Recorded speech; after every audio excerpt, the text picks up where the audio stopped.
The first legendary Beastmaster. Chapter 1. No Second Chances. Today was the day of the 10th annual elite recruitment drive, and every graduating student at Lithium Mine Middle School was gathered in the gymnasium, waiting for the elites to arrive with the medicine that would decide their fate. The elites were the idols of the Golden Dragon Nation, superhumans with magical abilities that were born from the divine injection that the students were going to receive today. None of the children of the miners had ever seen one before, unless you counted the mayor, who gave speeches a few times a year, and the excitement of having them right here in their school had been all that the students could talk about for months. So, one could imagine the disappointment they felt when it was not some famous idol, but a group of elites from the military that showed up to perform the injections. But although these weren't the singers or movie stars that they all knew, it was no secret that these military elites were saviors that protected their nation against hostile armies and the ever-present threat of magical beasts. The television in the cafe and the teachers at the school both told them so. While they had never seen an elite in person, they had seen magical beasts, and quite often. There were earth mice hiding all over the mining town, and the farmers nearby had been raising monstrous spores for generations. But until very recently, it was only the power of technology and the holy magic of the church's high priests and priestesses that could keep the wild beasts at bay. However, when the more powerful monsters came, you hid or you died. That was the way of life for the humans of the Golden Dragon Nation, and indeed, most of the humans of the world. Karl fidgeted in his seat as he waited for the nurse to come and administer the serum shot. Today was the biggest day of a young student's life, the day that they would be administered the Mana Awakening Serum, better known as the Divine Serum, and find out if they would gain the sort of abilities that could change their lives, or if they would be stuck as common workers in a lithium mining town for the rest of their lives. This was also Karl's last day at the government-run school before he either started working full-time or, with any luck, left this decrepit mining town. If he was compatible with the serum, he would be off to the Golden Divine Academy tonight and ready to train his new skills as a defender of the Golden Dragon Nation. They had already sat through an hour of speeches by the principal, reminding them of their duty to the nation, the glory of the elites, and the importance of this chance that they were given.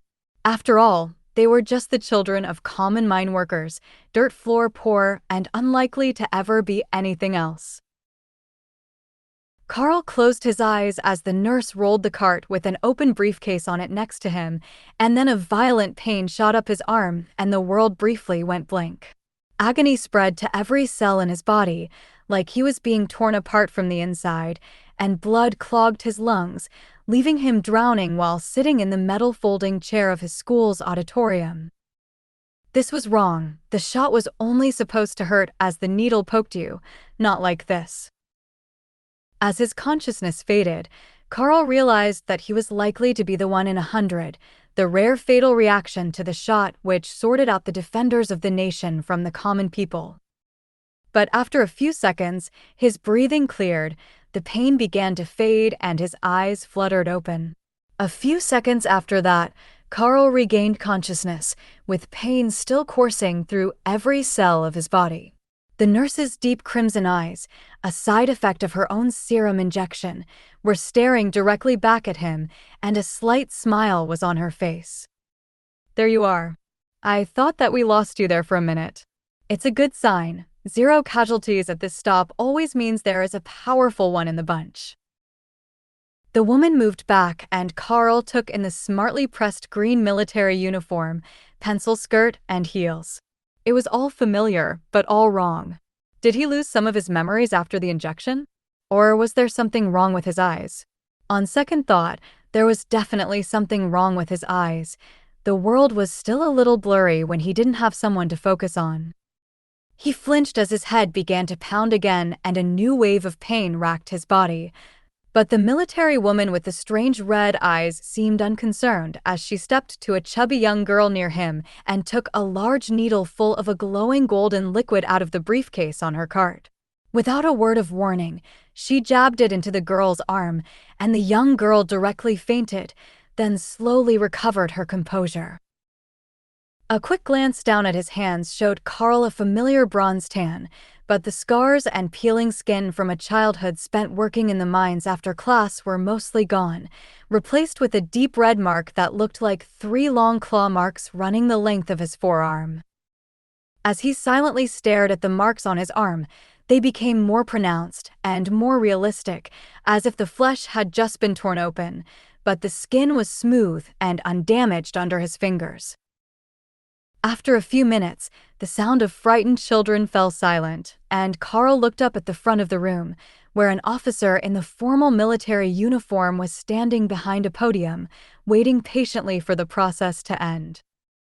The red-eyed woman joined him, along with the 6 men in doctors' coats, before he began to speak. Thank you all for your cooperation. This year's choosing trial has completed, and those of you without the mark may return to your classes as usual. But for the rest of you, congratulations.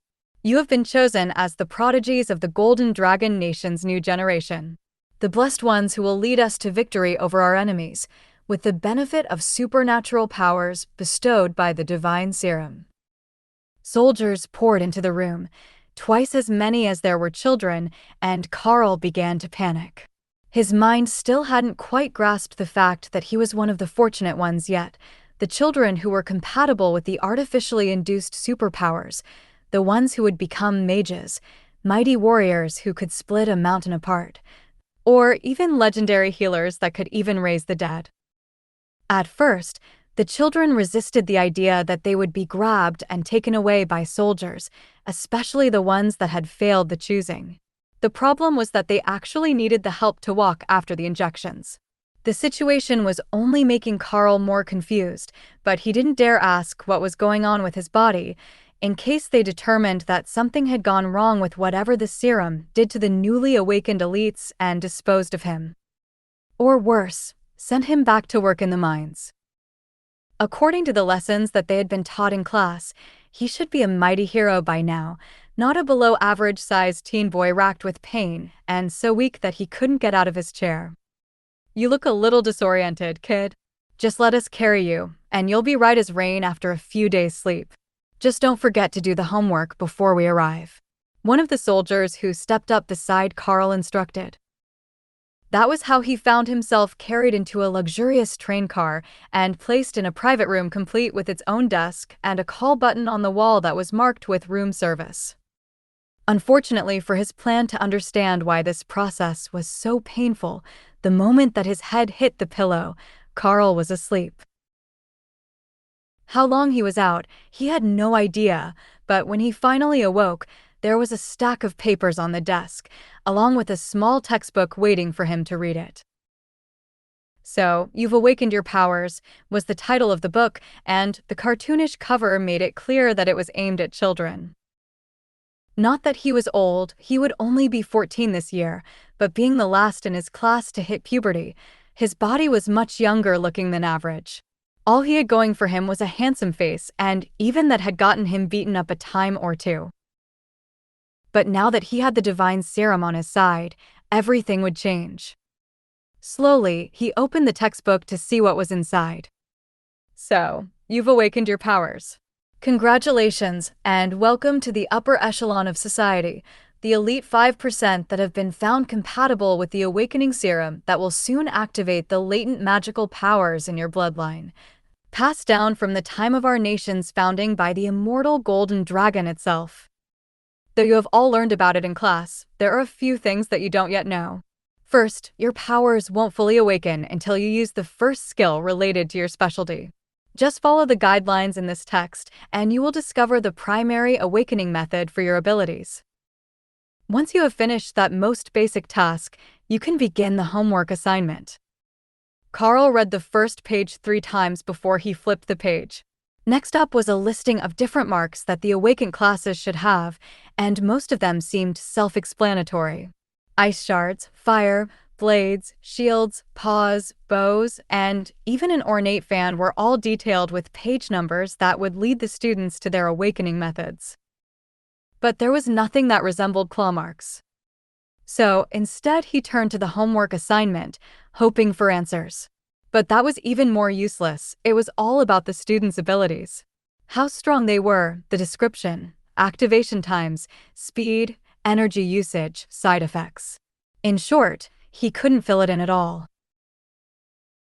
All the marks seemed so obvious as to what sort of abilities they represented. Even the red aura around a pair of axes was clearly a berserker in Karl's mind, but the claw marks didn't make much sense.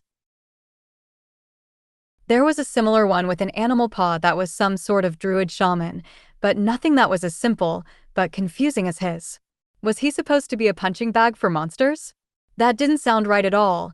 The book said that these marks represented superpowers. But after a few hours, there still wasn't any clear answer as to what he was supposed to do. It was time to call for one of the soldiers and get some answers before the train reached its destination. While Karl was trying to find a way to awaken his powers, the guards were making the rounds, checking which new students were already awake. Those with the most powerful bodies always woke up first, but it had only been half a day of travel, and they weren't expecting anything yet. "Sir, there is one active room already. Room 12A, a boy named Karl, no family name recorded." The patrol guard reported back to his commander in the front of the train. "What is his class? Have we seen him activate any skills yet?" the general asked. "Nothing yet. He appears to have a non-standard class marking, 3 claw marks," the guard replied. The general gestured for his assistants to go look for the details on this class, but even after a few minutes had passed, there was still no news. Other markings in their records were close, but nothing exactly like that one was found. "Well, then he will have to awaken on his own. I hope that the boy has good luck or thick skin. He's going to need it if he turns in a blank sheet for his assignment when he gets to the academy." It wasn't unheard of for a student to get the mark, but failed to awaken their powers immediately, even if they followed the instructions. Some would have gotten a non-standard starting skill, and some were just worthless at using the power that had been given to them. The general even recalled a case where a child had awakened the mage class, but didn't have enough mana to cast any spells until nearly the end of the first semester. In the end, that student had proven to be a dismal failure and had run away during a school outing to live the life of a commoner without ever getting past the beginning of the first level of his training. That was the fate of many of the students who never learned to awaken their skills, either because they were completely unsuited to the abilities that they had received, or because they had a marking that no guidance could be issued for, like the 3 claw marks boy in room 12A. The divine serum was a modern invention, created after extensive research of an astonishing archaeological find at a holy site under an ancient world dragon cathedral had detailed the inner workings of an ancient divine device known as the System Stones. The device itself was broken, but an initially unidentifiable power within it remained. Using the stones as a guide, and after decades of study, the serum had been created to attune humans to that power and give the Golden Dragon Nation a chance to overtake the military might of their neighbors and change the fate of their citizens. What did it matter if the ocean people had water magic to guard their ships against the rockets and guns of the Golden Dragon fleet? Now, they had mages of their own. Even if the untamed monsters of the Beastlands attacked, they had warriors and guardians with powerful skills that could cut down the most ferocious magical creatures with ease. That was the strategic value of the divine serum, and the reason that every student who was found to be compatible was taken in by the military and intensively trained in the duties and responsibilities that came with being a protector of the nation. Life wasn't all military training and duty, though. If it were, there was an absolute certainty that the serum-compatible and freshly empowered future guardians of the nation would rebel against authority and either turn traitor or stage a coup. So, they were treated as the legendary resources that they were, able to live in luxury all their lives on the condition that their power was enough to justify their salary. Once they could pass all the tests that the Golden Divine Academy placed before them, they would even receive official titles from the church and a collection of legal and social benefits to match. Society had always belonged to the rich and powerful, but now the phrase had taken on an entirely different meaning. Karl was blissfully unaware of the topic of the observers' conversations, and while they were discussing the likelihood that he might not be able to awaken his powers in time to keep up with his classmates, Karl was preparing to ask the passing guards for advice. "Sir? Pardon me, but my skill marking doesn't seem to be in the book. Could I be missing a page?" he asked as the uniformed guard passed by again. "Not in the book, eh? Tough luck there, son. The book only covers the common markings, the ones that 90% of the new students get, but there are others possible. The injections are a mysterious divine force, and sometimes they give out results that nobody understands. The best I can tell you is to try everything, and whatever feels right probably is. If you're lucky, you'll awaken some powers before your classes start. Between me and you want to awaken those powers before you get to the academy. The elite students are particular about the power rankings, and if you don't, you'll be starting school from the very bottom." "Thanks. But have you ever seen a marking like this?" Karl asked curiously. The guard rolled up his sleeve and showed off the picture of a bear paw, the mark of a druid, and, according to the guide, a nature magic user with an affinity for animals. Since it's a little like mine and seems to involve animals, perhaps try things related to either animals or unarmed combat. There isn't much you can do to attune with nature on a busy train, but the windows open a little if you need some fresh air. That's what I had to do. I couldn't awaken my powers without some attachment to nature. In fact, I didn't awaken them on the train at all. They woke up as soon as I touched the trees on the way to the academy gates. The guard explained. "Thanks for the help," Karl called as the guard walked away. He didn't seem to be big on talking, or perhaps he just didn't want to get Karl's hopes up. But the advice gave him something to go on. Karl flopped on his bed and looked out the window to see if there was any sort of hint as to what his powers were supposed to be. The guard had a point, and the claw marks definitely had to refer to some sort of animal. Humans didn't leave marks like that. So, the first thing that he tried was focusing on adding claws to his hands. Claw. Nope, yelling out skill names isn't going to do it. How do the other classes activate their skills? Karl complained, unaware that the board supervisors in the main car were watching through hidden cameras and laughing at his antics. Page 2, Magic Classes. Open the box of casting assistance under your bed using the thumb of your left hand, and extract the appropriate casting medium to begin attempting to activate your first spell. This doesn't look like the sort of marking that a spellcaster should have. Next page. Page 3, Combat Classes. Open the box of practice weapons under your bed with the index finger of your right hand, and choose the most appropriate weapon for your desired skills. That sounded more likely, so Karl knelt on the ground in front of the bed and unlocked the upper drawer, where he found a collection of simple weapons and even some more obscure ones, like throwing knives, single-handed crossbows, and some sort of axe on a chain that looked like it would be more dangerous to the user than anyone else.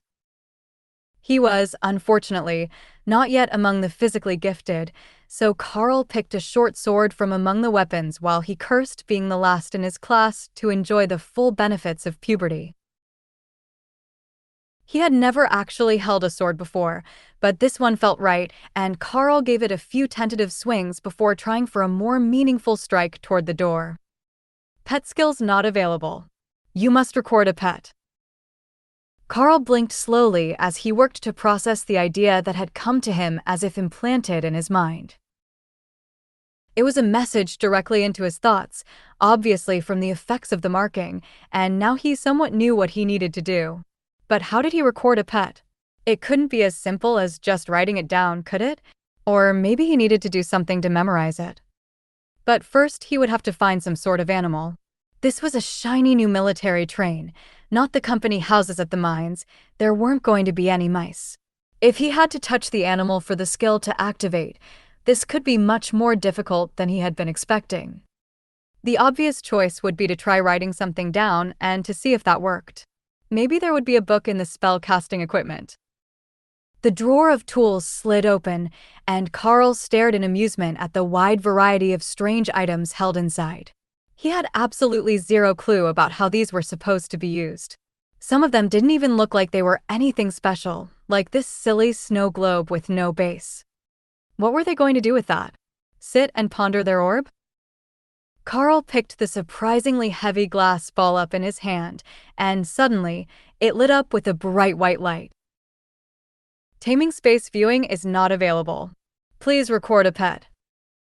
At first, the message that appeared in his thoughts made no sense, but after a few seconds of focus, Karl could feel the change. In his mind, a vast emptiness was forming, giving him a sense of eternal power beyond anything he had ever imagined. What about a dragon? Can I have a dragon? Karl thought, trying to will one into existence in the taming space. Nothing. Of course, it wasn't going to be that easy. Karl was deep in thought when someone touching his arm brought his attention back to the present. Did you have any luck? The patrolling guard asked, looking at the two open drawers and the sword on the mattress. Yes and no. I get the feeling that the blade is the right choice, but I'm lacking something to activate the skill. None of the other weapons I looked at are really appealing, though. Karl sighed. Well, keep at it. You'll find something that works for you soon. If you've already got an idea, you're ahead of the others. Most of them are still asleep. That's something, at least. Maybe I can figure this out before we get to the academy after all. I don't suppose there is a kitchen here? I always think better on a full stomach. Karl asked hopefully. The guard smiled and gestured down the hall. You woke up before the main kitchen for students was ready, but they won't complain if I lead you out of the room for a little something. You'll learn soon that the food at the Golden Divine Academy is somewhat special, compared to what you are used to. The magical abilities that the elites use put a huge strain on the bodies of their users, and they need the energy of magical plants and beasts to recover quickly. Trust me, you're in for a treat this time. They walked down the hall to another train car, past a half-dozen rooms identical to the one Karl was in where other students from his class were sleeping soundly, and into an empty dining room, past which a kitchen could be seen. Just grab what you want and set it by the grill. I'll get to you in a minute. The cook called from the freezer, not realizing that there was someone other than staff in the room. Karl didn't mind though. It wasn't like this was some fancy restaurant. It was more of a common area for the staff to serve themselves, with an actual cook on duty so that those who shouldn't be allowed in a kitchen didn't starve. Karl collected a pair of small steaks, a bowl of rice, a collection of assorted vegetables, anything that looked and smelled good. Then he noticed a small pile of oversized white eggs and grabbed one to add it to the plate. Suitable pet target found, hatching. The egg directly vanished from his hand, leaving Karl staring at the food in confusion and wondering just how long it would take for a monster egg to hatch in a magical void in his mind. Would it even hatch? The thoughts said so, but they weren't giving him many details. A small straw nest slowly appeared in his mind, with a single large white egg inside. Over the course of the next few seconds, the egg trembled and then cracked open, shocking Karl into taking a step backward, though the sight was in his mind. He bumped into the guard, who thought he might be faint from hunger, and stabilized himself. Sorry about that, Karl mumbled, while the guard gestured to the cook and led Karl to a table. Don't worry about it. Everyone is a bit off for the first few days after they wake up. Especially some of the magic classes. The power can really scramble their brains. Just focus on solving those strange markings of yours, and you'll be fine in no time. The cook looked their way from behind his grill. Having a hard time with a non-standard marking? That's a rough one. What does it look like? 3 claw marks on the right forearm. Big ones as well, not one of those wimpy little marks like the nerd classes get. The guard laughed. The cook smiled and turned his hand toward Karl, who didn't understand what they meant. They should be talking about a class marking, but with the dozens of visible tattoos, Karl had no idea which one might be the one they were referring to. The cook tapped a small stick tattoo, and Karl realized that it was a mage-type class marking, a wand with sparkles at the end. It was on the top of his hand, and only a few centimeters long. If he hadn't seen it in the book, he would have never noticed it at all. There is a theory that the size of the tattoo has some relationship to the talent of the recipient, but I don't believe that's right at all. Unless it's not related to the mental compatibility, but just the ability itself. Have you got any clues about yours? The line cook asked. I felt right with a short sword in my hand, and the marking seems to have something to do with animals, so perhaps I'm a hunter of some sort, or a park ranger with bad luck. Karl joked. Well, you'll find out once you get your first-class skill to work. After that, you can just think the word status and get an impression of how your magical abilities are growing. At least, that's how it is for mages. The cook informed him. While the cook got his meal ready, Karl closed his eyes and focused on what was happening in the strange spot in his mind. The result wasn't words, but a somewhat detailed impression of the status of the bird. He had to translate it himself, but the actual information was pretty basic.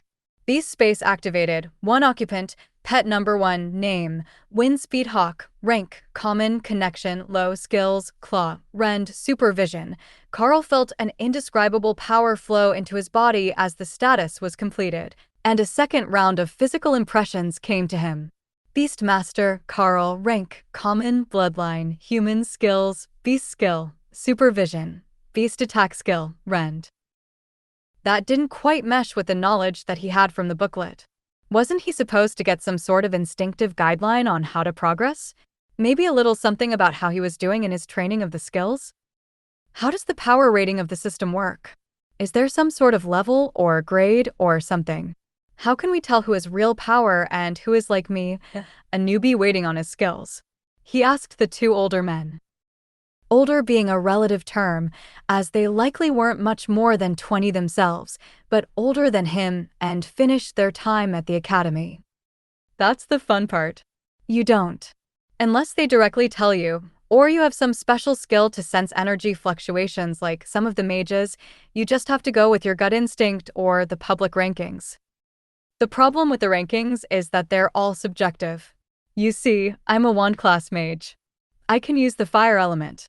If I was an orb class mage, I could use 2 elements at once, but that still doesn't tell you anything about my power. The important part is that I never made it past level 1 in my spell book. I just don't have the talent for it. But the druid here, he describes his powers entirely differently. The guard nodded. I'm a level 6 mortal grade druid. My grade has never changed, but I can use much more powerful nature magic than when I was starting school, and I can even transform into a bear. Because everyone's internal measurements are so wildly different, we judge everyone on the same scale as magical beasts. From common to mythical in rank based on what they can defeat in battle, or how effective their healing and support skills are compared to beasts at the same level. So, while the cook is still considered to be in the common grade, I've made it 1 rank up to the awaken grade, and I can fight awaken magical beasts on my own. At least in limited numbers I can. But I was near the bottom of my class all the way through. My skills are varied. I can heal, fight, transform into a bear, even help plants grow, but I can't do any of them worth a damn, so I'm stuck at the awaken grade. Karl nodded, understanding the concept if not the actual power level. Sometimes focusing on too many things would lead to you never getting good at anything. There was a guy like that in his neighborhood, a jack of all trades. He could fix your car, your sink, or your fridge, but only the common issues. If it were really broken, he would refer you to someone else. I think that I follow the idea. How powerful were the top students of your class? He asked. Have you heard of the Archmage Mia, that new idol spellcaster? She was in our class, and she reached the awakened rank in the first year. By the end of the second, she could defeat ascended beasts with ease, and by the time we graduated, she was already a commander grade mage. Then only a few years after that, she got some super secret resource from a mission, and it pushed her to the royal rank. That's when everyone started calling her the Archmage, and the fame started to get to her head. She doesn't answer our messages anymore, but we can still proudly say we went to school with someone super famous. Royal grade monsters were a terrifying thought to Karl. Even one of them could level the mining town he grew up in without breaking a sweat. The strongest fighting force in town was likely the mayor, a commander-grade warrior, and in Karl's opinion, he was getting too old to be picking fights with monsters. Plus, the town didn't have any sort of armed guard, other than the handful of police. If it came to a fight, the old mayor would definitely not have a good time proving he still deserved his rank. Karl sat in silence for a moment as he ate, then smiled at the two senior graduates in front of him. I suppose that I should get back to my room and see what I can do about awakening some sort of skill then. If not, we will all be shut out of the class idol's phone list in the future. The cook laughed. I like the way you think. A bit of motivation goes a long way when you're trying to find a reason to get through the most grueling parts of your training. Karl thought a lot about that as he walked back to his room. The hardest part of any task was seeing it through to the end.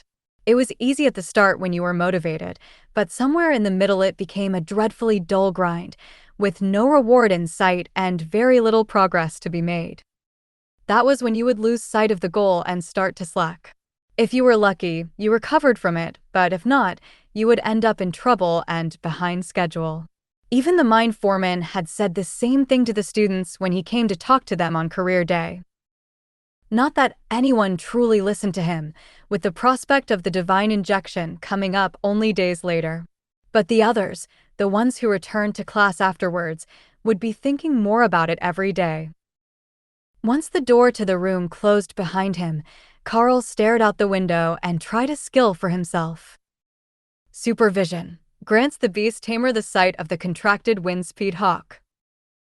The forests in the distance were suddenly crystal clear in his eyes, and everything in his peripheral vision became just as clear as what was right in front of him. A bit of movement caught his eye, and Karl noticed a quillbeast moving through the grassland over a kilometer away. It was incredible, and the world was so much more vivid, with colors that he didn't even have names for. As he recalled, not only could the wind-speed hawk see into the ultraviolet and infrared spectrums, but they were also accomplished nocturnal hunters, with excellent night vision as well. While Rend was the much cooler combat skill, supervision, was incredibly overpowered in Karl's estimation. Just being able to see where you were going at night would give him a great advantage over other students in the practical tests. Maybe the written tests as well. He could easily read other papers from across the room without moving his head or looking straight at them. Cheating on a written exam would be simple if he weren't already certain that none of the other students from the mines were smart enough to cheat off. With the issue of activating his very first power settled, Karl could finally rest easy for a few seconds. That was all it took for him to see the homework assignment on the table and realize that there was still a lot for him to do before they reached the academy. All right, let's get this done in advance, and then I can relax. His silent motivational speech had very little effect, but Karl sat down with a pen and the homework assignment in front of him. Name: Karl. Age: 14. Skill name. It only had one spot for a skill name, and that made him assume that it was normal for a newly awakened student to only have one skill. But which should he put in there? Beast taming, supervision, or rend? This homework would be posted for the class, he was certain, so he didn't want to give away the extent of his abilities to the other students and become the target of other students' envy before he could defend himself. Plus, the contracted pet might be a magical beast, the wind-speed hawk, but it was still a gosling and wouldn't grow into its full power for months or even years. Wouldn't he just become a new target of bullying if he showed everyone a baby bird as his power? Supervision seemed like it was much cooler and more useful, but it wasn't a combat skill, and for the elite, combat strength was king. So, he went back to the bed and picked up the short sword again, determined to make rend work. Activating the skill was incredibly easy. A single thought lit up the blade with a dull red light, and when he swung it toward the portion of the wall that was marked testing area, a crescent arc of destructive power was thrown out and absorbed by the high-tech alloy. Drawing the blade through the air when using rend was like mixing thick dough. He could barely move his arm, and the blade's speed was slow, but the skill formed as the blade moved, so with a bit more training, it should be faster to activate. Rend would definitely make him friends in class. With a bit more effort, it could slice a wide swathe through enemies and allow him to target an entire group. Karl hurried back over to the sheet and filled out the questions about his skill, including the restriction on movement speed when using the attack, which limited how fast it could be activated. If he thought about it, there might be a way around that if he was already moving when he activated the skill. Wasn't that how hawks hunted? They didn't rely on strength, they came in at high speed and took out their prey in a single strike.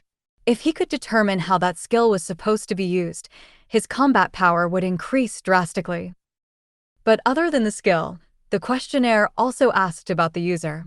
Any headaches, feelings that you had forgotten something important, physical increases or decreases? Karl tested himself, and other than the supervision, he had definitely also become a bit more flexible. Not by a lot, but it was clearly noticeable. In the end, he decided to leave that portion of the questionnaire marked with none. If the agility increase improved in the future, he could blame it on something else from his training. After all, some of the elite were said to be true superhuman monsters, and some were just as frail and human as always, but with mind-boggling supernatural powers.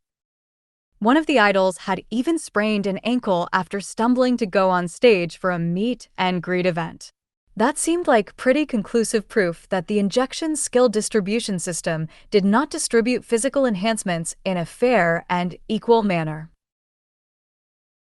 Once he was satisfied that the answers would be enough for the academy to rate him fairly highly among his classmates, Karl carefully slid the paper into the envelope provided and placed it in the tray by the door.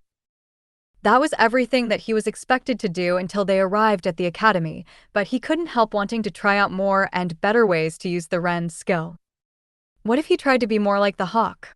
There should have been a clawed gauntlet among the equipment there, as well as a trident. Both would replicate the 3 claws of the mark on his arm, but the trident was a stabbing weapon, which didn't seem well suited to how the skill worked. He opened the drawer again and put back the sword before taking out a pair of gauntlets with clawed tips on the fingers. As a weapon, they weren't too impressive, but they looked like they would work with the skill that he had. They were a bit big on his hand, as Karl was slightly smaller than average, but after a few buckle adjustments, they fit well enough, and he tried the skill again. With his hand extended out in front of him, the way a hawk would when swooping down on prey, he flexed his fingers, and 4 small streaks of red light tore through the air in front of him to hit the wall. Each of them was much less impressive than the one created by the sword, but the speed was incredibly fast, and they would hit multiple areas on the target. Against lightly armored targets, that seemed like the better path. The more attack blades they had to dodge or block, the better. Each time he used the skill, it seemed to drain some of his energy, and after only a few more swings, Karl could feel his arms getting weaker, and he had to sit down and catch his breath. This was going to become an issue very quickly while doing combat training. He had spent plenty of time in the gym, but he was trying to improve his physique, not build his stamina and endurance. But that was what the school was for. All he had to do was focus on his training, and it would definitely work out in the end. As Karl massaged his sore arms, the first of the other students were only just beginning to wake up and begin reading the guidebook. It wasn't much of a head start, but the first awakened elite of the batch was already determined. All new students, gather your preferred weapons, your school uniforms, and wait for the notification to disembark. We are now 5 minutes from the Golden Divine Academy. The train's announcement declared just after breakfast on the morning of the second day after Karl woke up. He packed the snacks he had obtained in advance from the train's kitchen into the provided backpack along with the spare uniforms and shoes, then put on the black metal clawed gauntlets and hung the short sword from a scabbard at his hip. There was no rule saying you couldn't prefer more than one weapon, and the guards hadn't mentioned it when they saw him practicing in the room that way, so it should be all right. The cook and the guard had both mentioned the walk into the academy on the first day after he woke up, so the train wouldn't be stopping at the gates. This was probably some sort of test, either to see how the students would solve a problem or get along or some nonsense, Karl decided, but whatever the reason, he was packing a lunch. As expected, the train came to a stop about a kilometer from the academy, at the far end of a grassy field with a few well-maintained hedgerows along the way. This is your stop. The last bit is up to you. I will see you all in the academy tomorrow after the train is cleaned and repaired, a slender man in a guard uniform announced. The students mostly stood by their open doors with looks of confusion, but Karl walked out into the hallway and stepped down from the train to take his first breath of the clean country air. Without all the dust from the mines, it smelled strangely like trees and flowers here, and he could feel the power of the academy in the distance, like a tingle in his bones, warning him that it was something abnormal, something magical. The first student out was like a beacon to the others, and slowly the new students started to leave the train, mostly still exhausted from practicing their new skills and a lack of sleep, but the sun was directly overhead in the sky, and sleeping under the scorching morning sun wasn't going to be easy. The slender man in the guard uniform stepped in front of them again once everyone was off the train, and raised his voice to address the crowd. Welcome, everyone, to Golden Divine Academy. As a special welcoming gift to all of our new students, we have prepared the traditional walk across the grounds to the front gates for you. Every year, the new arrivals make this trip, entering the gates as awakened elites to begin their new lives. Now it is your turn. But be warned, the grasslands look empty, but that isn't always the truth. He wasn't lying. Karl could see that the train tracks circled the academy at a distance of roughly a kilometer, passing through these grasslands, a large portion of forest, and even through a swampy bog around a river. They must drop every group off at a different point so they could watch them come into the academy. It seemed like a strange tradition, but when he looked out over the field using supervision, he could tell that there was a huge population of earth rats, a common-grade magical beast with incredible digging skills, and the ability to throw small stones using magic. They were mostly harmless, and Karl had dealt with them using a slingshot as a kid, but in large numbers, they could be a real menace. In this case, it was likely to be a nuisance, just an amusing prank by the seniors to watch the new kids get pelted with rocks as they ran to school. Mice, hungry.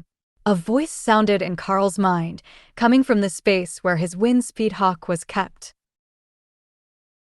It was incredibly insistent and eager to taste the mice, so Karl stepped forward into the field to see what they would do to the students who tried to pass. He might have hunted them before, but that was with a slingshot and in the house where they couldn't use the earth to escape. Getting a clean kill shot here would be much more trouble, but he was fairly certain that he could do it with the speed of the rend attacks. He just had to time them right. Karl stepped forward into the grassland battlefield against an unknown number of the weakest magical creatures, armed with a single untested combat skill and a baby bird as a pet. Not exactly the most glorious of first battles as an elite, but it would have to do. The response to his invasion of their territory was immediate, and the 10-centimeter-long earth mice began to hurl small rocks at Karl, highlighting their position, and making the starving hawk in his beast-taming space go insane with desire. A flick of his fingers, and 4 sharp red energy arcs flew out into the battlefield, taking out one of the mice before it even knew there was a danger, and then the other hand took a second. Supervision really was a remarkable skill for both eyesight and hand-eye coordination. His second attack hit a mouse as it was attempting to go underground to evade, and then his third reached its target as it tried to run. Karl jogged forward and picked up the bodies, then moved them into the taming space for the hawk to eat before continuing on toward the academy under greatly reduced levels of attack from the earth mice, who had sensed the presence of a predator in their midst and began to target the other students. Only a few brave ones would still throw rocks at Karl from a distance, all of which were easily swatted away with the armored glove. That glove is such a cheat code here in the open field. A dark-haired girl with a wand in her hand complained from directly behind his back. You're a mage, a real magic user. Just blast them if they throw rocks at you. Karl reminded her after seeing the magical casting device. And pass out again in the middle of a field? I'm not sure if you're aware, but magic is hard. I can only cast like 2 or maybe 3 spells before I collapse from exhaustion. The girl complained. That was what had happened to Karl the first day as well. But once he got a bit more used to it, the consumption seemed not to be as bad. Just stay behind me then, and undo your coat so you can hide your head. Earth mice aren't smart, and they won't target your face if they can't see it. The other students quickly saw the tactic that Karl and the mage had come up with and began forming groups.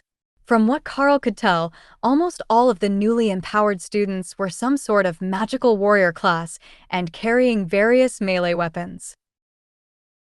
Not many of them had chosen shields, but those who did have shields took the lead in a group to push forward, while the ones with ranged skills fell in behind, encircling the mages and others who got no physical attribute enhancement. 2 more classmates fell in behind the mage, following the example of hiding their faces, though they didn't know why they were doing it.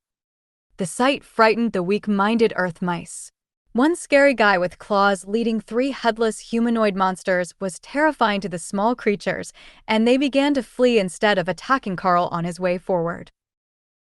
That let him set a brisk pace through the field, and put the field full of mice behind him right until they made it to the first hedgerow, where they took a short breather for everyone to recover some stamina. Magic uses far too much energy. How long does it take you guys to recover after using your skills? One of the boys in the back row, a warrior class with a large axe, asked. I can use. The mage nodded her head. I'm the same. 2 spells, and I'm at my limit and I need a breather. But if I sit down for 15 minutes or so, I can cast another. I saved my magic this time, so I can at least use one and keep going, or I can cast both in an emergency, but then I'll slow the team down.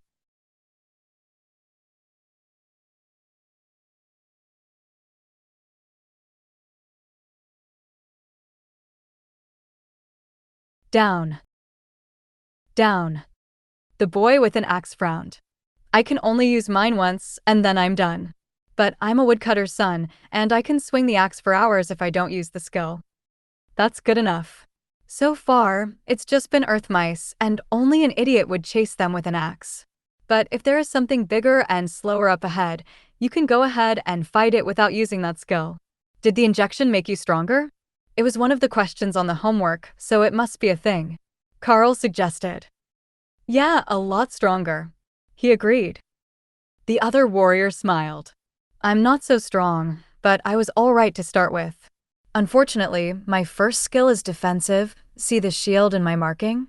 The silly thing is, I have no aptitude with a shield. I tried everything with the one in the storage box, but nothing worked. However, if I use a 2-handed sword, I can activate the skill no problem and keep it active all the time. The only problem is that I can't swing the sword fast enough to block those rocks the way that you do with your gloves. Karl nodded. So, we've got a super strength axeman, a durable swordsman, a mage, and me with my claws. That's not bad, and it looks like the teachers wanted us to group up to fight our way through to the gates. Not that it's been a tough fight so far, more of a practical joke by the seniors, but be prepared for something like water moles or quill beasts in the next field. After a short breather, they moved forward in the same formation, but without the coats pulled up over their heads. If there was something more dangerous than earth mice in this field, they wanted to see it coming and not find out when it reached them. Karl's supervision scanned the field, but currently it appeared to be empty and easy to pass. Likely, whatever lived here was just sleeping or going about its daily business, unaware that something was about to invade its home turf. Do you think that we should move through the trees? That would bring us to the academy without crossing the field. We just need to go to the side a little. The mage suggested. Karl scanned the tree line and shook his head. There are at least 2 iron tusk boars in those trees. I can see the torn tree bark at different heights. It might be a different species, but those marks are pretty distinctive. He quietly informed the others. They were a long way from home, so it might be an entirely different species of boar, but if the tusk markings were similar on the trees to the ones he knew from home, then the animal likely was as well. Then onward, valiant scapegoats of the freshman class. Let's amuse our seniors and get ourselves inside that gate before it gets dark. The woodcutter's son laughed. They moved forward at a fast walk, not wanting to make too much noise or vibration underground that might disturb the beasts living there, but not wanting to waste time and let the others behind them catch up either. None of the other groups had entered this field yet. Most were resting, some were still struggling with either a lack of courage or the mice, and some had decided to go the long way around, under the assumption that the direct route was a trap.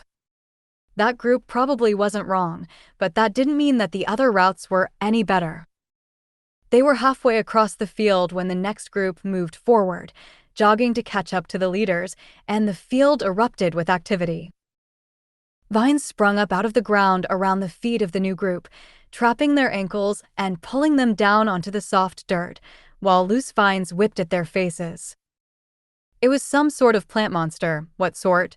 Karl had no idea, but the loud footsteps had awoken it. Keep moving gently. It hasn't attacked us yet, it's just active in our area. Keep moving and we will get out without much trouble. Don't attack unless you're actually trapped, and don't step on the vines. Karl instructed. You're the boss. But if we end up stuck in the middle of the field, I'm totally blaming you. The mage whispered with a rueful smirk on her face, fully expecting the worst. Soft steps got them almost to the end of the field before a sudden twitch of a vine put it right under their sword fighter's foot, and not only did he stomp on the vine, he tripped, and his blade sliced a dozen of them clean in half. Get him up and let's run. The vine monster will not be happy about that, Karl shouted, before beginning to dash toward the relative safety of the hedgerow.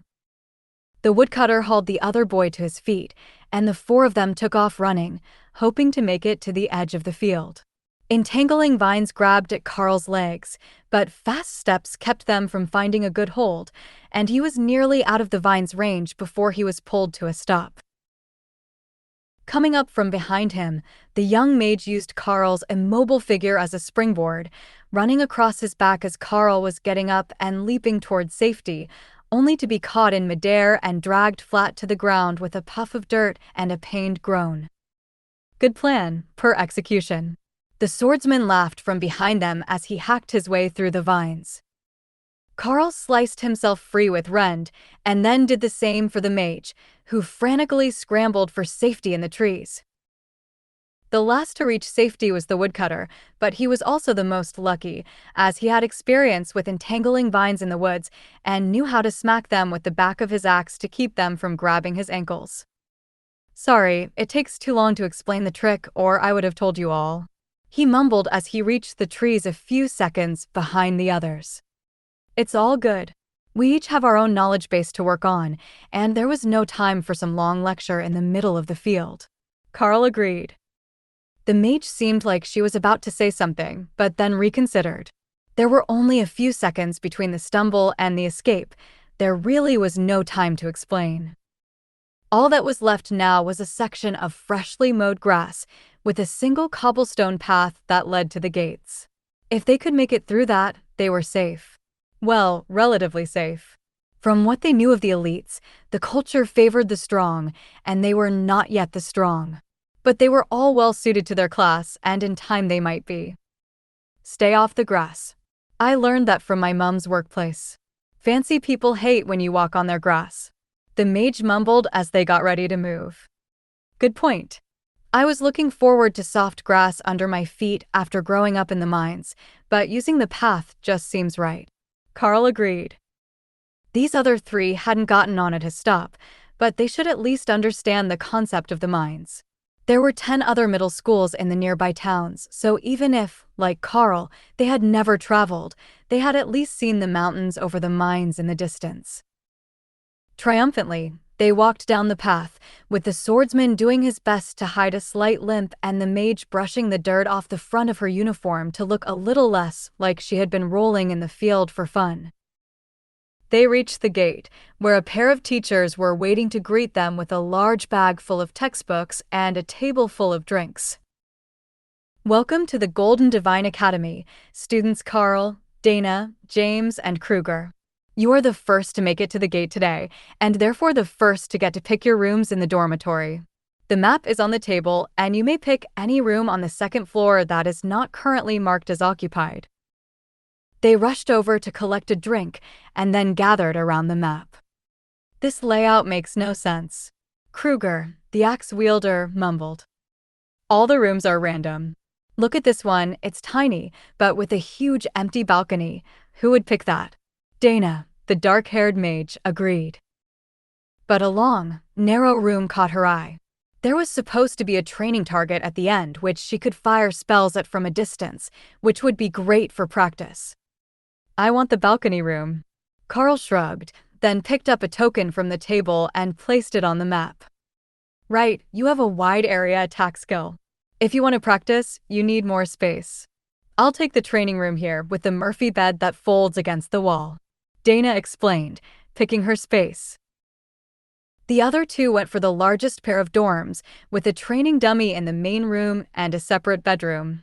Each of the rooms was a bit special in its own way, but Karl noticed that there was one selectable option that seemed quite inferior. Someone could actually pick the supply closet as their dorm. It was marked as an option, and might be left to the last person to complete the trials. The windspeed hawk in Karl's taming space looked out through his eyes and squawked in appreciation of the choice. The big balcony was one of the few rooms that had proper outdoor access. In fact, it blocked a half-dozen other rooms' access to the outside, unless they had a window that opened onto the balcony. It was perfect for the bird, and once it digested these delicious earth mice, the tiny monster was convinced that it would have the energy to grow enough that it could fly around outside. Baby monsters didn't stay helpless for long, even in this situation, where it was being nourished by a human beast tamer and not its mother. Are there more mice? It asked hopefully. It was strange to hear the bird's thoughts as words in his head, but unfortunately, Karl didn't have anything else for the beast right now. Just wait until dinner, and I will get you as much meat as you can eat. I hope they serve mice. Interesting choices. I can see the others, but why did you pick the balcony? The room itself is barely a bedroom. The teacher in charge of reception asked Karl. I can always set something up on the balcony, but mostly it's for training. I have an area attack skill that I can't train indoors easily. But the room is fine. It's bigger than mine at home, and it's got both a bed and a desk with its own shower and water closet. The others quickly double-checked to make sure they had picked rooms with their own facilities and sighed in relief. Not only did the rooms they picked have a full bath, they also had a small kitchenette with a fridge and hot plate for cooking in the room while they were studying. In that case, I will give you all your keys and wish you well in your studies. The teacher's smile told them all that they had probably screwed up somehow, but they had no idea what they should have done differently in that situation. Unless the juice was poisoned, they had just picked the rooms that seemed the most appropriate for their class. Or the biggest ones, in the estimation of James and Kruger. They took a few steps, and students from the senior classes, wearing badges with white, black, and bronze symbols on them, fell in beside the group. White for common grade, black for awakened, and bronze for ascended, according to the text on the badges. The badges on the new students' uniforms were all white, so Karl hadn't noticed until now that they represented anything but the academy. Welcome to the academy. We will show you to your rooms. It's always fun to see the newbies' first experience of the dorms, you see. It's a completely magical building, so whatever you were expecting, just put that out of your mind right now. The student with the bronze badge, the strongest of the three, explained. They didn't say much more until they got to the main doors of the dorm. On the right is the cafeteria, open from 4 in the morning until midnight. On the left are the laundry facilities. They're a drop-off service. Just give them the basket, and they'll launder it and bring it back to your room. This isn't a hotel. There are no maids, but the cleaning supplies are right here. Don't forget to keep your room clean. Everyone gets punished if too many students fail the dorm inspections. That way is the supply room. You can go visit him later, when you have academy credits, to get essential supplies and things you want for your room or your studies. Now, there is no elevator, but there are 3 staircases.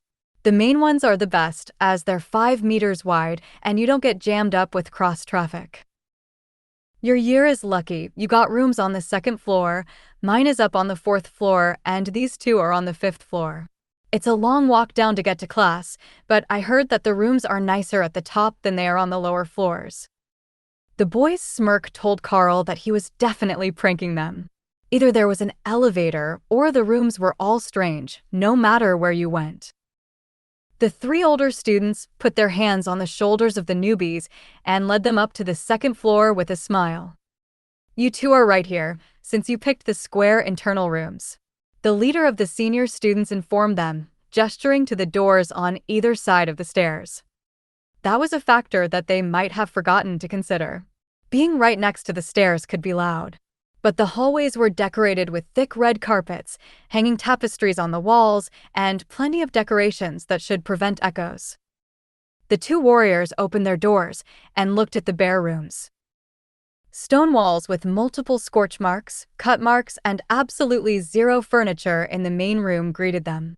They stepped inside in shock and found that the bedroom had a simple single bed in it, unmade, but with quality linens and a comforter emblazoned with the school's crest folded at the foot.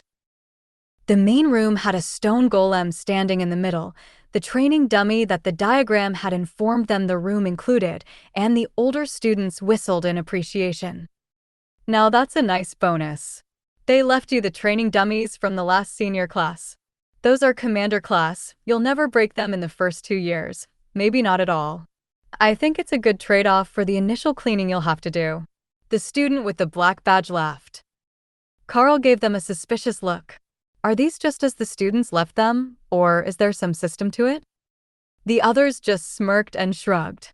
Why don't we let the others get settled in and see where you and the mage are staying? Dana sighed and gestured down the hallway. If I remember the map right, I'm that way. Room 17, the long training one. The student with the bronze badge nodded in appreciation. I'm also a mage, so I picked the same room on my floor. Let's see what you got. They opened the door and looked at an incredibly long hallway, far longer than the actual dimensions of the building should allow. But at the entrance was a small bedroom, restroom, and a kitchenette along the wall, followed by the vast stone expanse of the training hallway. It was spotlessly clean, and there was a single potion sitting on the table with a welcome note from the last occupant. Congratulations, you got a decent senior. Check out your welcoming gift. We will get Karl here settled into his room. The balcony room was just around the corner, and at first, Karl almost missed it. The supply closet room was right next to his, so the doors were narrow and very close together, but the older students knew which one it was. Right here. Let's see what it's like. The balcony on our floor is empty. We didn't have as many students as you guys do, so some of them aren't in use. The door swung open to show a very plain room past a short hallway with a bathroom on the left. The main room was just a metal desk and a large bed, trimmed in black leather, with drawers underneath. The walls were painted dark gray, giving the room a very odd feeling, but the curtains were the Academy logo gold ones that presumably came with the room. Well, this must have been the kitchen witch's room. Creepy goth girl. You can repaint once you get some credits to buy the supplies. Good luck with that. The gold badge student sighed, obviously disappointed that there wasn't anything special about the place. But they had forgotten the most important part. Once they left and the door closed behind them, Karl opened the curtains to the balcony and stepped outside, only to find himself in the middle of a greenhouse. There were plants everywhere, blocking his view, and Karl smiled. He had never had plants in the house before. His parents couldn't even keep flowers alive. But the Windspeed hawk was overjoyed at the potted trees, flowers, and vines that were scattered all over the balcony. Karl didn't recall seeing this from the entryway, and he should have, as they passed right under it on their way in. However, the more he walked, the more Karl realized that the balcony was not normal. It was at least 3 times the size that it should be, and nearly filled with plants, until he got to the far end and found a gazebo with a hammock, a curved bench, and a small table that contained a well-worn notebook. Care and Keeping of the Balcony. Abridged version. Karl smiled at the title and flipped the notebook open. While I don't know if you will appreciate the legacy of the greenhouse, you will find that it is effortless to care for, and every plant here has a purpose. You see, they are all edible. Most of them are for humans to help your growth, but I have personally added a few important ones of my own. This is the catnip plant. The feline-type magical beasts love it, and you can use it to keep them from reporting you when you sneak out at night. This one is the honeyberry, which is popular with bear-type monsters. If you smear the pulp of this plant on the shoes of other students, it will attract the giant grizzlies to them in the woods. Be sure to wash your hands before following. The final one is only edible in a limited quantity, the clear mind fruit. Use it before the major exams to help you focus. But keep in mind that it only works a few times, so use it sparingly. The rest of the book was just a watering schedule for the plants, and a note that the magic of the balcony would take care of the rest. So, the last resident planted a fruit to help her cheat on exams, one to sabotage other students in the woods, and catnip to bribe the security so she could sneak out at night. This senior was definitely an interesting person. Karl decided. There are still no mice. The baby windspeed hawk complained. He was right, even with supervision, which could see into the infrared spectrum and would pick out urine trails of rodents, there was no sign of mice. That should probably have been expected of a magical dorm, but it was a great tragedy in the mind of the bird. All right, buddy, we will go to the cafeteria and find some meat. Karl headed for the main floor again and made his way to the buffet of the cafeteria. New student? I don't know you. The old woman behind the counter asked. Yes, ma'am. My name is Karl. Polite, that's not bad. All right, grab what you like, but only the white plates are allowed to be taken back to the rooms and must be returned during your next meal.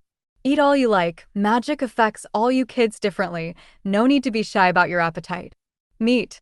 The hawk shouted happily in his mind, drawing his attention to a pile of raw fish set along one side of the long counter. It looked like a grocery section, where you could pick out your own ingredients to take to your room, while the first half of the counter was prepared dishes. Then, pardon my hunger, Karl replied, and took a pair of white plates to fill for their dinner.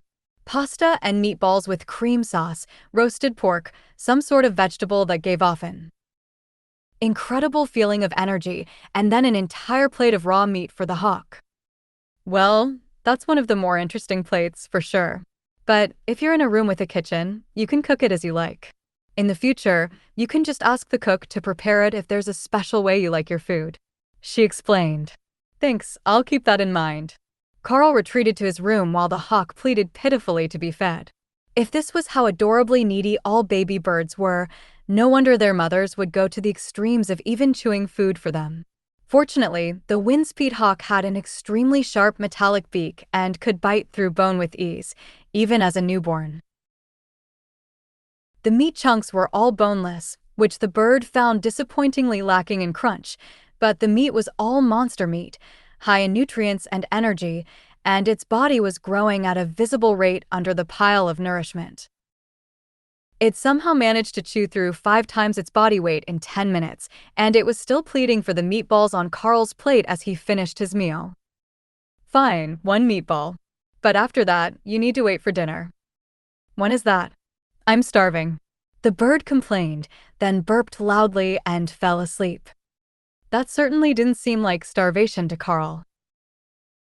By the time that it woke up, the windspeed hawk had grown to the size of a sparrow and was happily flying around Karl's mental space, an exuberant distraction as he cleaned the balcony of leaves, which were set aside to be sorted for drying, and then watered the plants.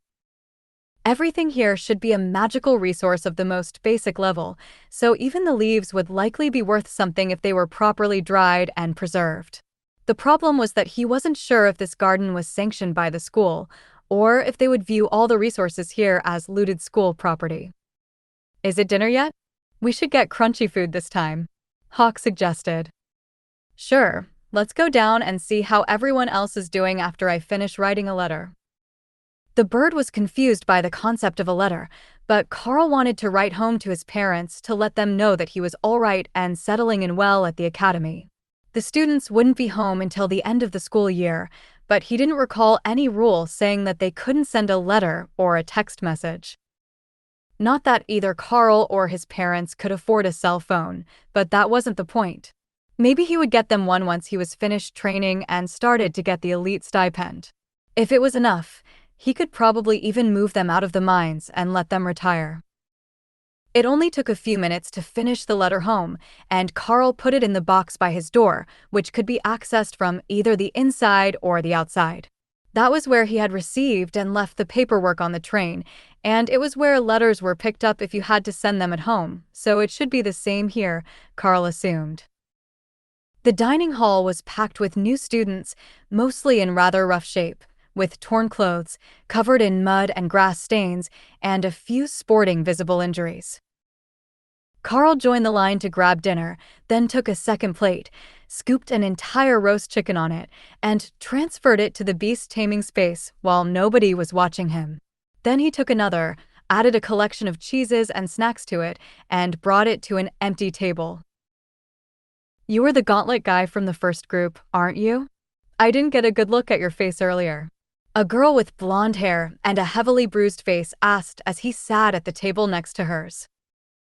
Yeah, might I ask, what happened? Everyone looks like they were beaten half to death, Karl asked. We were. I went with a group that understood going together for safety against the earth mice, and our lead warrior chased them off with a skill, but when we got to the second field, the plant monster was already going insane. So, we thought it would be safer to go around, and we decided to try the tree line to the right. She paused and gently touched her face, then flinched. The one with the monstrous boars? Karl asked. Oh, you already know? Karl nodded. That's why we went through the field. I saw the marks of the boars on the trees and recognized them from outside the mining town where I grew up. The girl laughed. It's me, Jasmine. I guess you really didn't recognize me with my face like this. That explained why she didn't introduce herself when she started speaking. He should have already known her. Karl looked her over again. He was absolutely certain that when they left, the Jasmine that he knew had not been a blonde, and that she had been at least 20 kilos heavier than she was now. You look different. It must be the hair. Karl mumbled, not wanting to insult his classmate by mentioning what she used to look like. Maybe it was puberty, but he should have noticed a change like that, he was sure of it. There were a few other familiar, but also not familiar, faces in the crowd. It was like everyone was a bit different than he remembered, and most of them had improved in the best of ways. Come to think of it, he didn't remember sitting quite so tall at the table, and his uniform pants didn't quite reach his shoes anymore. That wasn't right, they definitely did this morning when he got off the train. Maybe his academy experience wasn't going to be a bad one after all. A little more height and he would catch up to his classmates. The next morning was the official start of their training, but there were no scheduled classes. Instead, everyone woke up to announcements that they should wait in their rooms for the teacher in charge of their group to come inform them of their new routine. That sounded like a much more relaxed class atmosphere than any school he had heard of before, and Karl became a little more jealous of the elite lifestyle. Perhaps he would even get lucky and have a kind and gentle teacher who didn't shout at students for wrong answers or believe that laps around the school were the cure for inattention. At breakfast, he gathered another roasted chicken for Hawk, along with a collection of raw meat, but the beast's consumption had temporarily slowed as the bird had grown overnight. They weren't a large predator by the standards of monstrous beasts, just a deadly one due to their eyesight and attack power. As they grew to maturity, most of them would perfect the knowledge of the rend skill, allowing them to take down much larger prey with a single strike. That might not sound too impressive, given that the full-grown bird only weighed a few kilograms, but when the proficiency reached a high enough level, a monster could actually ambush and kill monsters a rank above its own, using the power of the mastered skill. It wasn't a feat that many beasts could accomplish, and it was entirely a result of the wind-speed hawk's incredible rate of skill growth. It was well after noon before the teacher showed up to talk to him, and Karl was getting bored with just standing around in the garden and waiting. He had practiced his rend skill until he wore himself out, trying to improve his accuracy and activation speed, and then had a short nap, but he wasn't really sure where to go from here. And none of the information in the bag of textbooks he had received told him anything on that topic. The sharp knock at the door woke him up, and Karl rushed over to open the door for the sharp, featured female soldier that was waiting outside. "Good afternoon, Karl. I am your combat skills professor. You may call me Sergeant Rita. In addition to teaching you martial arts and essential skills for the elites, I will be your personal guidance professor. The Academy has determined that your class is too different from other warriors for the standard class schedule to be useful outside the daily battle training courses, so we will be working together for the time being. Did you have the space here to take lessons, or would you like to move to a classroom?" He had almost gotten his wish. Rita certainly wasn't ugly, but her nature was about as far from kind and gentle as was possible, and laps around the academy didn't seem like they would be outside her list of preferred teaching methods. "There is a spot on the patio that should be suitable. Please come in, Sergeant." The gazebo seemed like the best learning space, and with the weirdness of magical training golems, staircases that only went to your floor, and everything else in this dormitory, Karl couldn't see how the plants left to him by the senior would be an issue. Sergeant Rita followed him into the unit, then onto the balcony with an intrigued look. But it was not the number of plants that shocked her. "Are these all freshly watered?" she asked. There was a watering guide included with the room. "Most only need it once a week, and I didn't know when they were watered last, so I did it the day that I moved in. They seemed fairly dry, but everything is still in good condition," Karl replied with a shrug as he walked to the gazebo. "This is a nice unit, very outdoorsy. I'm not sure if it will rain on the patio, with the magic that's in effect, but other than that, you lucked out.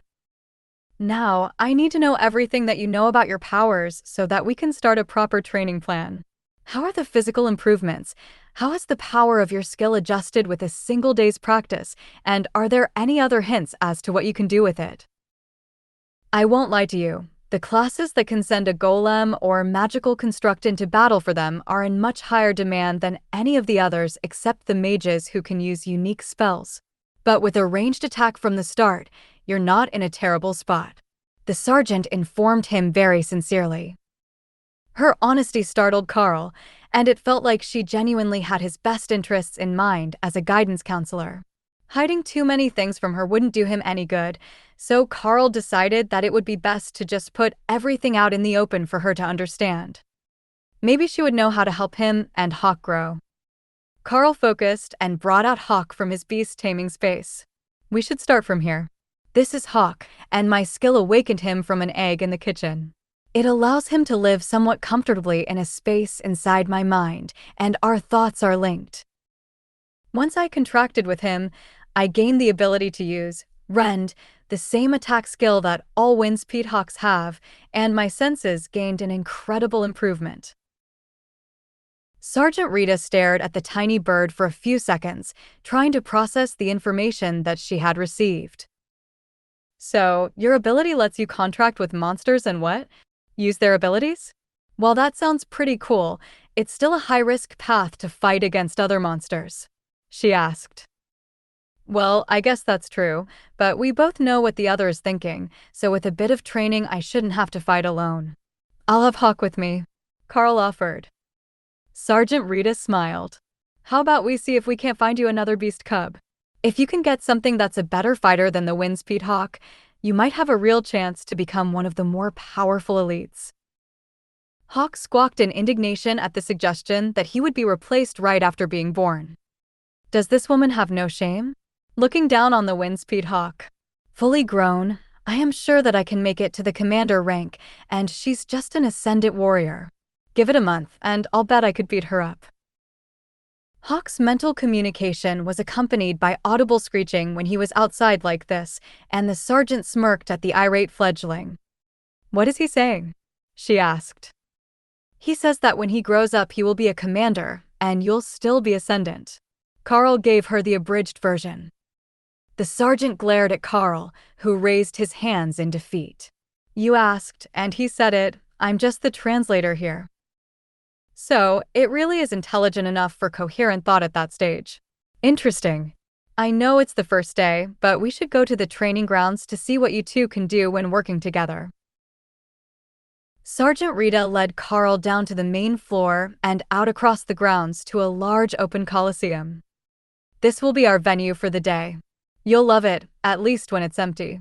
With nobody here, you can send your hawk as far out as you want, and we can spar with the training gear. Don't worry too much, it's capable of withstanding the attacks of commander-rank magical beasts. We won't be in any danger from the practice," she explained. The Coliseum was actually a football stadium that was converted to an arena when the facility was repurposed as the Divine Golden Academy a decade ago after the injections were developed. It was huge and open, with more than enough room to fight, and plated with a powerful magical barrier and armored plating to keep the battles from affecting the crowd. "Call out your bird, you two can make the first move," Sergeant Rita suggested as they walked to the middle of the battlefield. "Hawk, fly up high and attack from the side. She will be expecting you to go behind her," Karl instructed as he checked his gauntlets and drew his sword. As soon as he released it from the mental space, the hawk flew up 50 meters in the air and began to circle, waiting for its master to be ready. "Go," Karl instructed as he slashed forward with the blade, activating Rend halfway through to create a small arc of power that Rita blocked with ease using one of the two daggers that had appeared in her hands. Then she dodged to the side as the attack from Hawk streaked towards her, and parried again as a flick of Karl's fingers sent more rending energy her way. Then she counterattacked, surging with energy and rushing toward Karl. He had no actual combat experience, but a sword was bigger than a dagger, so he sidestepped and swung his blade, which she easily parried, but while she was distracted, Hawk's next attack hit her in the back of the neck, leaving a bright red welt. "What do we do?" "Her neck doesn't break when I attack it," Hawk asked in a panic. "Just keep attacking. She's stronger than us, but she is going to teach us how to fight." Karl frantically blocked the daggers with his gauntlet, but he could see that she was holding back, pushing him to see his physical limits. "That bird's accuracy is deadly. I can see how you would have confidence against a common grade monster with a companion like that. If I were one of your classmates, I would likely be in the infirmary right now after that strike to the neck." The sergeant congratulated them. She had underestimated how fast that bird was and hadn't realized that it had time to come in for another dive-bombing run so soon. Rita turned to keep them both in her line of sight as the bird continued to circle overhead, then launched a flurry of attacks that knocked Karl to the ground just in time for her to block Hawk's attacks. "All right, I know where your weaknesses are now. The first thing that we need to train is your fighting skills. While the bird is equivalent to a repeated sneak attack, low output but incredibly difficult to dodge, you will have to face the wrath of your enemies until you can find a second pet or a group mate to take their attention." That made a lot of sense. In a way, he was still a warrior class, just a pet warrior who could fight alongside a magical beast. Learning an entire combat system wasn't going to be easy, but at this point, his life literally depended on it after graduation. Unless he gave up on the dreams of becoming famous and powerful in exchange for doing some cushy job for the ultra-wealthy and somehow never get the reserve force call to battle. But if he did that, he wouldn't be much different than where he had started. He'd just be at the bottom of a much fancier pile. Even most of the music and television idols among the elite were known to go and fight to improve their strength or deal with attacks. They just did it with assistants and cameras following, so the world would know how awesome they were, not like some bureaucrat or lawyer who got sent to an attack that didn't even make the news to fight alone against a rampaging monster. "All right, What do we start with? Sword fighting? Martial arts? Some sort of secret magical body training art? He asked. Sergeant Rita laughed. First, we start with basic physical conditioning. Your body is adjusting quickly to the mana injection, and it triggers an awakening in place of your natural growth. That's why we give the shots at the end of middle school, so that all the recipients are still in the rapid growth phase and can adapt more easily to the changes. As your body adjusts, you should be able to move from a common physique to an awakened physique fairly quickly, and then you will be able to actually fight at an acceptable pace, closer in speed to the movements of your hawk. Karl sighed. He knew it. There were definitely going to be laps around the academy. Follow me to the gym. There will be a bunch of agility-type fighters there now, so your standards should be suitable for the equipment that is out. I will lead you through a basic routine today, and then we will set your baseline for improvement. Within the next month, I expect that you will be able to make the minimum awaken standard, but you have until the end of the semester before the official tests are done. So, most students take that long to make it to awakened? Karl asked. That didn't sound so bad. No, many of them will make the minimum standard within the next few weeks. The true geniuses will be getting close to ascended by the end of the first semester and make it there either late in the year or at the beginning of the second year. Just like that, Karl's dreams of easy days as an elite were crushed. When they got to the gym, the attendant issued Karl a workout uniform consisting of sneakers, shorts, and a shirt in the academy's white and gold color scheme, and sent him to the locker rooms to shower and change. That was their policy: shower before and after using the equipment. Apparently, new students didn't wash enough on their own, and they needed to shower when they arrived. Or perhaps, like he was that day, they were expected to be sweaty already. It didn't take long to get ready, but Sergeant Rita was already there, changed into a black tank top and a different pair of green cargo pants with clean boots. Did they think that she might be mistaken as a student if she didn't wear green? Or perhaps it was a military rule. Karl had heard that the elite soldiers weren't officially military, but their own branch of the government. However, they didn't come to the mines, there was no reason for them to be there, so he had never actually seen one before the injection day. The agility-type warriors, as Sergeant Rita called this class, turned out to be almost entirely female. That made Karl wonder deeply about what sort of bias the mana injection had for the skills that it awakened in people, or what that said about his current physique.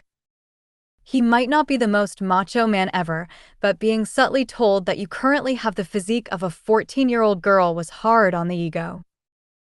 Then he looked through the glass wall and saw the strength-type warriors from the senior class's training, and the class was full of muscle-bound meatheads with arms the size of his torso. Maybe he was in the right place.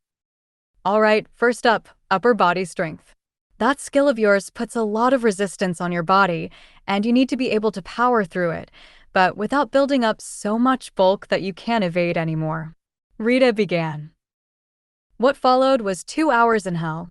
By the time that Karl limped back to the showers, he was sweaty, exhausted, and ready to fall asleep right where he was.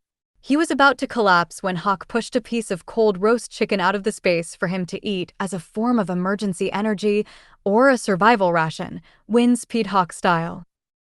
A very deeply missed survival ration, even though the bird still had a quarter of a roast chicken and plenty of raw meat left. Once he was changed, Karl made his way back to the dorms for the afternoon and straight to the cafeteria for some much-needed sugar and caffeine. If this was going to be the daily routine, he was going to have to start eating much heavier meals than usual. Somehow, despite feeling like death, he still managed to look like he was in better shape than the next few groups to arrive. They were holding each other upright and mostly bruised, cut, scorched, or dripping with some sort of mystery liquid. What happened to you? Karl asked the mage sitting at the next table, startling him so much he almost fell out of his chair. Skills training. All day long, the magic classes undergo skills and theory training. I have one spell, Lightning Bolt, and they had me drink supplements over and over to cast it 30 times today until it stopped hitting me and everyone around me. He complained, clearly in agony, and so tired he was about to pass out. What about you? The other mage at the table, a girl with charred sections on her uniform, asked. I had a combat class with the instructor, then 2 hours of fitness routine with the agility type fighters. I think my legs have started to turn into pudding already. Karl sighed. 2 hour fitness routine? What did you do to the instructor to deserve that? Even the newbie warriors only get a 30-minute intensive weight training session and a 30-minute cardio session along with their weapons training. The girl asked. No idea. I think that she's got high hopes for me, though, because she's already talking about forging me into an awakened body this month. The mages winced. We need to get our mana levels up to awaken levels before the end of semester exams, but that's way harder than it sounds, and we need to meditate whenever we're off, but you can't do it when you can't focus, and we're all too sore today. Well, almost all of us. I think that she might be fine. That woman is a demon. The boy Karl had spoken to first complained, gesturing toward a woman covered in slime at the next table. Slime girl? Karl asked. Don't let it fool you. She's a water mage, and her first spell is refreshing water slime. It helps her recover stamina and mana, so she's been wearing it like that all day. That was almost a cheat ability. From what these two said, the mages train their aptitude by maintaining and controlling their spells, and hers refreshed her stamina and magic while she wore it, so she could do it all the time without getting exhausted. She would almost certainly grow quickly. That was the sort of luck that a true protagonist should have, Karl decided. Slimes suck, you can't even eat them, they just squish. Hawk had a point. Not only was he an excellent combat assistant, he was also edible. The students slowly made their way to their rooms, and Karl let Hawk sleep off his overindulgence while he lay in bed, too tired to sleep, but too sore to do anything else. He wasn't sure when that changed to blissful slumber, but he was very aware of his alarm going off the next morning, alerting him that he had 15 minutes before Sergeant Rita arrived. Karl took a quick shower and changed into his uniform before the sergeant was at his door, impatiently knocking and holding a breakfast tray in her other hand. You're running late, so I brought food. Let's go to the gazebo so you can eat while you study, she instructed. Once they sat down, Sergeant Rita took out a small stone and set it on the table. What do you think of this? She asked. Karl looked it over. It wasn't an egg, it was just a rock of some sort. He even poked it, first with the handle of his spoon, and then with his finger. No response. It's definitely a rock, he replied. Interesting. So the psychic stone has no response to you, but you can communicate with your bird. Rita noted. Now, try this one. Again, Karl put his hand on the stone, tried to make it do something, but it was just a rock. Then another and another. But when she put a small golden coin on the table, an ancient monetary instrument from the Golden Dragon nation they lived in, Karl immediately felt an affinity for the object, and when he touched the dragon on the coin, a sense of power filled him. So, that's the answer. That coin was blessed at the Dragon God's shrine during the last dragon festival. It appears that your powers resonate with the dragon energy. Since that's the case, I want to try something else.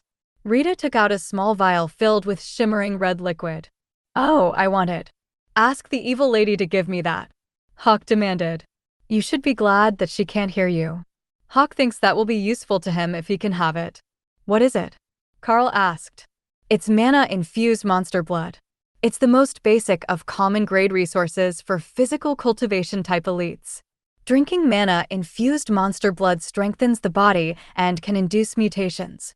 Without a proper method to handle and guide the process, it is often fatal, but for a monster or magical beast, it should be perfectly fine, she explained, with amusement sparkling in her eyes. For a moment there, she almost seemed like a happy young woman, but then her serious face was back as she gestured toward the table. Call him out so that I can see the process. If it works, the academy will get you more resources for the bird until it can grow into a proper combat unit, according to this morning's briefing leadership. feels that trying to turn you into a frontline fighter with just one rending attack is pointless, and the senior professors think that we might have more luck training the hawk, with you as its backup and leader in a support or scouting role. She explained. Karl sighed. Day 2 and I've already been sidelined? Rita gave an honest laugh at his disappointment. All the mages are being cultivated in this direction as well.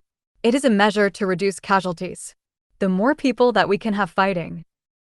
Behind golems, summons, barriers, and in your case, monsters, the better we can resist the magical beasts, and the more success we will have against the armies of the other nations.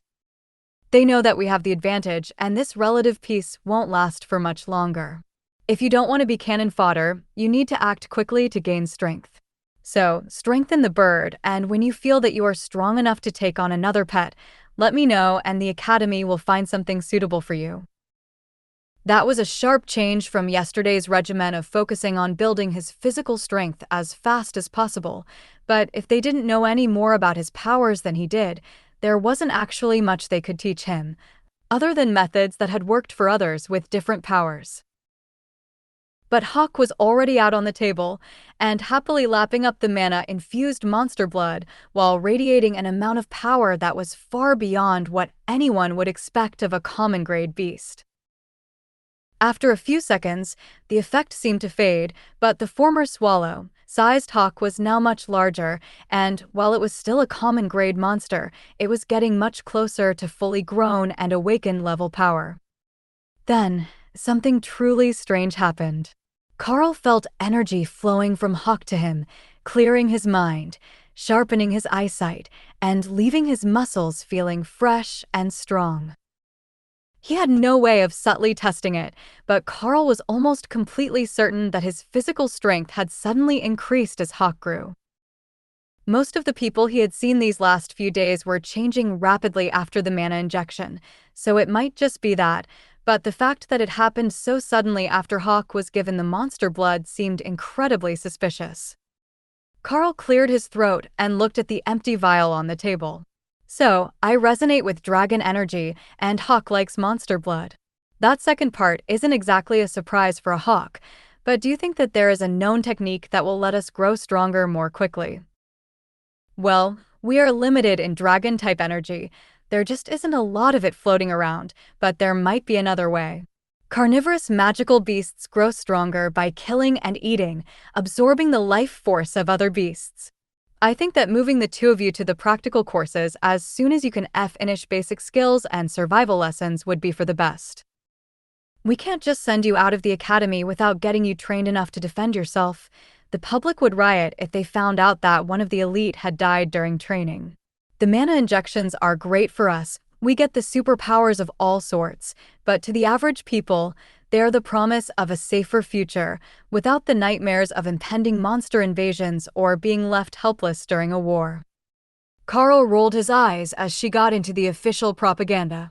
While she wasn't exactly wrong, most of the students here would never fight in any war. Heck, half of them would never develop a skill that was actually useful during a war. No matter how cool a sword skill was, artillery still existed. Unless your sword could deal with an airstrike, it was not suitable for use during a real war. But some of them really could deal with artillery using sword techniques. The mages were a different story. But also, if his beast got powerful enough, or he managed to bond with a particularly powerful monster, he could also become a deadly fighting force. The hide of a powerful magical beast could stop bullets, and many types of beasts could breathe fire, call down lightning, or even slice apart armored vehicles with their claws. He was already headed down that last road, with Rend, and if he could get it past the awakened level of the power scale and into the ascended levels, there was no reason that he couldn't tear through an armored vehicle on his own. But for now, that's mostly hypothetical. We're not at war with anyone, and the magical beasts are being held at bay throughout the Golden Dragon Nation. Karl replied. For now. Just trust me, Karl. You want to get in as much combat training as you can, and I will apply for improved resources for Hawk. I know that birds are usually fine with whatever sort of meat you feed them, but if we want to force it to grow faster, it will take a detailed plan. Rita informed him. Karl thought about that. A wind-speed hawk was full-grown at 4 months old. But at that point, they were only low-awakened level beasts with a common-grade physique. It would take time and hunting stronger beasts if they wanted to grow past that strength level. Without some sort of reference or plan, he could be stuck at a very low level in his second year. Rita started to take textbooks out of her bag, but a very different set of books than Karl had been issued his first day here. These were all about magical beasts, their diets, traits, abilities, and other factors that might be relevant to Hawk. I will leave these for you and come back tomorrow morning.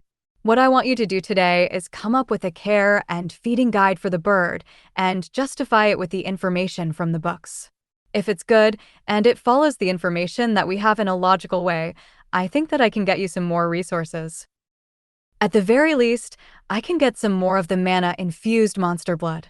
We stock quite a bit of that for the warriors and other classes who need an instant physical power boost. She informed Karl with a smile. Rita left Karl alone with a stack of books on monster data, which were all written from the perspective of a hunter. At best, they noted what the beast's usual diet was and where it could be found, but that was much different than a guide to help him properly raise them, much less one to raise them faster than usual to compete against wild beasts and magic users. Fortunately, he only needed a care and feeding guide for Hawk to complete the homework, which was a perfectly reasonable level of workload for the day. Plus, he had a cheat.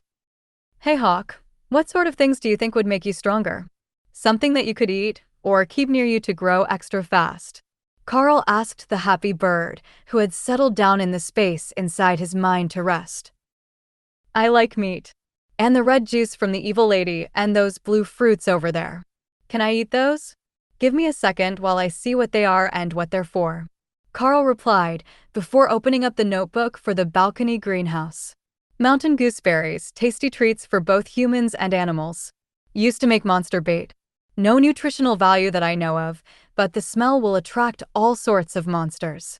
This berry contains a high mana content, suitable for creating mana potions of the weakest variety.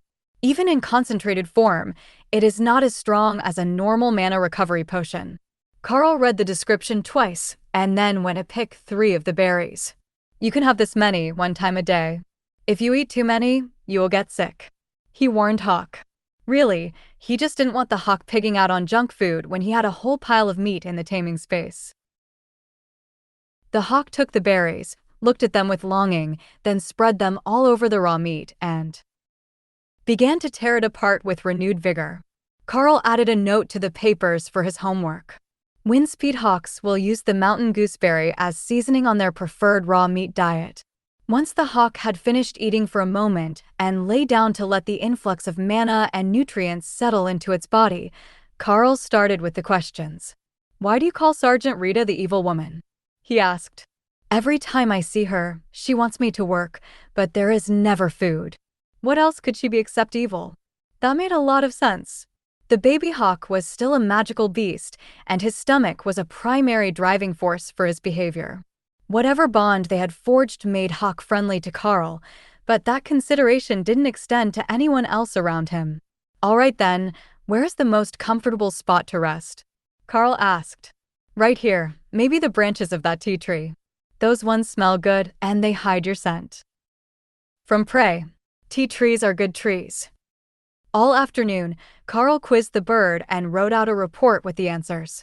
Then he started to go through the textbooks, looking for supplements that might help monsters or even elites with rend-type skills. The first group didn't have much research on it, but the second one was pretty common. All sorts of warrior classes had a rending attack after a bit of training, and it was among the skill techniques that the Golden Divine Academy taught its warriors.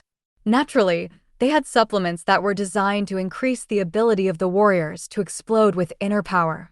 The question was if they would be effective on Hawk. Neither of them could tell from looking at the description, so Karl began to flip through the standard textbooks until he found the alchemy text. That one was more productive. Once they had the list of potential potions and treatments, Karl just had to check the ingredients and see if it was something that Hawk might like. Most of them were all herbal-based, but once he got to the strength potion, he found something promising. It was made from monster blood, infused with the dust of a gemstone that gave off strong magical energy. The two together gave the human imbiber a long-duration burst of energy. That stone was the promising part. He didn't really need something that would give Hawk a burst of strength. It was a bird, not a gorilla, but the stone that it was made of radiated power that might help him grow more quickly. After that, Karl kept searching, but only found one other resource, a wind magic stone of the same sort. That one wasn't a natural resource, it was created by mages as a mana storage device. Hawk loved to absorb mana, and since it was air magic, Karl had some hopes that it would be able to work with that stone to improve its own abilities. That was 4 potential resources. High-energy monster meat with berries for seasoning, the infused blood, the strength stone, and the wind stones. If he could get all 4 of them, he might even be able to get Hawk through to awaken strength in the next few weeks. The next morning, Rita returned to collect Karl's homework before breakfast, and then came back with a small bag for their classwork. "All right, I got you what I could to see if the resources actually help a pet beast grow faster than the average. This isn't going to be a short process. The Windspeed Hawk is going to need the whole semester to make it to awaken naturally, so if you can do better than that, you should get good marks on your training. We will still work on your martial arts skills though. If you get targeted by the opponents in a mock battle, you need to be able to defend yourself, and you do have at least one attack method of a magical variety," she informed Karl with a smile. "Well, at least I'm not expected to run and hide while someone beats up Hawk. What did you manage to find us?" Rita dumped the contents of the bag on the table, and Hawk went crazy in Karl's mind. There were 2 strengthening stones, an entire liter of infused monster blood, and 6 blue wind stones that were giving off an incredible aura of power. The wind stones were made by the headmaster personally. He was part of the first batch of successfully injected elites, and he is now an overlord grade mage. He says that if the wind stones really can be a cultivation resource for the Windspeed Hawk, he will gladly make you more, and look into ways to awaken more elites in the same direction," Rita explained. "I take it back, evil lady is actually nice lady," Hawk screeched as it stared at the buffet in front of it. Karl ignored the bird's antics in his mind, and placed one of the strength stones in a small dish full of monster blood. The energy seemed to seep from the stone to the soup, but Karl wasn't sure what to do with the wind stones. You can't crush the wind stones, it will break the spell. But if he just sleeps beside them or wears one as a pendant, the mana should help. Assuming he can use it anyhow. That's how the new air magic users do it. Karl called Hawk out, and the bird immediately went to the soup and licked the entire bowl clean before turning its head to the wind stones. Each was no bigger than the diamond on a wedding ring, but the energy contained inside was immense. Sleeping next to them shouldn't be a problem, and Karl could even make a little pouch to carry them around Hawk's neck. But the bird immediately ate one, and swirling winds began to build around the balcony, tearing leaves from trees and nearly knocking over planters for the smaller varieties, before Karl pulled Hawk into his mental space. "What are you doing?" he demanded of the tiny bird that was now radiating magical power. "It's food. Amazing, powerful food. What else would I do with it if not eat it?" Inside the space, winds whipped and power flowed constantly from Hawk to Karl, strengthening his body as if he were the magical beast. But from the outside, from Rita's perspective, everything was calm, and Karl was meditating or distracted by his thoughts, with no sign of external stimulus. All she could do was patiently wait until an hour later, when Karl finally opened his eyes and gave an exhausted sigh. "The windstones are indeed an excellent resource for Hawk. Come on out and let her see you, my friend." The Windspeed Hawk appeared on the table, looking exactly as it always did, with cream feathers covered in mottled brown patterns that matched the common trees of the forest. But now it was much larger, as long as Karl's forearm, as a nearly full-grown Windspeed Hawk should be. It was also giving off the aura of an awakened grade monster. Well, we can say for certain that feeding a windstone to a Windspeed Hawk will cause an immediate growth breakthrough, and it will progress from fledgling to a young adult state within a few hours. He's also starving again, and he has eaten everything I stored, so I'll pour him some more blood into the dish," Karl offered as an explanation. It really worked. There actually is a way to cultivate tamed monsters. How do you feel? Is it a strain on your body? Did you gain anything from the process, perhaps more mana or a new power? Rita asked, ready to take notes for the academy. I feel stronger, but I don't know how to check my mana levels. Is there a device for that? Karl asked. No, the mages know instinctively, but I'm not a mage. We can bring you to one later, and they can give us a reading for the records. But meanwhile, you can try to use your abilities and see how long it takes for you to get tired. Karl ran off to the closet in his small room to get the gauntlets and came back out. A quick flex of his arms gave him a sense of great power, and once he got to the railing, he found that the resistance of the rend spell on his actions was negligible. He had more than enough strength to move his arm normally, and the four thick arcs streaked through the air and out over the academy courtyard. Impressive. That is definitely at the awakened rank in power, but how many times can you do it? If there is no stamina, the Academy will classify it as a common class burst ability on your part, where it is an awakened ability for the hawk. Rita explained. 3 more at full power was enough to leave Karl panting, but he had an idea. Give me a few minutes to recover, and I think that I can do better. A short break and a bit more to eat had Karl back up to full strength, while Rita quietly made notes about his recovery speed. Karl tried again at half strength, and the drain on his energy was negligible. The feedback from Hawk was enough that Karl felt he could do this for hours, but instead he did it a dozen more times, alternating hands and directions of the cuts, as if he was shadowboxing with rend as the strikes. 15 minutes at half output. That's still common grade strength, but on the strong side of it, and it looks like you are improving as the Hawk improves. Once he is stronger, you should really become an awakened level fighter, or rather beast tamer, with the advantage of an awakened level beast to help you. Not bad for the first week, right? If you leave those resources here, I think that we can do better by the end of the month. We might even have enough strength to fight with some of the second-year students by the time the exams come around. Rita laughed at Karl's enthusiasm. You had better make time in your day for combat training then, or even with Hawk, you'll get beaten to a pulp. She had a point. This whole beast taming thing would be a lot easier if he had a giant rhino or something scary in front of him. Hawk went straight for the windstones again, once nobody was paying attention, and grabbed another. But this time, it didn't integrate into his body in the same sudden rush. Instead, there was a steady flow of wind magic from the stone to the bird, and its body seemed to be adapting to the excess energy at a much slower rate. Does it only work that well once? That was a pretty high-level resource, compared to Hawk, so perhaps it damages the body when it is used in such an abrupt manner.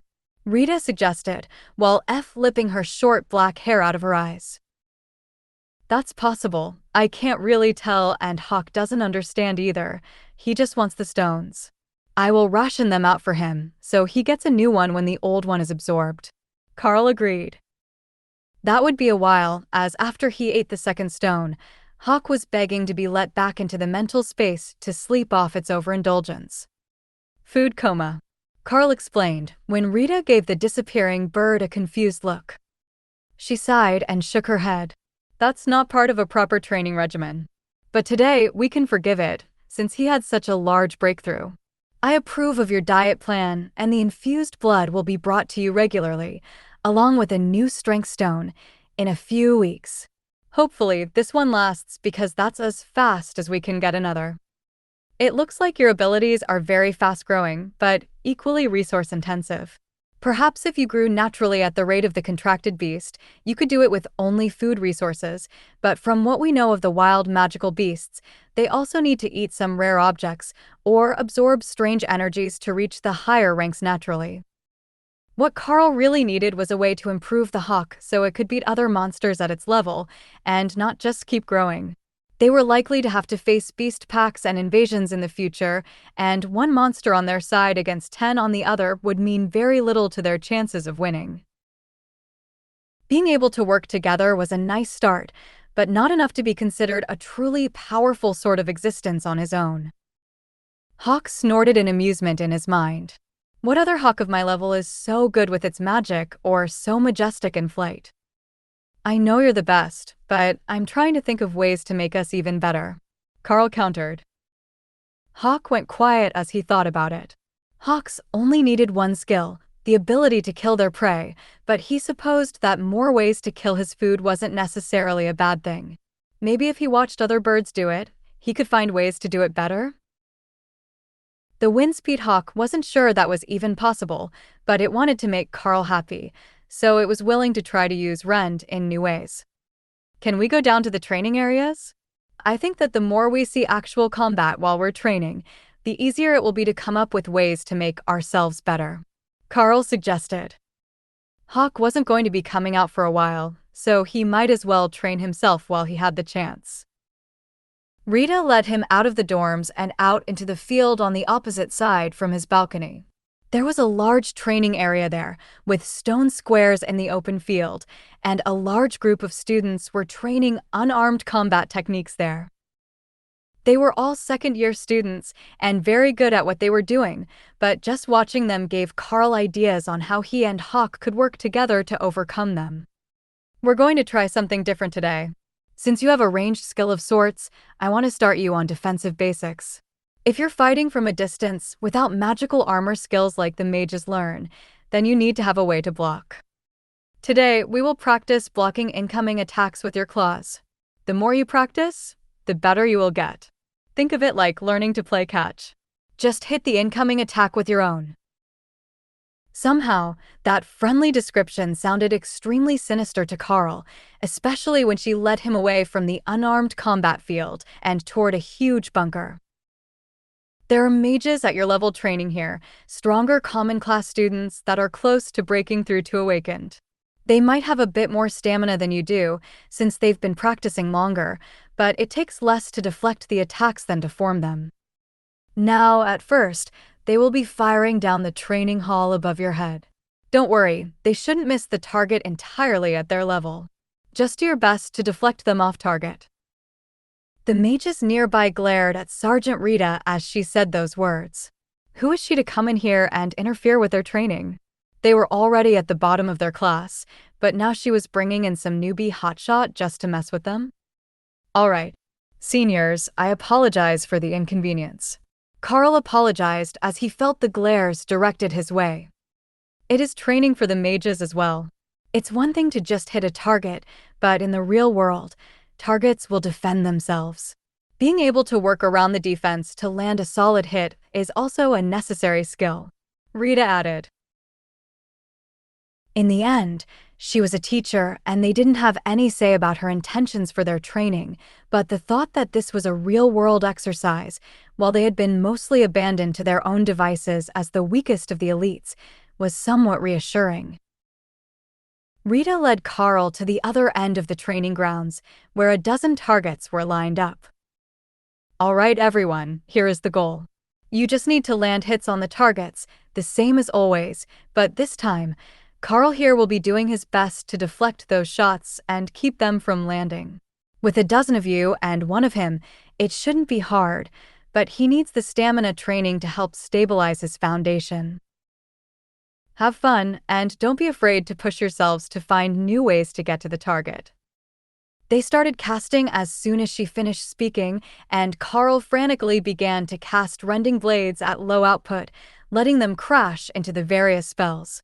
Some were deflected, some were only slowed, and some pushed through on their own with only a slight loss of power. It all depended on the element and the power of the spell as to what happened. Fire and water were the hardest to deflect. They just passed over with a loss of power, where ice, earth, and other solid objects could be easily knocked off course. The next time, he only used one rending claw per attack to save mana, but increased the power of each as he swatted aside and nullified the attacks. Karl panted with exertion and sighed. That was a mistake. The power needed was an exponential increase compared to the increased output.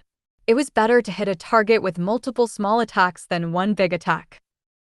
The mages were actually beginning to enjoy themselves as they realized that he wasn't some wonder genius sent here to humiliate him, and that he was a newbie working on his mana control, just like they had been all last year. With everyone limited in stamina and magical power, there were constant breaks, which also became part of the game that was played between Karl and the mages. He would sit down to recover, but still swat at attacks if someone got lazy and an attack was particularly weak or slow-moving.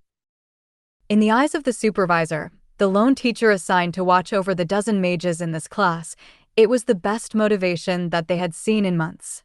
None of these students were good at self-motivating, and their abilities weren't strong enough to get them a personal instructor, even one at the low level that Sergeant Rita had reached. To his trained gaze, the warrior with the rending claws was likely to overtake her in power by the end of his first semester, while she had taken 3 years to make it to the middle of ascended rank combat power. Sergeant Rita was no genius when she had to learn magical powers, but she was a great martial artist, and from what he could see, a superb teacher. Not only had she motivated her own student, it was motivating his as well. Karl and the others trained together until lunch, after which the mages would be moving to theoretical training to help them learn new spells, and Karl would be moving on to either close combat training or theory classes on how to care for a magical beast and research assignments on the chances of increasing its power more than its species would normally allow. Come with us for lunch. It looks like you awakened a pretty cool combat ability right from the start with the ranged claw attacks. Most warriors are boring until they're at least reaching the end of the awaken rank, and they can start to hit targets more than 2 meters away from them. One of the mages informed Karl. She was a tall and buxom blonde, but with the growth spurt that he had undergone the last few days, she was only a little taller than he was now. And Karl had hopes that he would reach an acceptable height before he had enough classes with others that his reputation as a shorty would precede him. At the very least, everyone seemed to respect his abilities. None of them seemed to notice that Karl covered an entire plate of raw meat in a drizzle of mana-infused monster blood, or that it simply vanished into thin air. They were all more eager to discuss the ways that they had thought of to use their spells to get around his defenses.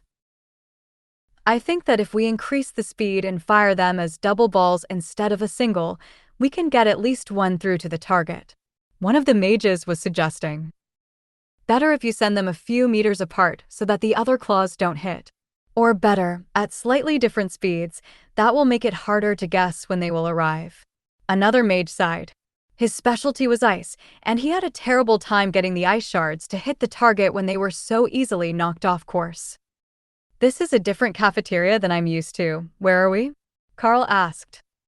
Oh, this is the cafeteria in the mage district.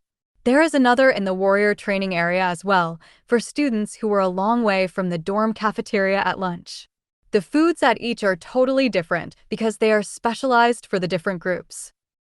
The warrior one has more nutrition-based options, designed to build muscle, while ours is more mana-rich. The one at the dorm is a mix of everything, but mostly it's used by the students who study in their dorms all morning, the non-combat elites. The tall blonde explained. That's good to know. I have to train everything, but today I definitely need the extra mana. I'm Karl, by the way. Molly, the blonde replied. Formerly known as Gertrude Dingwall, one of the boys teased. But now I'm Molly. It's on my ID card. The blonde replied in an annoyed tone. You don't have to put your real name on the sheet, you see. She asked if she could change it when she was on the train, and the guard said they'd call her anything she wrote there. Legend has it that some prankster a few years ago was known as Tater Salad for an entire year before he could get his card changed. One of the other mages informed Karl with a giggle.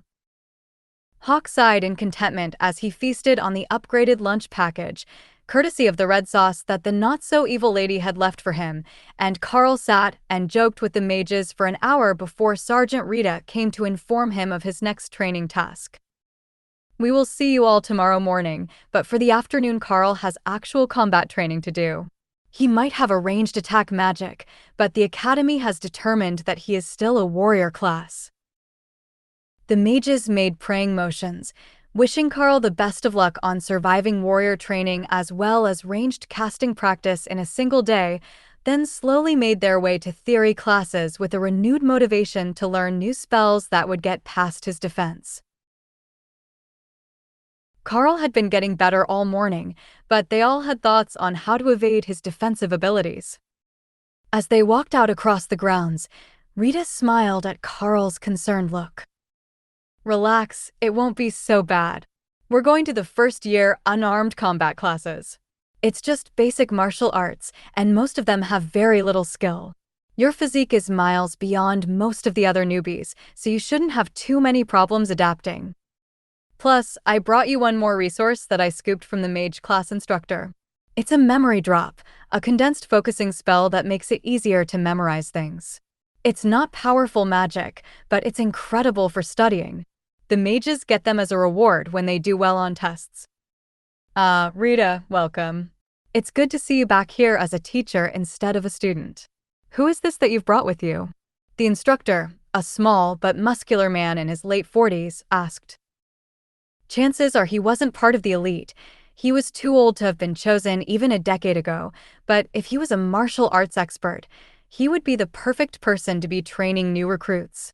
They wouldn't be stronger than he was, and they knew basically nothing, unless they happened to have some special training at home, with the hope that they would be in the lucky 5% that managed to gain an affinity to mana from the injection. That was a fairly big risk to take, but some would surely have done it, just in case. This is Karl. He's an agility-type warrior with a ranged magical attack that utilizes the claws on the gauntlets. It has proven quite versatile, and since it's a gauntlet-type weapon, he should fit in fairly well in your unarmed combat classes as well. Rita explained. Well, that sounds like it's a properly versatile skill set. Alright, let's see what you can already do, and what you still need to learn. The instructor agreed. Karl laughed and Rita smirked. They both knew that he knew nothing, but with the enhancement that he had been getting from Hawk, at least he might not embarrass himself.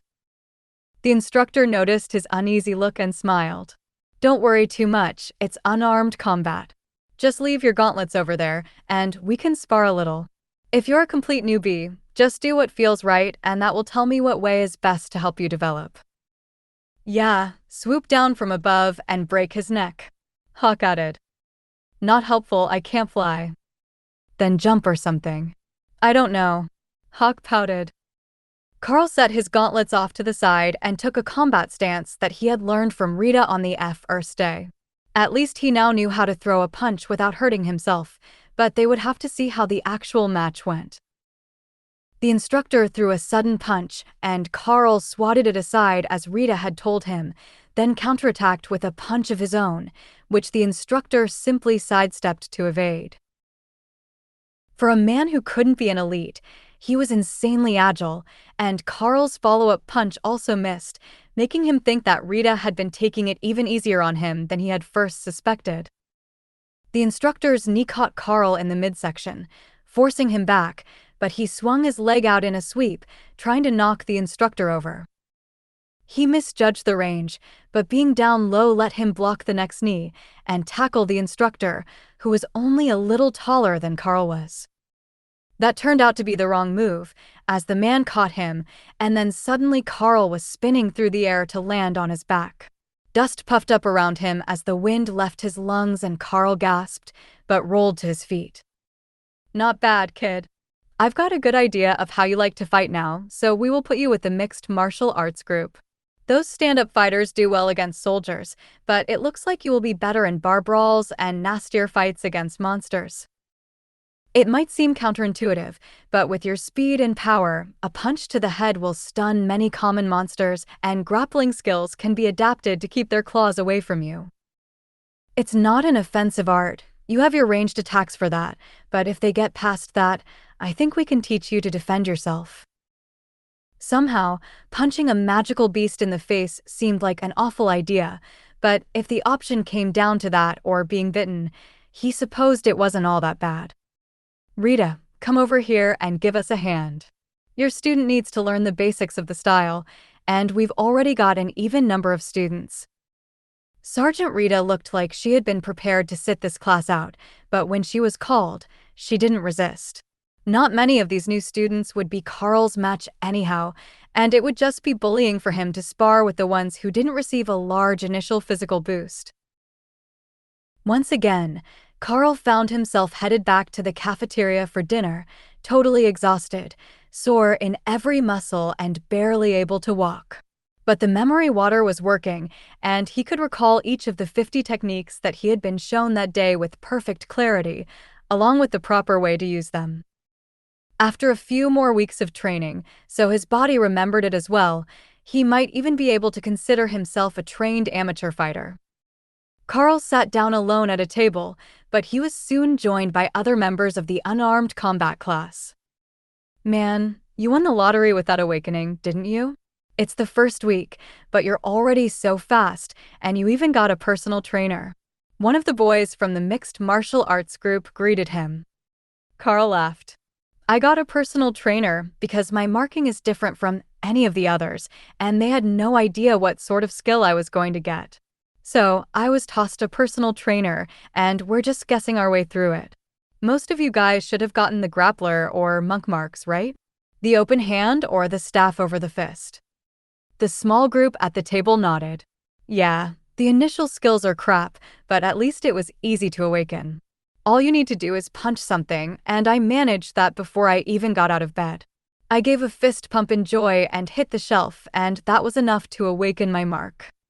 Plus, we get a load of extra stamina. Even if we can't get to the most powerful ranks, we can at least grow up to be popular with the ladies. One of the other boys laughed. It's better than nothing. But sitting around all day talking about magic symbols like the mages sounds like much more fun than working my butt off learning martial arts and body strengthening skills. One of the other students laughed. Your head hurts trying to do basic math. You'd never survive as a mage. It has to be easier than getting beat up every day. I'm a lover, not a fighter. The boy complained. We all know you've never done that either, so you might as well learn to fight. While Karl lay in bed, wondering how he was going to deal with the mage class in the morning, Hawk was busily finishing absorbing the wind gem that he had been given. With the level difference between the hawk and the stone, it should be giving him all sorts of benefits, but after the first stone, which brought him to the awaken level, there wasn't much change. His mana levels were steadily growing, which was pulling Karl up with him, but nothing as shocking as the first stone. It was with great regret that the generous offer of resources was wasted that Karl fell asleep, only to be awakened before dawn as a surge of magic flowed through his body. Skill gained. Wind Shield. The absorption of the stone had granted Hawk a new skill, though the new spell was unavailable to Karl, at least for now. Now that's more like it. Another spell for you, and that is one that a normal wind speed hawk wouldn't manage to learn. Congratulations. Karl cheered for the bird, who was already settling back down to sleep.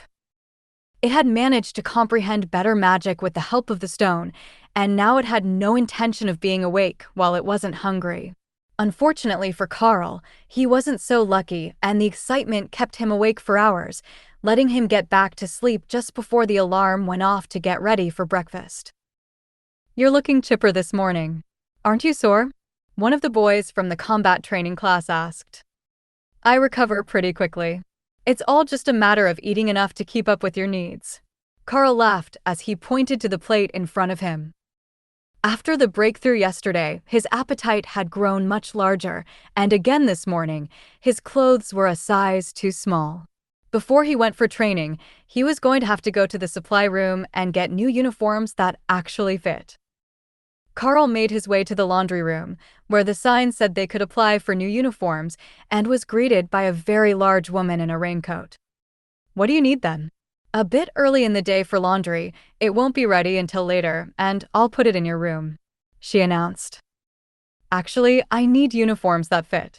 I've been growing like crazy since I arrived, and neither of the ones I was given fits anymore. I can't even do up my shoes. I'm standing on the heel. Karl replied. Ah, right then. I'll get you sorted out. Just bring the others down to me later. The laundry woman came back a few seconds later with two uniforms in fresh plastic bags and a pair of boots, plus a pair of shoes and sandals. If you turn out to be one of those giants, then you might need the sandals later. Just try to keep things in good condition, so I can issue them to the other students once they're all washed. Once you're settled through the growth phase, you should be fine. Karl returned to his room to change, and then went down to meet Rita for their morning visit with the mages. Hey Hawk, which one do you think is more mana efficient, Rend or Windshield? He asked. Rend, of course. But Windshield can block big things and water balls. Stupid water balls, Hawk replied. Karl wasn't sure what the water had done to him. The bird had been sleeping most of the morning yesterday, but there was a chance that the young bird was just moody and needed more attention. Why don't you come out and sit on my shoulder for the morning? We can block water balls together, Karl suggested, and Hawk was instantly out, sitting on the shoulder of his coat while impatiently rocking, waiting for them to get to work. I take it Hawk is going to join us for the day? Rita asked. He was feeling a bit caged in, waiting to be able to do something other than sleep and wait. I think it will be good training for him as well, and there are plenty of spells for him to block. Don't worry, he knows to block the spells, not to attack the casters. Rita laughed as she led them to the training grounds, where the mages were already assembled and waiting. You have a pet bird? That is just awesome. Will he be watching? That's a male windspeed hawk, right? One of the girls from the mage class asked. He is. His name is Hawk, and he will be helping me out today with the blocking duties. Karl agreed. The mages looked extra excited. They were wondering what a magical beast would do to block their attacks, but they didn't want to go find a wild one to find out firsthand. This was much safer, and they would be able to learn if the hawk's logic on what should be blocked was different from what a human's would be. The barrage began again, but with faster attacks, variable speed attacks, and multiple castings to try to get around Karl's defenses. As soon as the fight started, Hawk leapt up into the air and circled behind the targets so that he could attack downward, the way that he was used to, and began targeting the water balls. Nobody else noticed at first, as there were only a couple of water mages, but they were quite certain that the bird had something against them. Hey, did that hawk just cast a windshield? I swear that it used a barrier spell when my water balls split to go around the rending blades. The water mage complained. It's a windspeed hawk. Since when do they have a barrier ability? One of the other mages laughed, and then saw his fireball simply dissipate against an invisible shield. Damn it, they do have a wind shield. Alright, I've got a counter for that. The fire mage raged, while the other mages laughed, and the hawk screeched happily. His next attack was 3 fireballs, split in speed so they wouldn't be easily blocked. Hawk spread his toes and swung his foot, sending a trio of rending blades out to intercept. They hit all 3 fireballs at once, and the other mages cheered. Man, he's good. No wonder people tell horror stories about trying to get away from bird-type monsters. After the skills training with the mages finished, and they had all managed to drag themselves to lunch, exhausted but satisfied with their progression, Karl began to mentally prepare himself for the afternoon skills training. Hawk was happily resting on the table with a chunk of roasted meat, but Karl could tell that the bird's mind had already wandered to the monster blood-treated delicacies that had been stored in the taming space for him to snack on all afternoon while his leader learned how to fight. Do you think that they will let you go out with the newbie training patrols? I know that you're training alone and on a different learning program than everyone else in the first-year class, but we also heard the teacher talking today about how they might black badge you soon, and then you'll be able to lead a group into the woods. The actual classes always have wilderness assignments, but they can't go without an awakened or stronger team leader, so most of the first years have to beg for favors from the upperclassmen, or wait until the teachers organize an outing. One of the girls asked. She was also a black-badged awakened mage, but looked older than many others in the Misfit Mages class, so she might be in her 3rd year, not her 2nd. I will have to ask Sergeant Rita about it. I didn't know that the others had to leave the academy grounds to do things in their 1st year, so it's all news to me. Other than the combat training class, where I don't actually spar with many of the other students because I'm physically strong and untrained, you guys are the only student interaction that I have. Karl explained. Oh, that makes sense. This early in the year, you wouldn't be doing much of anything but learning the basics. It's mostly the alchemists, druids, garden witches, and such that have to go outside into nature to train. Their skill set requires it. The mage agreed. Yeah, and the more esoteric mages often don't leave the library for more than an hour or two a day for their entire time at the academy. They just learn as much as they can about spells and then never actually use them for anything. I should have worked harder to be one of them. It would be less exhausting. One of the boys added. If you can, you definitely want to go outside, though. There are all sorts of good things out there, especially for a meat lover like Hawk, and you'll get extra credit for leading the group, which you can spend at the supply room. Sergeant Rita's voice came from behind Karl. Are you lot trying to steal away my student? He's got a long way to go before he's ready to go out into the wilderness unaccompanied. The mages laughed, and everyone pointed at the bird on the table. Did you know that the windspeed hawk can use wine barrier?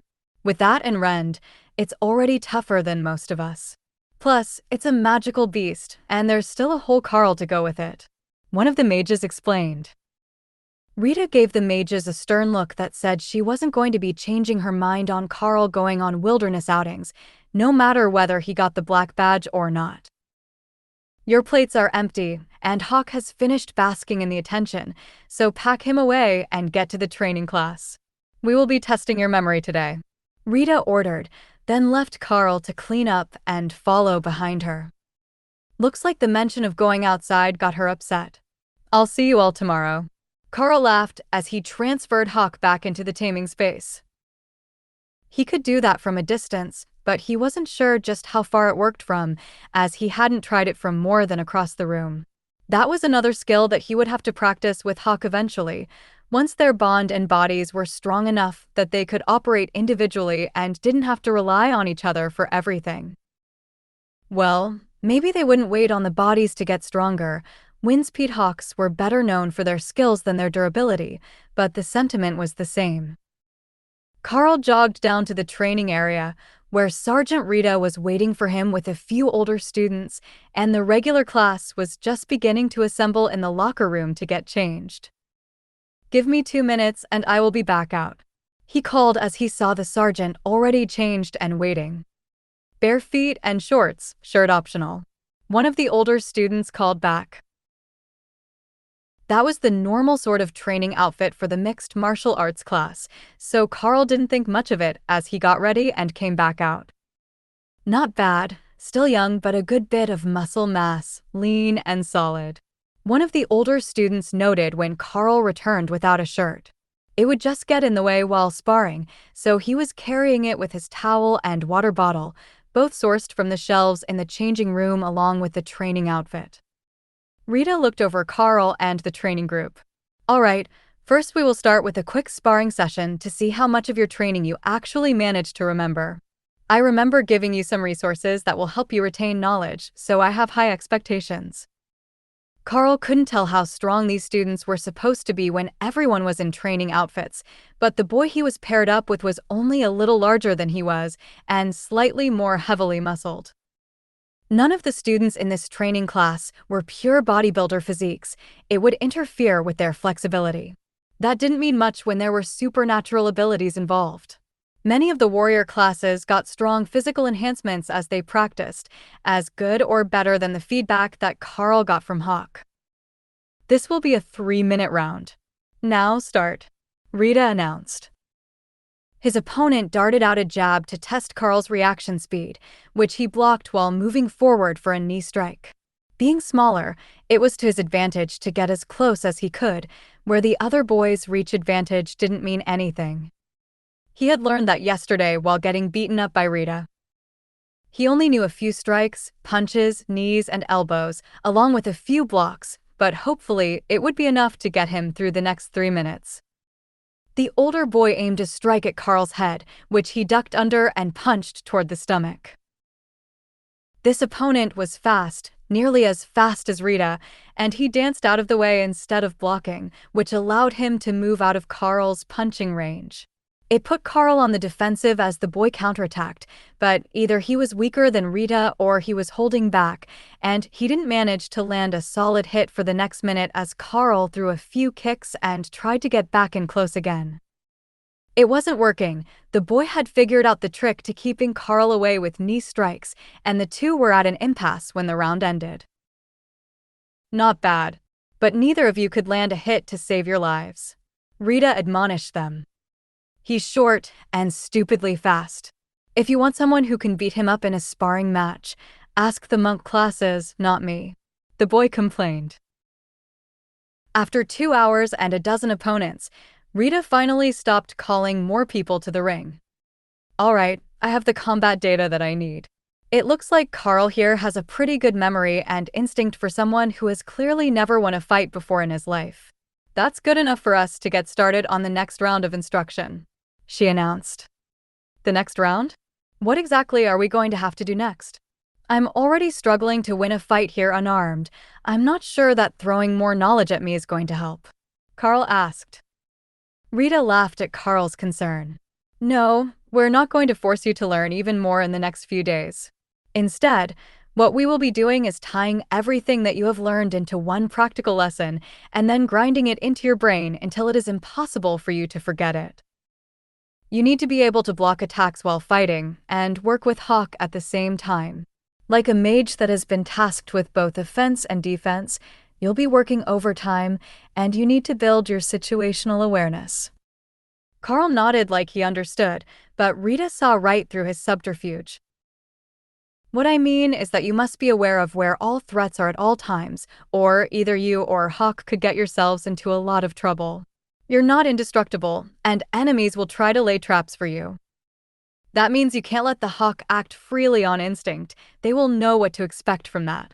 You have to guide him while also protecting yourself and maintaining a solid defense so that you can fight your way out of trouble if it finds you, Rita explained. Well, that sounds like a lot of work, so it must be important. How am I going to do that? Karl asked. Practical skills training class. You will have accuracy and speed training with the mages in the morning, martial arts training in the afternoon, and then an entire day of practical skills training every week. Now, tomorrow is normally the odd day for most students, where they take their elective subjects instead of their core training. For you, that means practical skills. Then the day after is an off day, so catch up on rest and healing, and you'll be back with the mages on Monday morning. At least there was still an off day. Now, you can call it an early day and go get something to eat. Tomorrow will be a long one, and the first time is always the hardest. But trust me, this class will be important for you, especially if you start collecting more monsters on your side, Rita added, then walked away. Karl wanted to argue that he could do perfectly well like the mages that he worked with, just doing theory for half the day and practical skills for the other half, but that didn't seem to be an option now that he had been singled out as having a unique skill. The fact that he was currently one of the strongest freshmen briefly entered his mind, but as Karl hadn't actually interacted much with the other new students, his skills could only be compared to the second-year students, where even the misfits of the class could probably take him in a fight. It didn't feel all that impressive as a title. When he showered, changed, and finally got back to the student cafeteria for an early meal, there were a lot more students than usual hanging around, chatting and laughing. These were the other freshmen that Karl didn't usually see, who were still undergoing mostly theoretical training for the non-combat skills that they had awakened. Unlike the scorched, frozen, and bruised freshmen who would show up later, these looked surprisingly cheerful, though Karl could see that whatever they were doing was wearing them out, and they were mentally exhausted. Oh, it's the first through the field. Why don't you come and join us? One of the girls asked as Karl stepped into line behind her. It looks like I already have a reputation. Karl laughed as more people turned to look at him. A boy a few places in front of him nodded. They use your group as the example of what sort of courage and caution we are supposed to have. You all managed to make it all the way without any issues. other than the ones caused by other groups that weren't as good. The teachers want to make sure that we all know it too, and the others from your group, Dana, James, and Kruger, are already living the celebrity life in class. Well, mostly James and Kruger, since Dana disappeared into the library to do her mage training on the first day and doesn't really come out much. The girl who had greeted Karl laughed. That's because she wants to find a way to reduce the casting cost of her magic until she can use it for a whole fight. I told her that it's not realistic. Mages are burst damage sorts, blast it hard and hope it dies, but she's bent on being able to fight for longer without switching to area effects, which don't work well in a group. Karl shrugged.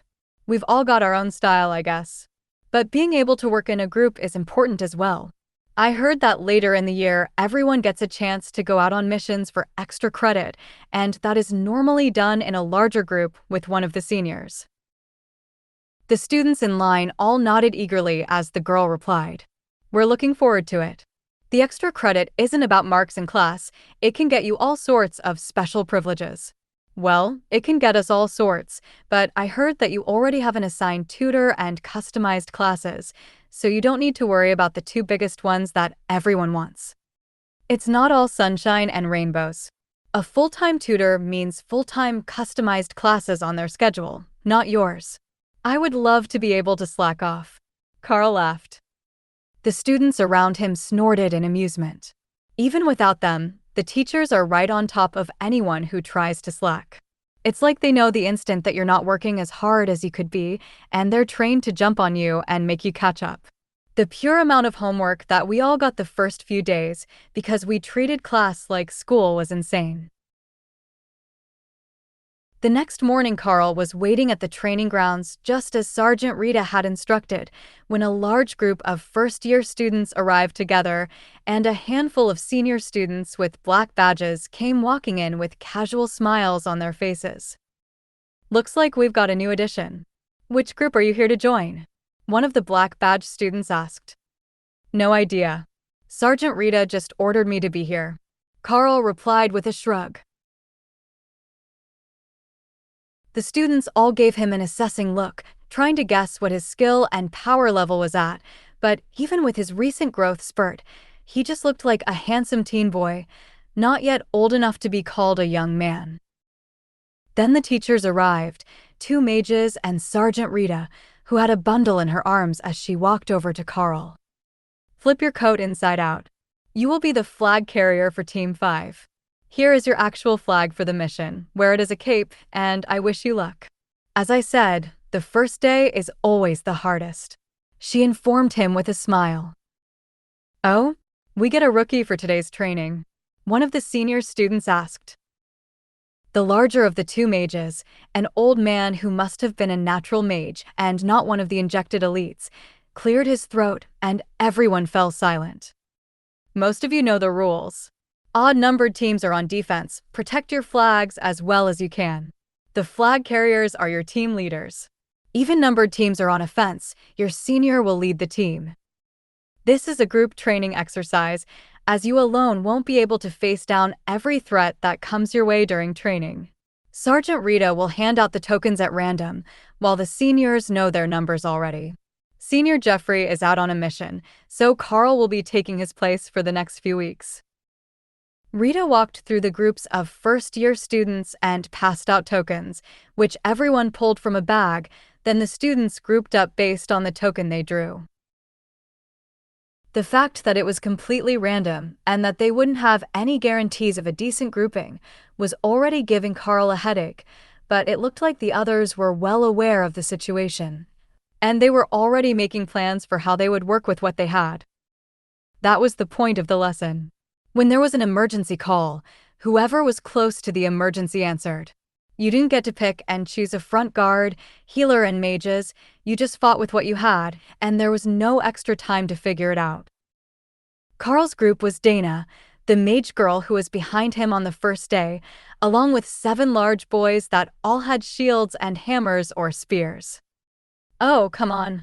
One of the other students groaned as they saw the group forming. How did Group 5 end up with every defender in the entire class? One of the mages agreed. His group was 5 mages and 3 boys with short swords and daggers. If they were attacking, it wouldn't be too terrible, but they were Group 3, and they would have to defend a flag without anyone who could take an attack head-on. The flag carrier for Group 4 laughed and pointed at his group. 8 first-year mage girls, which left a grand total of 2 girls not on his team. Dana and a warrior in Group 2. But they had picked the numbers out of a bag, so if there was any trickery going on, it was not easy to detect. It looks like today's game will be an interesting one. Sometimes the luck of the draw means that you have to improvise. While Group 5 has the shields, they don't have a lot of mobility, and they only have 1 spellcaster. It's not impossible to overtake them and capture the flag, you just have to get creative. Karl draped the black flag with the Golden Academy logo on it over his shoulders as a cape and tied it off, then joined his group to see what they could do. You will have 2 minutes to prepare, then we will move everyone to their starting positions.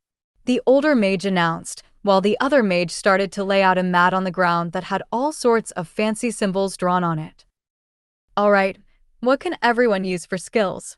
With so many mages it will be difficult to just turtle, they will target me pretty quickly. Karl asked.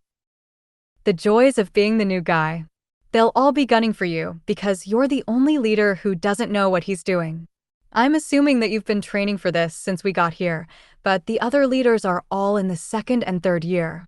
As far as skills go, I can create fog or magic missiles. Dana explained, then swept her dark curls back from her face to tie them in a ponytail. We're all common warriors, and we've all got the same 2 skills. Slash and guard. It's a thing that apparently happens every year because guard is the most common skill, and slash is easy to teach. One of the warriors explained. Alright, what does guard do exactly? At your level, that is. I'm not worried about how the dragon bulwark uses his in the movies. Karl replied. The students laughed at the thought that they might eventually manage to use the guard skill at the overlord level to create a barrier that could extend a whole city block. It covers an octagon about 3 meters across. It will take a couple of spells for the others to knock down, but if the attacking team leaders target one of us, we're pretty much screwed. The boy explained. Karl nodded. I expected as much.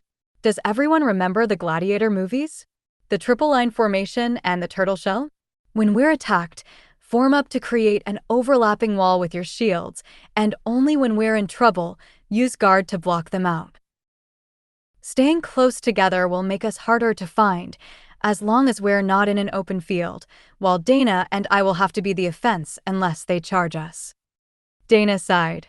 You know, magic missile uses a lot of mana. I can't do it much. The fog is easier though. I'm pretty good at the fog. Is there natural fog where we're going?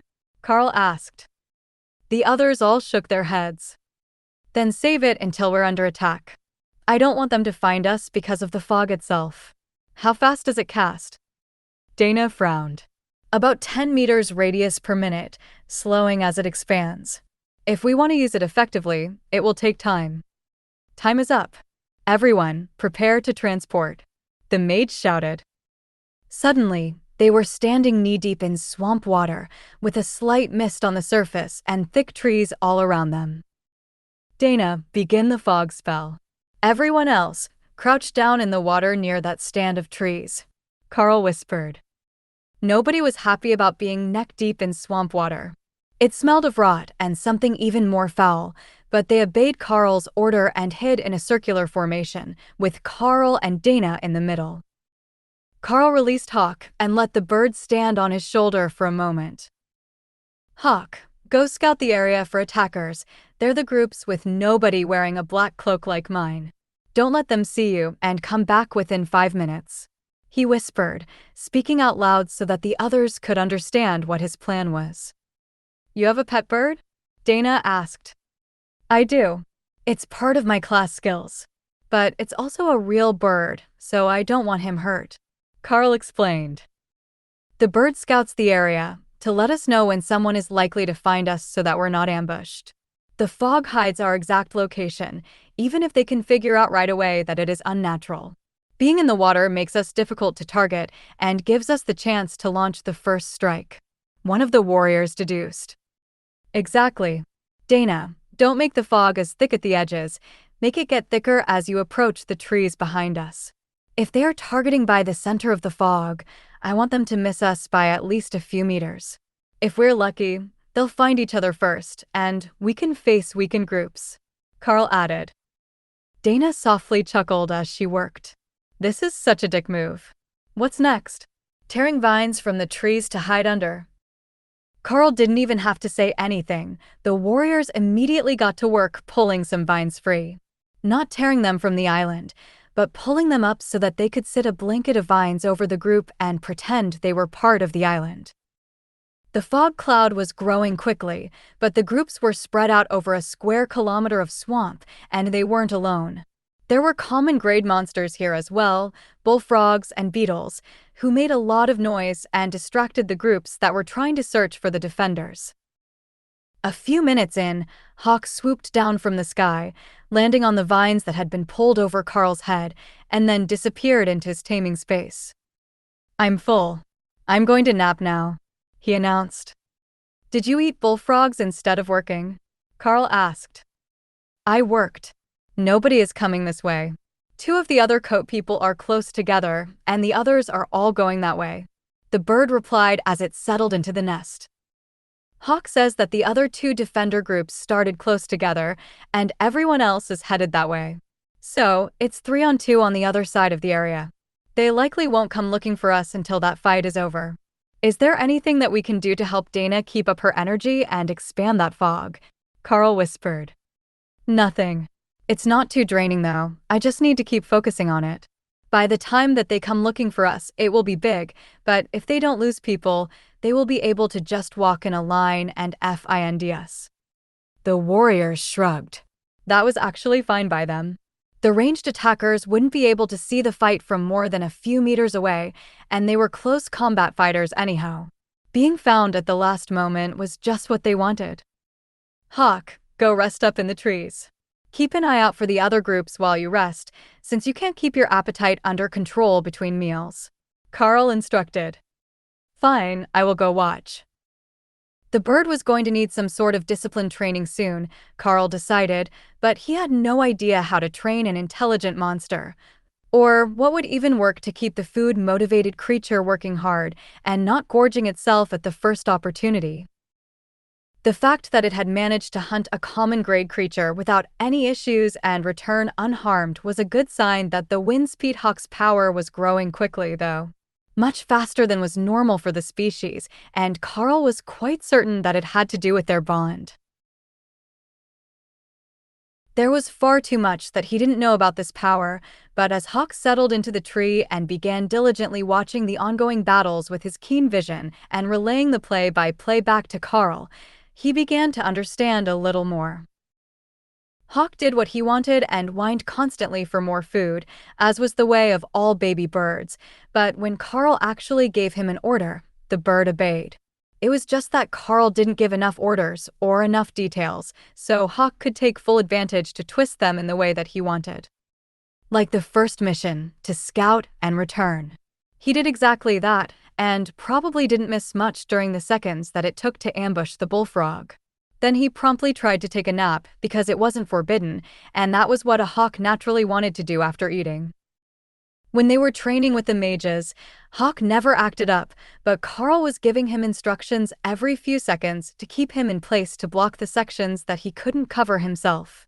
Without the open-ended orders, the problem didn't exist. The fight on the other side is almost over. The Old One has taken away most of the people, but there are 4 young people headed south now.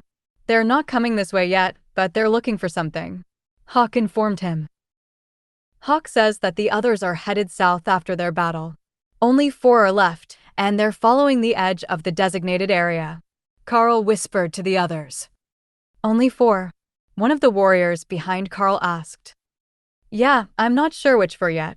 I will try to get details, but for now I have an idea, Karl added. The rest of the group eagerly waited for anything that didn't involve crouching in a fetid swamp to become the new plan. We will keep up the fog expansion from the same point, but we are moving. They know where the extent of the combat zone is, so we're going to hide and wait for them to search the fog, then return and let the time elapse. Defending the flag doesn't have to mean fighting at all. We can frustrate them to death. From a comfortable chair in a small hut on the edge of the academy grounds, the old mage watched the scene in the training grounds in a crystal ball. That new leader is sneaky. I like the way that he thinks, but he might be too afraid of combat, he noted. Sergeant Rita snorted and shook her head. No, he's just avoiding any extra work. See the hawk he's got up in the trees? The two of them can communicate. He's playing cat and mouse with the other team because he knows there is a timer, and they won't double back on an area they've just searched. If they don't catch the trick, the time is going to run out with his people just sitting in the swamp, she explained. The younger mage nodded. His task was to protect the flag for the duration of the match, not eliminate the attackers. It is a valid strategy. It reminds me of when we collected that grimoire from the Thalian temple and then just sat on the beach for a week drinking margaritas until the search teams moved on. The older mage laughed softly at the memory. Their world had a rich history of magic to go along with the dangers of the magical beasts that lived in it, but as culture shifted, the magically adept had gathered into their own enclaves and left large parts of the world to rely on developing technology to survive. When they did survive, that was. Many of the magical societies in the ancient past had believed that the human population shouldn't exceed a few million for the entire planet, in order to keep the game preserves and rare species that they used as hunting grounds and reagents for their spells intact. So, when those left behind with no magic and insufficient weapons were eliminated, they didn't take any action to prevent the disasters. That bit got glossed over in the history books, described as a failure of allied nations, rather than magic users banding together to the exclusion of everyone else. But that was mostly because the few powerful magic users who stayed in places like the Golden Dragon Nation were instrumental to helping the civilization survive while they developed enough technology to stand on their own. Karl led his team south through the swamp, hiding behind trees as the attackers moved through the fog, and then waited as Hawk relayed their efforts to double-check the area, as the foggy area in the swamp was not only suspicious. It was the perfect hiding place for a group of warriors who didn't want to engage in ranged combat. Among the 4 attackers, there were 2 group leaders, who were both warriors with ranged attacks, and 2 first-year mages. It was a well-balanced group of survivors, but they were outnumbered by the defenders and couldn't afford to be caught from behind if they missed someone. They've moved. I don't sense any life here larger than a bird, one of the leaders whispered. If your skill says so, then we can keep going. But I think that they will return once they believe that we are gone, so let's circle back. The other agreed. The mages weren't particularly happy about wading through swamp water all morning, but they got extra credit for just being part of the special training program, a reward for top-performing students, so they weren't going to complain and risk getting switched out. The attacking group headed north to check for the hiding spot of the last defenders, and Karl prepared to give the order to move again. There are only 15 minutes left, one of the warriors whispered. In that case, we wait right here. Hawk says they're going north, so they're not likely to find us at all. The group silently waited as the attackers moved north, then with 10 minutes left in the match, they turned back south, moving more quickly and searching for the last defenders. They're coming back. Hawk says they're almost to the fog now, Karl relayed as their scout explained the change. They were deep in the fog when one of the 2 leaders noticed the disturbed roots and groaned in frustration. They hid here at the start, but they must have heard us coming and moved. They're not north or east, this is almost at the western edge, so they have to be south, he whispered to his team. So, we search for them in the fog again? One of the mages asked. No, they should be outside of it. The fog hasn't spread that far. Just don't let them ambush us, because they might have split up to set a trap instead of being in a tight formation. The attack group moved cautiously, but they were moving directly toward the spot where Karl had hidden the defenders. Unlike the first spot in the swamp, they were not in the water here.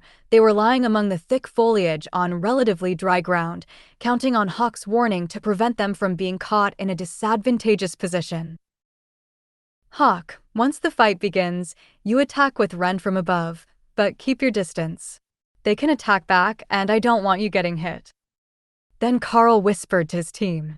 Once we spot them, everyone to their feet, turtle formation. Dana, prepare your attack spell, and I will as well. Go for the leaders first, they're the real threat. We will leave the mages to Hawk, since they likely can't take a hit. The warriors smirked. They hadn't seen Karl in action yet, but he had to have something going for him if he had been picked as a substitute team leader for the day. The attackers came into sight, and the defense group rose to their feet, forming up and lifting their shields. They're in a full circle formation. It looks like they're onto your tricks, one of the warriors quietly joked. The other had managed to master a movement technique that would allow him to move with incredible speed for a few seconds, so he could attack from unexpected angles. Karl, of course, had no idea. He had set the turtle shell in case the mages had tricks up their sleeves so that the team could create a full dome of protection with guard. Now, both team leaders ordered at the same time, and guard barriers went up at the same time that 2 blinding sword lights tore across the intervening gap, and 6 red streaks came down from the sky toward the mages' backs. Karl slashed an uppercut toward the attackers, sending his own rend attack into the incoming sword light. The collision dissipated the claws, but dimmed the light of the sword attacks before the second rend stopped them entirely. The warriors on Karl's team smiled in victory as Hawk's attacks took down both of the mages, activating the defensive charm on their uniforms and sending them out of the battle. Son of a bitch, what just happened? One of the attackers shouted, unaware that they had been ambushed. They looked around frantically, unsure of where the next attack would come from. Hawk was still in the trees behind them, unwilling to fly out and make himself a target if he didn't have to. It distracted them for just long enough that Karl could launch 2 more attacks of his own, forcing them to defend, while Dana prepared her magic missiles. She took longer than most to cast them, but when she did, her strength was much better than average. The attacking team leaders couldn't do anything about the magical projectiles, as their blades were already out of position from trying to parry Karl's rend.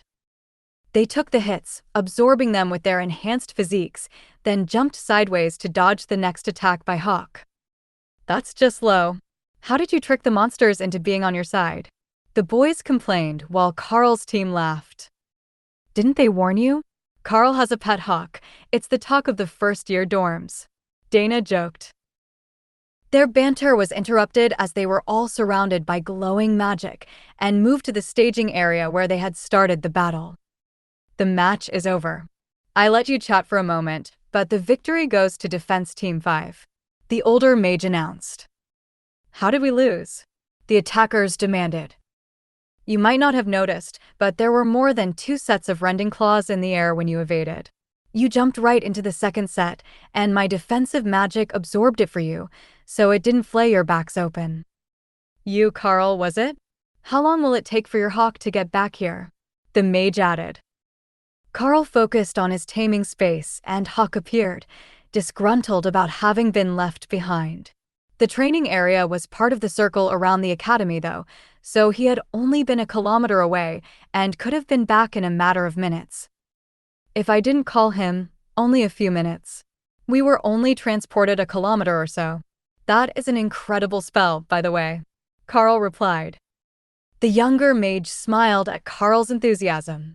It is a magical item that came from an ancient ruins.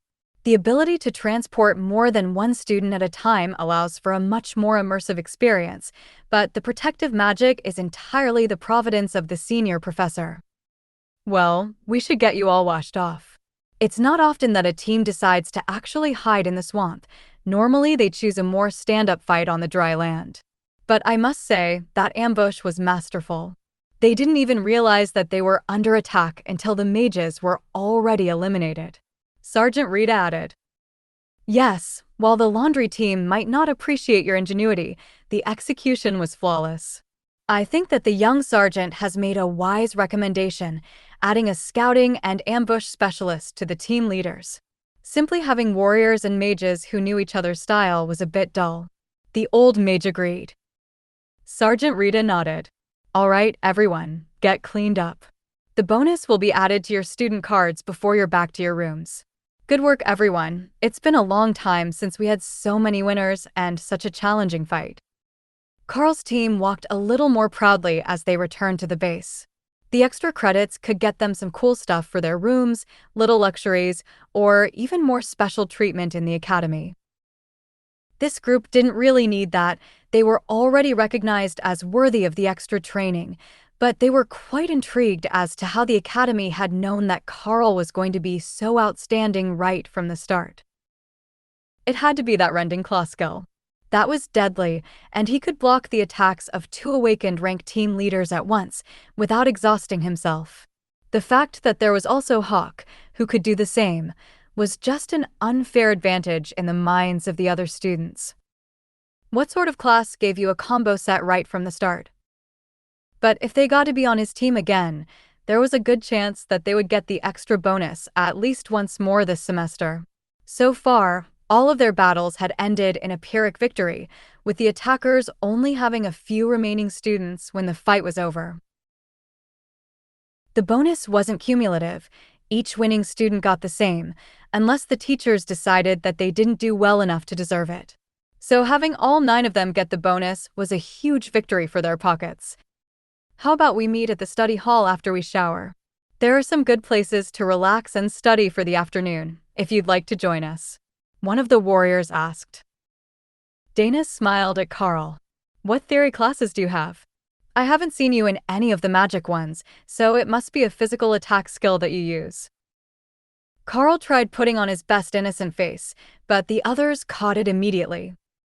You don't have any theory classes handing out homework, do you? Are you in all practical classes? Dana demanded, with jealousy showing on her face. I have skill interception training in the morning, martial arts in the afternoon, and then Sergeant Rita assigns me lessons as she sees fit. It's not really a class, just a bit of study on things I should know, like monster anatomy. Karl explained. One of the boys laughed. Well, you've got it better than Dana. She's got theoretical magic and practical skills in the morning across from our classroom, then she's in modern dance and cosmetology all afternoon. Dana blushed, while Karl gave the cute mage an assessing look. She wasn't the sort of stunning beauty that would grow into a supermodel, but even covered in mud, he couldn't deny that she was the sort of adorable that you just wanted to hug on sight. How he had missed it the first day, he had no idea. Perhaps it was one of the side effects of the divine injection, like his extra height. There was only one reason that she would have to take dance and cosmetology so early in her first year. They wanted to train her to be an idol, whether she had previously wanted to or not. Just be glad it's not you. Those teachers have a lifetime of shattered dreams that they want to live through the students. It's hell. Dana muttered. I'm not sure that I'd look good in eyeshadow and lipstick, but I will join you in the search for a good study spot. I've got a bunch of books waiting for me to read them. Karl agreed. Once he was finally freshly showered and the filthy uniform was sent to the laundry room, Karl headed down to the designated meeting spot, where he found only Dana waiting. It looks like the other 2 canceled on us. Their combat teacher met them on the way down, and he took them for some additional training after he heard that they were getting so good with guard skills. She explained. Well, then there will be more room for us to study. What do you have to work on today? Karl asked. Mana theory. It's one of the big ones for the mage-type classes, both to grow our own mana pool and to reduce the casting cost of the spells that we know. At first, we're really inefficient, but it gets better all the time. The idea is that as we get better, most mages will get some insight into new spells or skills. It's just part of the mage class. Then we can use that to expand our spellbook without having to learn the spells in class, which is way faster, and the ones you get from insight tend to grow faster and more powerful, which will help rank up. She explained. That actually sounds like a lot of work. Mostly, I just need to practice my fighting skills and my physical abilities so that I can keep up with my growth. At least, that is it for now. They don't know anything about the class marking that I got, so unless I get an insight like the mages do, I will only have the one skill, but it grows more powerful as Hawk does. My body does as well. The stronger he grows, the stronger I grow. Karl replied with a smile. Well, that's both a tough break and a huge win. You get stronger just by existing and training your pet. No intense study needed. But only having one skill would be a bit limiting eventually. They walked in silence for a few seconds, then Dana pointed to a pathway that led into a garden. That's where we're going. There are a bunch of gazebos with tables there, and we can do our study. Once I get a few more credits, I am totally getting one of the academy laptops or a tablet. It will be so much easier than handwriting these notes all the time. I don't think that I've used a pen that much since I was in elementary school, but the mages on the teaching staff are all ancient, and they think that tomes are the way to go. Just book after book of handwritten knowledge. Karl laughed. The majority of electronic devices had only come about in the last 20 or 30 years, so anyone who was over 60 tended to favor pen and paper, and some of the mages from the old tradition, before the divine injection, were hundreds of years old. They were not going to change their ways anytime soon, even if printing pages made for much more legible tomes and diagrams that everyone could clearly read. Part of the mystery was trying to sort out the bad handwriting, secret codes, and shorthand of the author. It kept magic inaccessible through the ages, so it wouldn't be misused.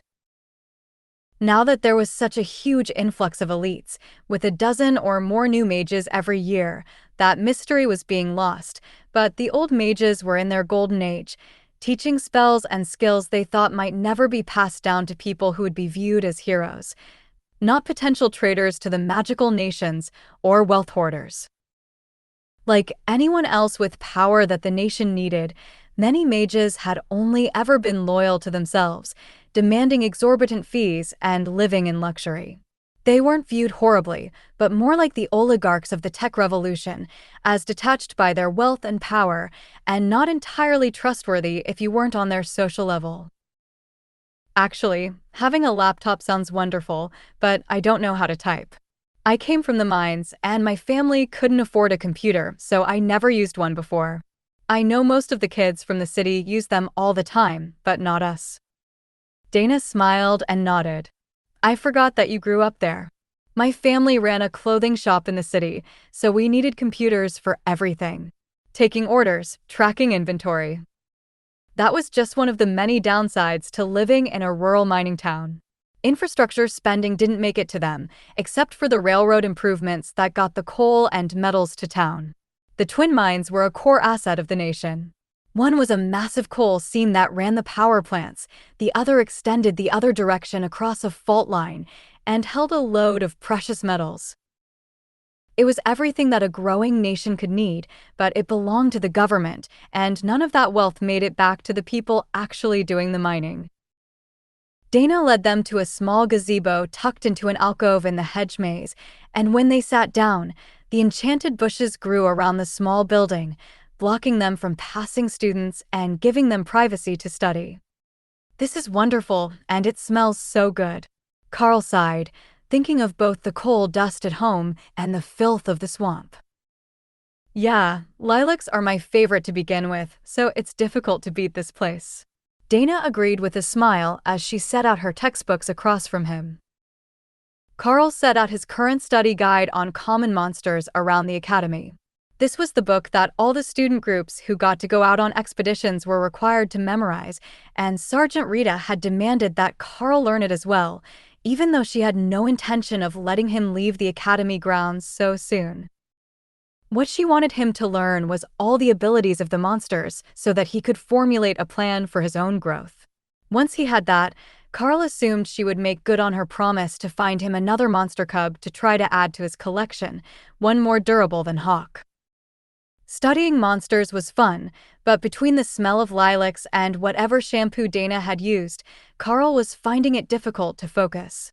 Hawk didn't care at all, as he found his nest more comfortable than the lilac bushes were likely to be, but Dana smelled wonderful, and her presence in this private gazebo had Karl more flustered than he would care to admit. But he did his best not to be a creep and work on his studies, carefully making notes about each of the monsters in the area that might be somewhat worthwhile, while memorizing the others, in case he ran into them in the future. The more that he knew, the more likely that the sergeant was to relent on her stance of keeping him here for training instead of letting him go outside. Not that the academy wasn't beautiful or well-equipped, but Karl had rarely been outside the mining town while he was growing up, and he had seen many kilometers of wilderness on their way here. Just getting to see it with a group would be an adventure, like the camping trip that his father promised on that mythical day off that he never got. The two studied silently for hours, until the sky started to change colors as sunset approached. Well, that's our cue to go back inside. If we don't get going soon, it will be dark before we get to dinner, and they don't light any of the academy grounds except the paths between buildings. Dana sighed, annoyed to have to stop her work. You seemed really into your studies. Karl noted. Yeah, the other two are good combat partners, but lousy study partners. They don't take anything seriously, and they never stop talking. Just being able to sit and study is a pleasant change. She agreed. As soon as they packed their things and stood, the bush around the gazebo opened again, allowing them access to the maze. But the moment that they stepped out, the world got incredibly dark, as if the sun had already set an hour ago, and the gazebo had been providing its own light. Crap, I can't see anything, Dana muttered. I think it's just because we're behind the bushes and in a cloud's shadow. Once we're back outside, it should be better. But I can see just fine, so if you take my hand, we should be able to make it out, Karl suggested. Dana's hand bumped his arm, then slid down to clutch at his fingers, and Karl realized just how dark it probably was to anyone else. None of the colors that he could see were ones he had names for, but the light was coming from the grass under their feet. It must be a form of bioluminescence that was outside the normal human range of sight, which meant that the darkness here was likely unnatural. They hadn't mistaken the time, someone had cast a darkness spell on the maze. Dana's hand was surprisingly soft and warm in his as Karl led the way back down the path, and her breathing was becoming more frantic as she nearly stumbled in the grass. Don't worry, I've got you. Just relax and follow my steps, Karl whispered. Dana moved to his side, so Karl wrapped his arm around her shoulders, not letting go of her hand as they made the last few corners to exit the maze. Their spot hadn't been far in, with little chance of getting lost in the maze itself, but the walk had still been quite the pleasant memory. Dana sighed with relief when they made it back into the fading evening light, but she didn't move to step away from Karl until they heard someone softly laughing nearby, behind one of the trees. Congratulations, you are the first ones out of the maze of romance. And such a cute young couple as well. The person behind the tree laughed. Maze of romance? Dana asked softly. Didn't you know? This is the Academy's most famous makeout spot, thanks to the hidden bushes. We cast a darkness spell over them whenever we get bored to see who comes out as a couple, who leaves their partner behind, and who thinks that darkness blocks sounds and takes things one step further. The senior classmate explained. Dana blushed, but Karl had a brilliant idea. He leaned over to whisper in her ear. If everyone believes that we're coming here to make out, nobody will bother our studies. We can be here all night and nobody will try to stop us. For a second, she actually fell for the trick. Then she looked up at Karl and her cheeks blushed a little darker as she realized what he was actually suggesting.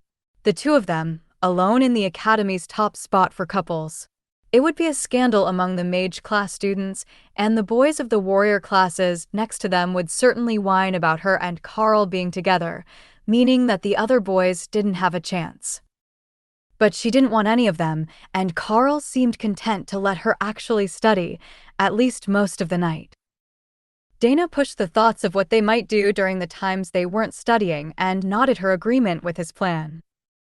"Tomorrow is an off day. We can come after breakfast to study," she whispered back.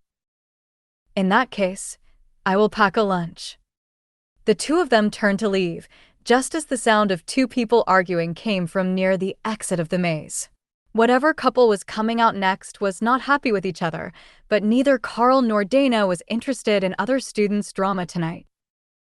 They didn't even notice that they were still holding hands until Dana turned toward her unit in the dormitory and was briefly pulled back by her grip. "Sorry, I forgot. I will see you in the morning," she stammered, then ran down the hall to her room. Karl was nearly too excited to sleep that night, and he was at breakfast first thing in the morning, just after the sun came up, and he decided that it must be somewhat acceptable to leave his room. But he wasn't the only one that was excited about their first day off since arriving at the academy, and the common areas were already packed with students planning what they were going to do for the day. The consensus was that they should explore every bit of the grounds today so that they could find all the best spots for the next time that they had a bit of time off, but that would put a serious damper on his plans for a calm day of studying with Dana. She joined him while he was eating, looking just as tired as he felt after a sleepless night. "Good morning. It looks like we misjudged the best spot to study today." Dana greeted him as she sat down with a bowl of oatmeal and a beverage that was so incredibly bright green that Karl was certain it must be toxic. She softly giggled at the concerned look on his face, then sipped the drink. "It's an energy drink. They keep them in the fridge over there for students who spend too much time awake studying. It's not as bad as it looks," she explained. Karl nodded reluctantly. They had them at the corner store at home, but he'd never seen one that color before. The miners liked the ones that were mixed with coffee or juice, depending which side of their shift they were on. Karl tapped his mug. "I will stick with coffee, thanks. But if it's going to be far too loud to study in the garden, why don't we go to the patio in my room? It's plenty large enough, and there is a spell that isolates it from the rest of the campus. It's perfectly silent, and there is a good table out there." "That actually sounds really pleasant. My room is incredibly loud. You can hear the explosions from the students on 3 sides practicing, and I swear if it was any worse you could hear them breathing."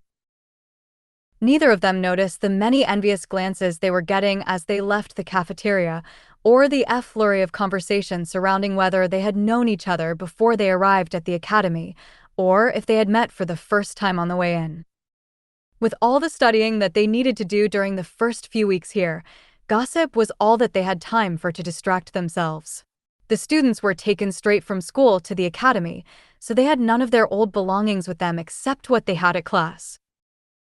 Some of the students from the larger towns had brought packed school backpacks full of memories, and they had to cram it all into the academy-issued backpack when they left the train, but Karl hadn't actually owned anything worth keeping. The only real restriction that the elites advised in advance was not to bring clothing, as the chosen students would be required to be in uniform at the academy, and outfits would be provided for special events. There was a single picture up on the wall, and the upgraded furniture in the room when Karl moved in, so at least his room wasn't as bare as some of them were, but it was the patio greenhouse that he was hoping would impress Dana the most. She stopped off quickly to get her books from her room, and followed Karl into his suite, staring in surprise at the dark colors and padded leather bed frame. "Well, this is, unique. I take it that there is room to study on the patio?" she asked. "Plenty. After you," Karl replied with a smile and pulled the curtains open. Dana's eyes lit up as she saw the plants outside, and she rushed out onto the balcony to take a look. "Hey, this is a moonberry tree, and one of the fruits is ripe," she gasped as she stopped under a tree with small fruits that were slowly turning from green to white. "Oh yeah, I meant to look that up and pick it when it was ready. Do you know that fruit?" Karl asked. "Moonberries are supposed to be super healthy and good for the brain. I saw them one time being brought to a fancy restaurant downtown," she replied. "Then go ahead and pick it, we can split it as a snack." Karl agreed. She reverently pulled the fruit down and followed Karl down the path through the trees and bushes to the gazebo with the table. These gazebos are really popular here, aren't they? It's the same style as the maze, she noted. The chairs are comfortable, though, so I can see why they picked it. The greenhouse, as they call the garden out here, has been passed down between residents of the balcony suites. I didn't bring any of this, I just water it and pick up the leaves for drying, since most of the magical plant leaves are good for something. Dana looked out over the school grounds and smiled. It really is absolutely silent here. I can see the students walking under us, but I don't hear a thing. This is a fantastic study spot. Karl smiled and opened his tactics textbook, the next in the stack of lessons that Sergeant Rita had left for him to do in his out-of-class time. This one would have been useful to have read before yesterday, which made him wonder if he was actually slacking too much on his studies. She hadn't set any sort of due date for anything, and she wasn't giving him tests, so he hadn't thought about it. But perhaps she was, and the training lessons were the tests. Karl felt like a bit of an idiot for not having at least read the titles of all the books he was given. If he had known what they were, he could have read the ones that seemed most likely to be needed for the next day in advance. Dana cut the moonberry fruit into pieces, and they snacked as they studied the morning away, feeling instantly refreshed every time they ate another piece. The tree only had a dozen or so fruits, so it wouldn't be possible to eat them every day, but one every off day to wipe away the stress and fatigue of the week didn't sound bad at all. The tactical manual was incredibly boring to read, and Karl was a quick study with the help of a refreshed mind and Hawk's input on the best ways to hunt prey, so his mind began to wander. There were so many different plants here, and while he had looked through the journal, he didn't memorize the use of all of them, especially the ones that didn't have any fruit on them at the moment. So, he switched books, reading through the details of the journal on the greenhouse instead, and discovering that there were a lot more fruits like the moonberry, but most importantly, there were a variety of teas, tonics and potions that could be made with the various plants, though some required a particular magical affinity. The previous resident had been what the seniors called a witch, and she had been quite adept at brewing potions, but Karl had very little experience with that. His kitchen at home wasn't big enough for more than one person to work in at a time, so he hadn't ever tried to usurp his mother's position making breakfast, and 2 of his meals a day were provided by the school and the mine, respectively, pre-cooked and ready to eat. That was one of the advantages of working a short shift in the mine yard after school. You got a guaranteed hot meal, and it would be portioned for a hard-working adult. As he searched through the textbook, he noticed that Dana was getting increasingly excited and beginning to glow slightly with some sort of magical effect. She had already learned one spell other than her initial magic since she arrived at the academy, and it looked like she was about to grasp another. He didn't actually know how fast spells were usually learned, but from the chatter in the common areas and cafeteria, it sounded like most of the students were still working on their initial spell, trying to master it before moving on. But according to the cook and the guard on the train, everyone had different capabilities, so maybe Dana was one of the fastest learners? The cook made it sound like he had never managed to get through even the basics of the spells he could have learned, due to a lack of aptitude, but she seemed to be the opposite. The easiest way would be to just ask. "You're really moving through the spells, onto a 3rd one already," Karl remarked. Dana looked up and smiled. "I've got an excellent memory, and while my power isn't as strong as some of the others, I am excellent at new magic. I had my first spell under control before we even left the train, but casting it twice was all I could do. Now I can get a 3rd casting in, or I can channel the fog slowly, but Gil, the strongest in our class, can cast 5 magic arrows at a time and do it repeatedly. His power is insane, but he's still having trouble controlling the direction and stability of the arrows. So, the early advancement is more about what you're talented in? I can see how having lots of power but no control would become a problem rather quickly in class. But having too little power, like the cook on the train, means that anything else doesn't really matter. They must have high hopes for you if they're setting you up to be a public figure, though," Karl suggested. Dana rolled her eyes. The dance instructor said that it's because I'm a fast learner. You don't need to be really powerful to be famous, you need to be versatile. As long as I can make it to the upper end of awakened before I graduate, it should be fine, but ascended would be best, according to the choreography teacher. Karl chuckled and Dana raised an eyebrow at him. What do you think that they're training you for? Not many get a dedicated tutor, and you've got a whole dedicated class schedule. They're obviously grooming you for something special. He shrugged. The first thing that they told me on the train was that it would be better to have a golem to fight for me, and that's how they want to guide the combat mages who can learn it. So, they're probably hoping that I will join the military or the government to do monster control. I don't really have a skill set that is good for much except combat or scouting, so that's most likely the only thing that they could think to do with me, and it's a unique class, so I don't even fit into the regular courses. Dana thought about it for a while. Hawk learned another skill after you got him, right? I heard from the second-year mages that he can use wind barrier. Maybe you can teach him to use more skills, or you can learn to use more monster skills. That might make you more versatile. If you could do something like using the ability of the ascended version of that cooling aloe plant, you could heal wounds. That would make you into a top medic all on its own. Karl looked at the plant. That thing can heal wounds? Dana shook her head. No, that one can treat rashes, sunburn, and numb pain a little. It's really useful, but it's a common grade magical resource. They sell it at the drugstore and in the supply room downstairs. There is a higher quality version of it, which can reach the ascended grade, and that one can actually cure all sorts of wounds, but not illnesses or disease. I saw it in a nature drama.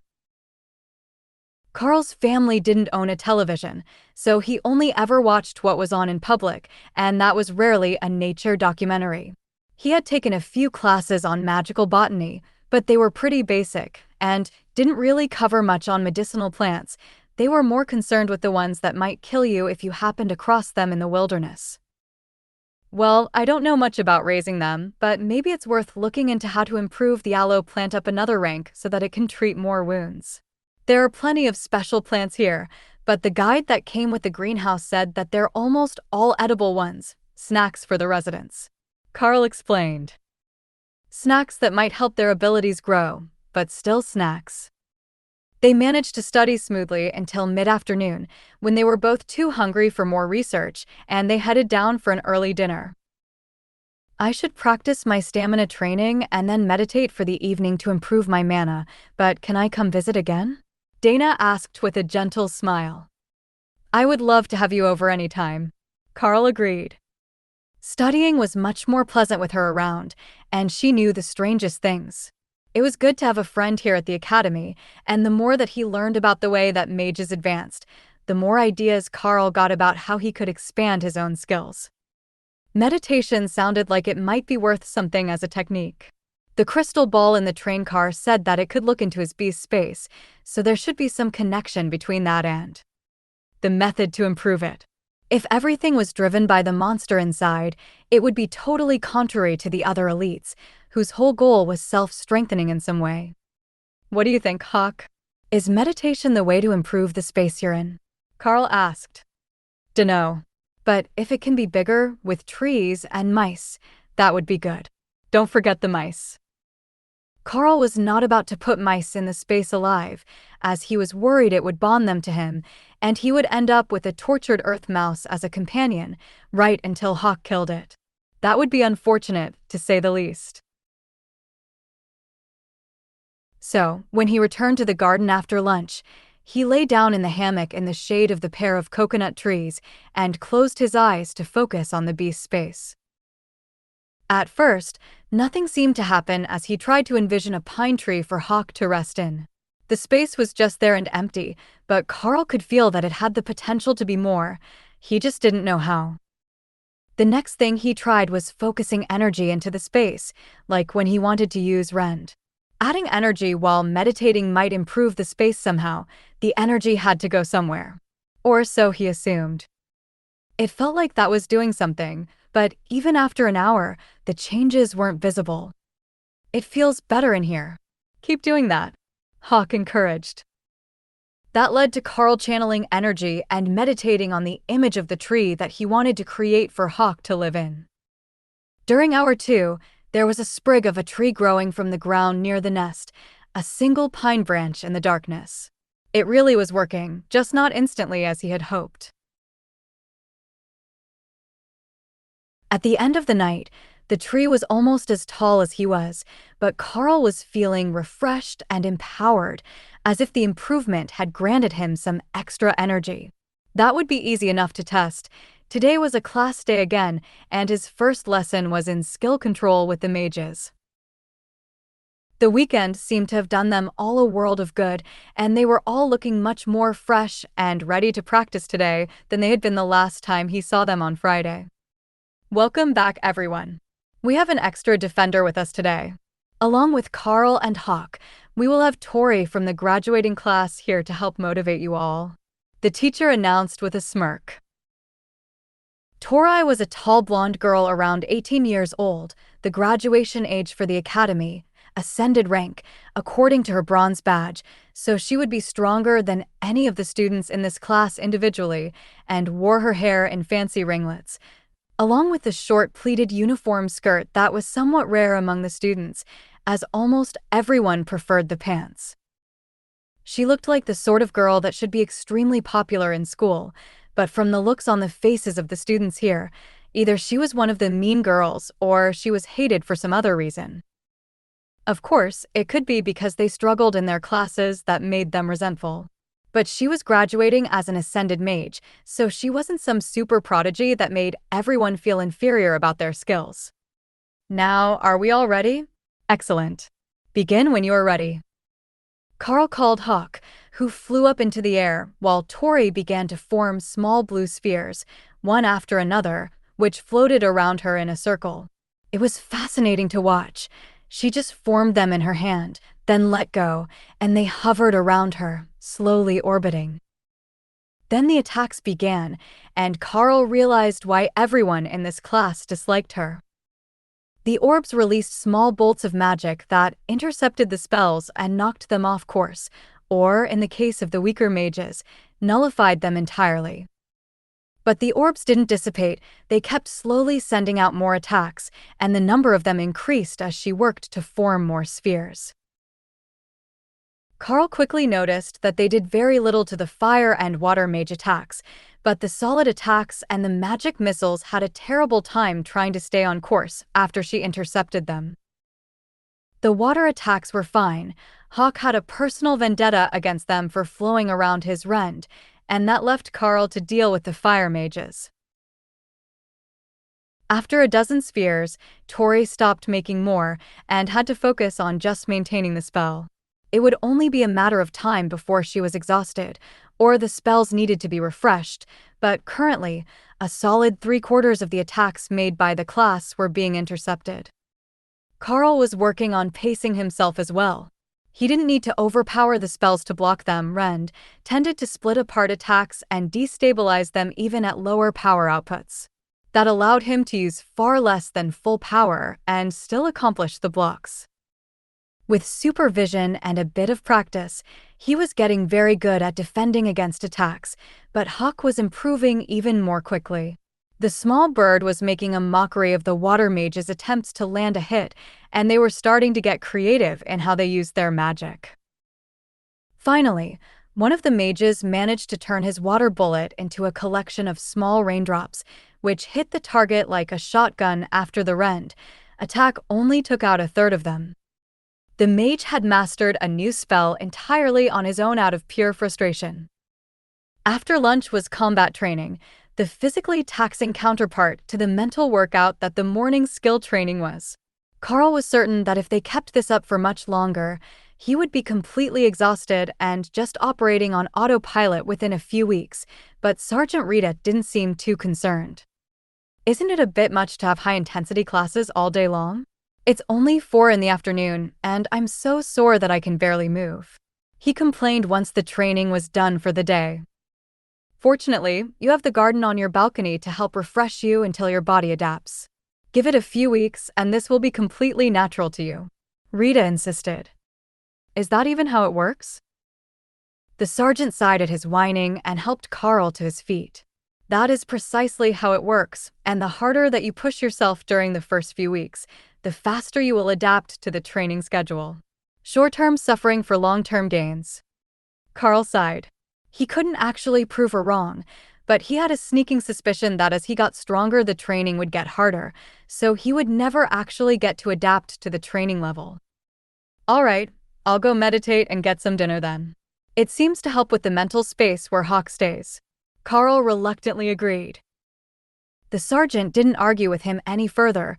She just took out her notepad to write down her observations about his practice and the remark about meditation helping. Karl knew that it would likely make it into his routine now that she knew, but it was for the best, as he was going to need it to keep the wind speed Hawk happy in his living space. Compared to that, the extra effects of growth were just a bonus, as the Hawk was very vocal in his mind when it needed or wanted something, so letting it get bored would be a disaster for his mental health. The cafeteria food seemed to be a bit different today. He had ordered the pasta special with a side salad, but the meal tasted a bit different than he remembered, and the energy content was definitely higher. Only a few bites in, Karl was feeling like someone had electrocuted him and energy was pouring into his body.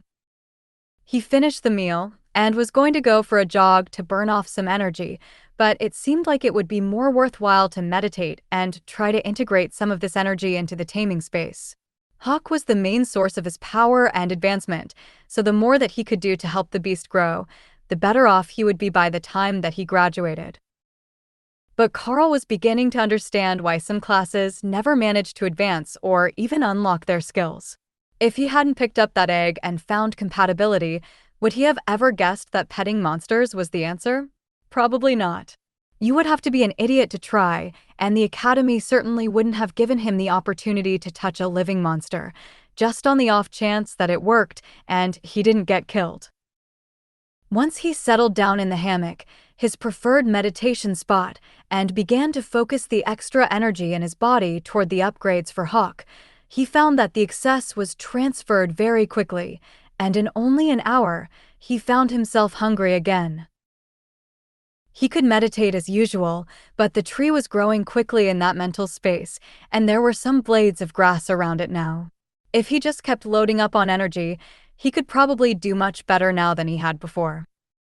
What had changed wasn't clear, but he could ask the kitchen staff if the menu changed. It might just be meat from a different monster that was more compatible with him. If that was all that it took, he could request it all the time. The kitchen worker looked at him a bit strangely when he returned so soon after a heavy meal, and Karl gave her an apologetic shrug. It seems that with the breakthrough in my abilities over the weekend, I've got some catching up to do. Even an hour of practice leaves me starving, so I hope you don't mind if I stock up on food to go. Karl explained as he began to load plates. Just tell me what you need, and I will bring it up in the service elevator. The older woman informed him with a smile. Did you change the recipe of the pasta special? It seemed different than I remember.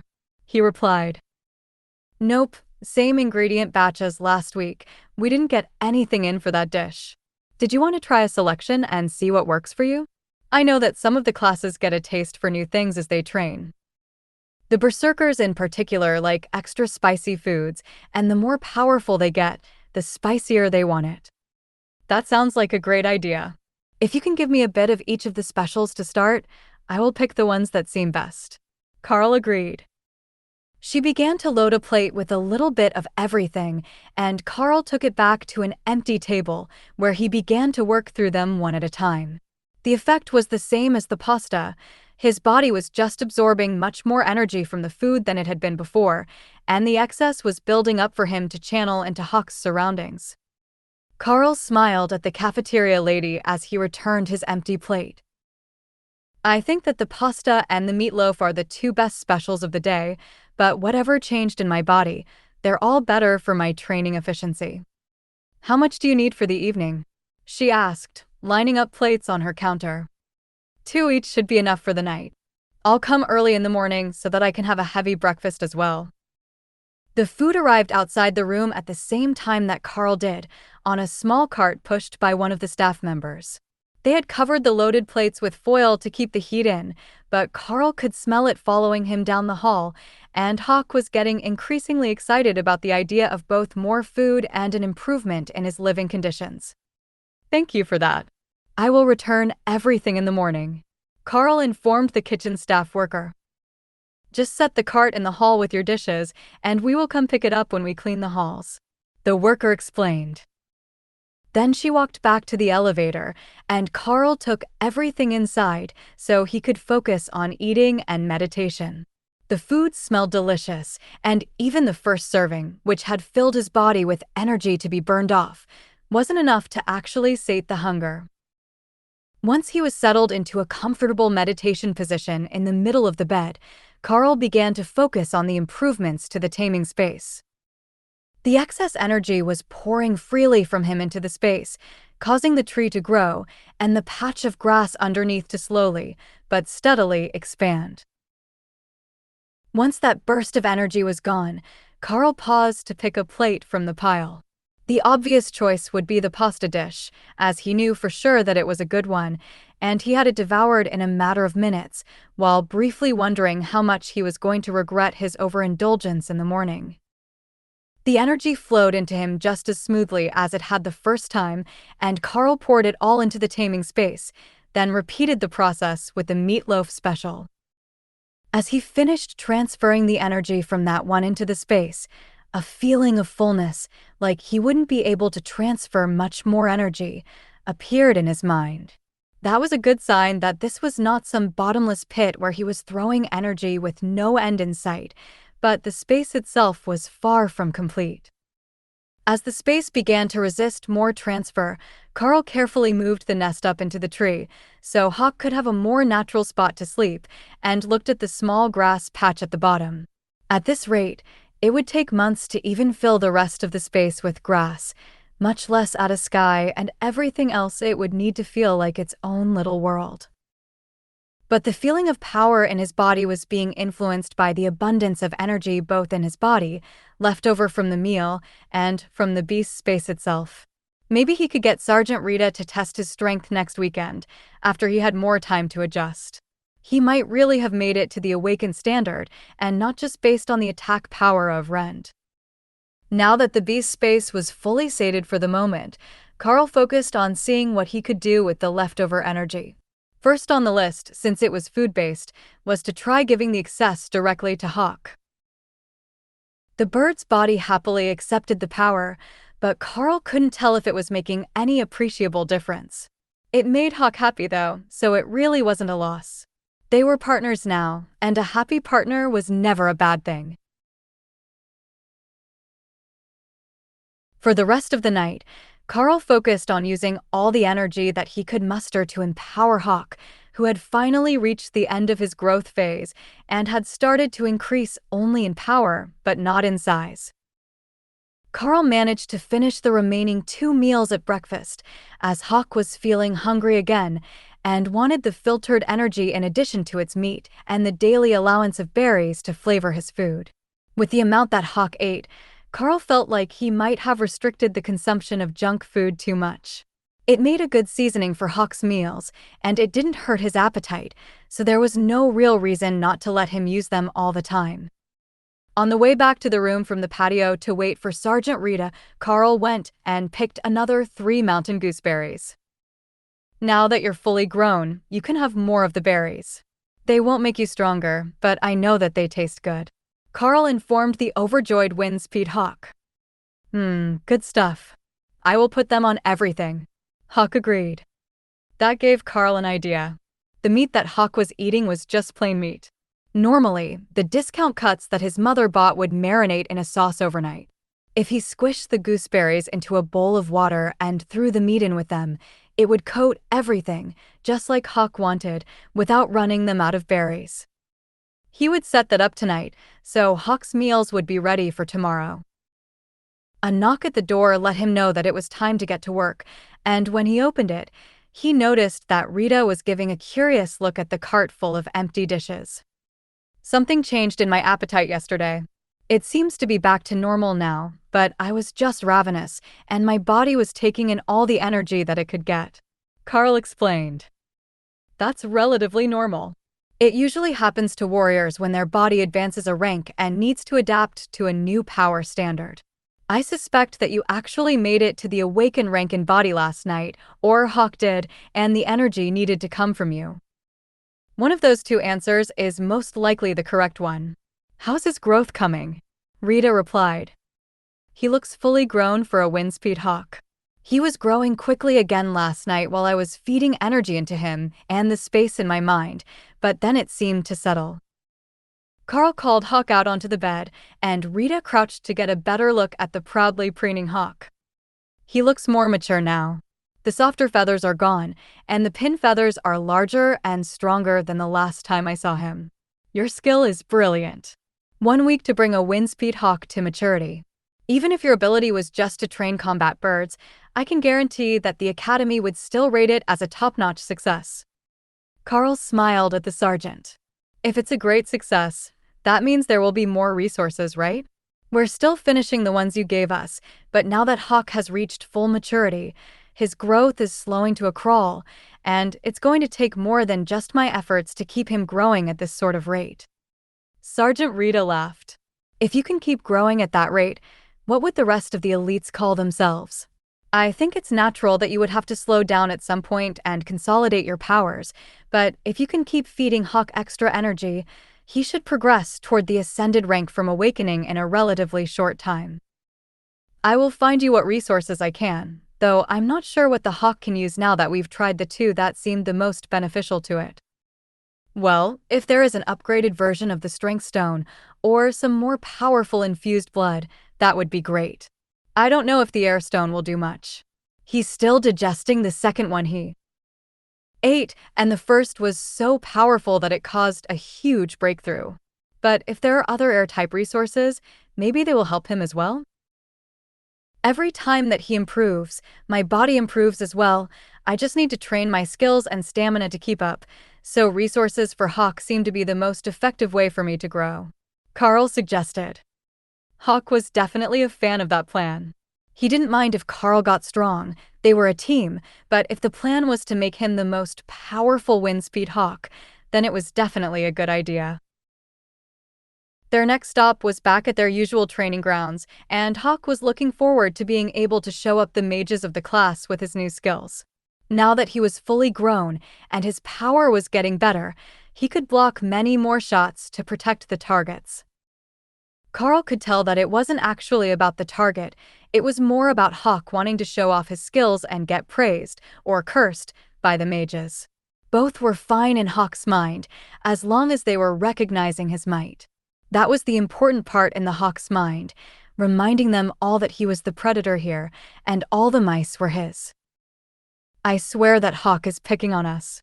It gets better by the day, just to remind us all that we're beneath it. One of the mages announced, sweaty and exhausted at the end of the class. It's a wind speed hawk. Do you really think that it has some innate grudge against mages? One of the others scoffed. Everyone turned to look at the water mages, whose fluid attacks drove the bird particularly crazy, and then back at the questioner. I mean, in general. It's pretty obvious that the hawk has a hatred for water attacks. But I doubt that he hates mages in general. Karl smiled. If only they knew that Hawk really did see himself as innately better than humans, who couldn't fly, could barely see, and didn't even hunt their own meals. The fact that Hawk himself didn't hunt his own food was a matter of luxurious living in its mind, so that didn't count. At least, to him, it didn't. Instead of returning to rest, Hawk decided to circle in the sky for the afternoon while Karl trained his martial arts skills. His great hope was that he would finally find something that was able to be hunted in this academy. Unfortunately, there were no rodents, no pests, nothing at all wandering around the grounds. The spells that the mages had put on the academy and the constant use of powers had long since scared everything away from the academy itself, and he didn't have permission to go out into the fields around the grounds to hunt for a snack. Karl's words had been, "Be where I can see you," and that didn't extend out into the fields on the far side of the wall. If Karl had told him to stay where the others could see him, Hawk might have just given up and gone back to rest inside. But while the hunting didn't work out as he had hoped, Hawk did find a few good things. There was a nice tree along the side of the strength training grounds, where he could rest his wings in the shade. There was a carving on one of the buildings that almost looked like him. There was an old lady who kept taking pictures of him, and finally, the truck docks. Once he could figure out how those things worked, he would be in for a treat. Even from up in the sky, he could tell that the buildings behind the docks were just packed full of good stuff. Karl mostly ignored Hawk's adventures and only occasionally reminded him not to make trouble for anyone or take food from strangers. Not everyone would know that he was Karl's hawk, so some might try to poison or attack him like he was a wild monster. Sergeant Rita had another book full of information for them to study, this time on monster biology, in hopes that they would stumble across something that might help Hawk continue to grow at an accelerated rate. Every elite wanted to be famous, powerful, or both. That was the whole point of the training regimen here. So, her job as a private instructor was to do what she could to help Karl keep advancing and live up to the potential that the senior staff believed he had when they observed him on the train. If the final result was intense early growth, leading to stagnation and a growth plateau, that just meant that they didn't understand the next step in his training. But the next time that they saw a class like this one, they could use his experience as a baseline and start growing the new elite from there. Karl sat on the balcony of his room with a stack of textbooks, trying to determine if there would be some surefire way to help Hawk advance from the awaken stage to ascended without a large delay. From what he knew of the Windspeed Hawk, their progression usually came from improved skills with Rend, along with an increased ability power level. The mana-infused monster blood should help with the second part, and they were doing daily training, which no wild hawk would ever have a reason to do. Mostly because they hunted for food, not for sport, so they wouldn't use their skills 100 times a day. That gave them some sort of advantage over the wild growth rate, but there had to be more that he could do than just grind their skills over and over. Hawk had already learned the wind barrier from the headmaster's wind beads, so the Windspeed Hawk could absolutely learn new things from mystic resources. He just had to get his hands on them. A knock on his door distracted him from his confusion, and Karl went to open the door, finding Dana with a smile and a bag full of books, plus a small plate of food. "I brought a gift for Hawk. Someone told me that they had them around their house in the farmlands, and the Hawks really liked these, so I asked the kitchen to find one." She greeted him. That caught Hawk's attention, and he flew in from the other room to land on her shoulder and check out the plate. It was a small animal, skinned, but intact and raw, but to the Windspeed Hawk, the smell was divine. It's an iron jaw mole. They're farmland pests as they dig huge holes for their nests. They've got great jaw strength, as you would expect, but that's it. Unfortunately for them, they're even weaker than the earth mice in the fields outside the academy, and they've got no ranged attacking power at all. The trio walked back to the patio and Dana set the plate on the table, where it was immediately attacked by Hawk. "Mind your manners, I don't need you getting blood splatter on the textbooks," Karl reminded him. In response, the Hawk pushed the plate to the far side of the table, but didn't slow his pace, happily tearing the small animal to bits. "What are you working on today?" Karl asked as Dana set out a pair of notebooks, but no reference text. "Mana control. According to the teacher, I still use too much for every spell, and that inefficiency is why I'm having trouble with multiple spells and my channeling speed. For now, they've asked me to just focus on magic missiles and fog, and not to expand my spell repertoire yet, or I will ingrain bad habits into new spells. So, I want to get my efficiency increased as quickly as I can," Dana explained. Hawk looked up with interest. That topic sounded like it would be useful to him too. He could kill more water balls that way, and taunt the mages. Taunting mages was way more fun than Hawk had expected it to be, especially when they weren't allowed to attack him directly. That sounds like good advice. I need to find a way to keep Hawk progressing now that he's reaching full growth. All this good food and the handful of special items they could find that were suitable for Hawks have brought him up to full grown in record time, but he is going to hit his natural bottleneck soon. And then it's up to training whether we can make the leap from awakened to ascended before the first semester is over.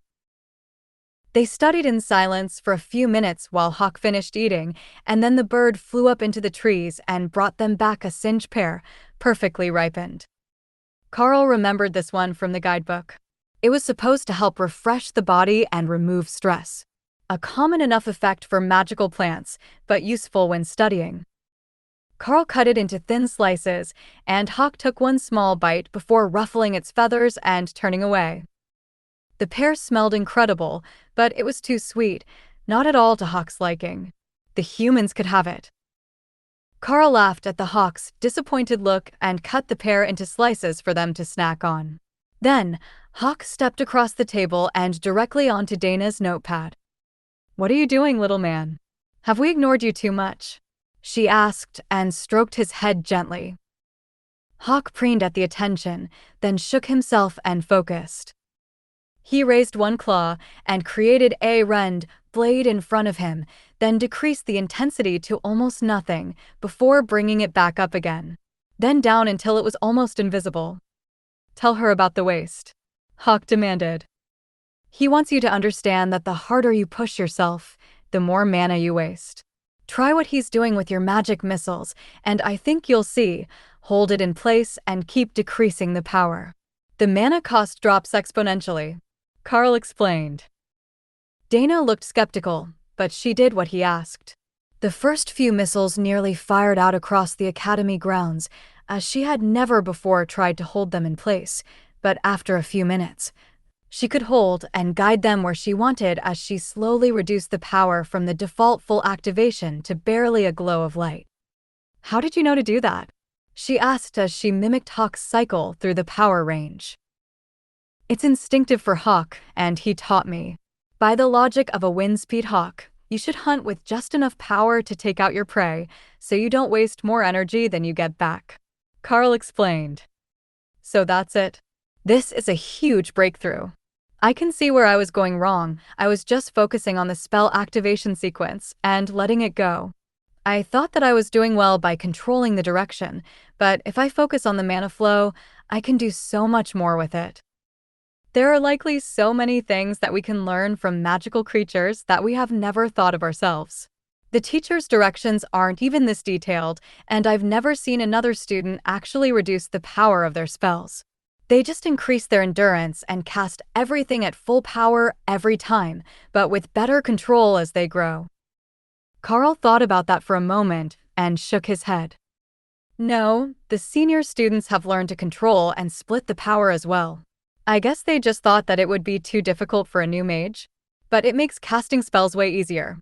Even if you do it at half power, you should be able to cast at least 5 missiles for every one that you could before." Dana and Hawk spent the rest of the evening practicing their skill control together, while Karl focused on finding more about the growth cycles and power increase triggers of various magical beast species. There were so many, but Karl was certain that if he worked on it, he could find some sort of pattern to the triggers.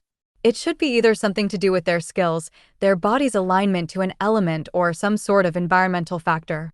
He didn't believe that it was completely random and that it was all up to luck. With study, they should be able to trigger the advancements deliberately.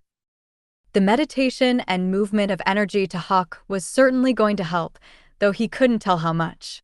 But every meal since the advancement had given him a surge of energy, as he was absorbing the nutrients and embedded mana much more efficiently than a regular human would. That should be something normal for the elites, as the kitchens did deliberately prepare that sort of meal for every student, so the real difference should be that he could share the excess with Hawk, instead of wasting it. Once it started to get dark, Dana finished making notes on what she had learned, and then returned to her room for the night, while Karl prepared to eat one more late-night meal and meditate on transferring that extra energy to Hawk to help him grow. The only problem was that they would have to wait until there was a noticeable change to find out if these methods were working, and even then, they wouldn't necessarily know for certain which of the methods were the ones that had the largest impact. There was no exact measuring method, which was why they had just loosely grouped monsters into categories based on their power rankings, But that also meant that near the boundaries of those rankings there could be some uncertainty, unless the body or power went through a notable change. For example, when a devil cat went through the process of moving from awakened to ascended, it grew a second tail. That was a pretty simple and surefire way to tell. Many birds would gain a distinctive pattern on their feathers as they grew more powerful, and most mammals would increase in size in a sudden growth spurt. Windspeed hawks didn't go through most of that. They kept their appearance, except for the claws. Once a windspeed hawk reached the ascended level, their claws would turn from a dull black to a translucent obsidian, and that claw material was an exceptional resource for elites learning similar skills. It could be ground up and mixed with monster blood in the same way as the strength stones, and drinking it would increase skill understanding. Haha, yeah, make them eat my claw clippings. They grow back quickly. Hawk giggled in Karl's mind, equating the broken claw parts to human toenail clippings. Just a shed waste product that it no longer cared about. Well, if we can help you grow to that level, we can help the others out then. We will show them how far ahead you are, just by being yourself. Karl joked, stroking the bird's ego for a moment before he began to meditate. In the morning, they both felt refreshed and a bit better than they had the day before, so that became their routine. Mornings with the mages, afternoons of martial arts training, and then evenings of book studies, while Karl worked on learning all that he could about magical beasts and the triggers that could cause them to advance, while Hawk worked with Dana on their mana control.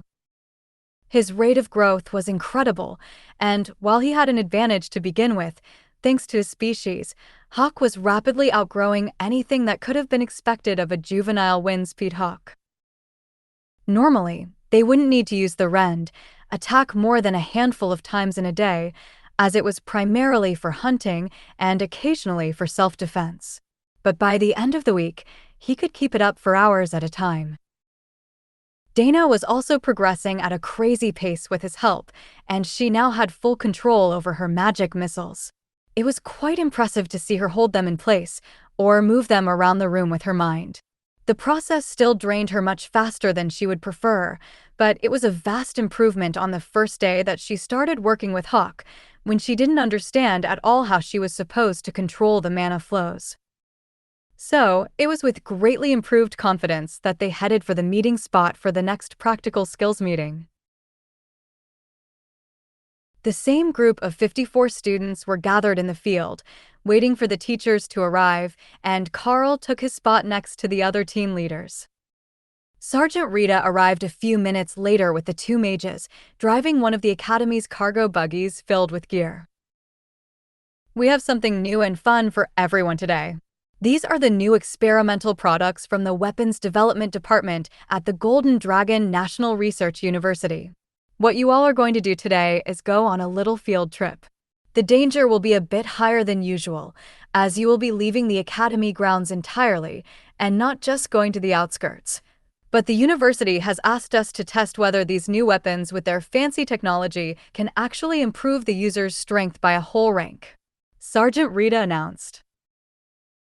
The mages were more than a little skeptical, as their powers were based on mana flow and control, which were both internal factors. They didn't use weapons in the same way that the warriors did. If it was just for the warrior classes, it would be a great safety measure for elites in general, but not specifically for them. However, when they took the tarp off the cart, there was a box with everyone's name on it. The university really had come up with something for everyone, and the students began to become excited to see what it could do. Karl made his way to the stack of boxes, where Sergeant Rita was organizing everyone into a single file line to get through the stack more efficiently. She handed him a large box, and he stepped aside, trying to decipher how to open a box with no visible latches. The answer turned out to be a fingerprint scanner in the middle of one side, hidden beneath the paint. To students who grew up in the city, it was obvious, but the small towns didn't have any need for such high-tech security in their daily lives. They just taped the boxes closed and called it secure.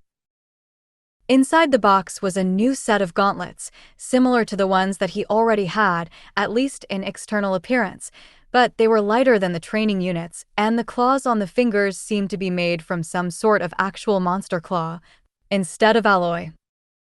What sort of difference that was supposed to make to his rend attack was a mystery, but there might be something else hidden under the nondescript black metal upper glove that covered his arm nearly to the elbow, which would help with mana channeling or serve as some sort of amplifier for his skills. The only way to know was to test them, so Karl stepped away from the crowd, where the warriors were happily beginning to wave their new swords around, and gave them a flex to send a claw attack into the air. The power activation feels much more natural, even than when he is doing it barehanded. The gauntlets weren't strictly necessary for the skill, unlike a sword skill. He had fingernails of his own that would do the job, but with these new gauntlets on his hands, the power seemed to flow to the monster claws and form much more smoothly than he could manage on his own. It didn't feel like it was more powerful than usual, and the energy he put in was the same, but his recovery felt like it was faster than usual, as if the weapon was returning some of the expended energy to him. With these gauntlets, Karl was certain that he could fight all morning with ease, and not have to take nearly as many breaks during the defensive training with the mages.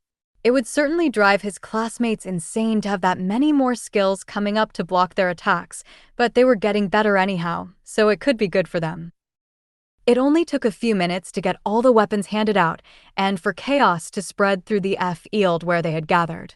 There were sword attacks and spells flying all around, a large stone golem standing to one side, and the ground was trembling from someone's magic.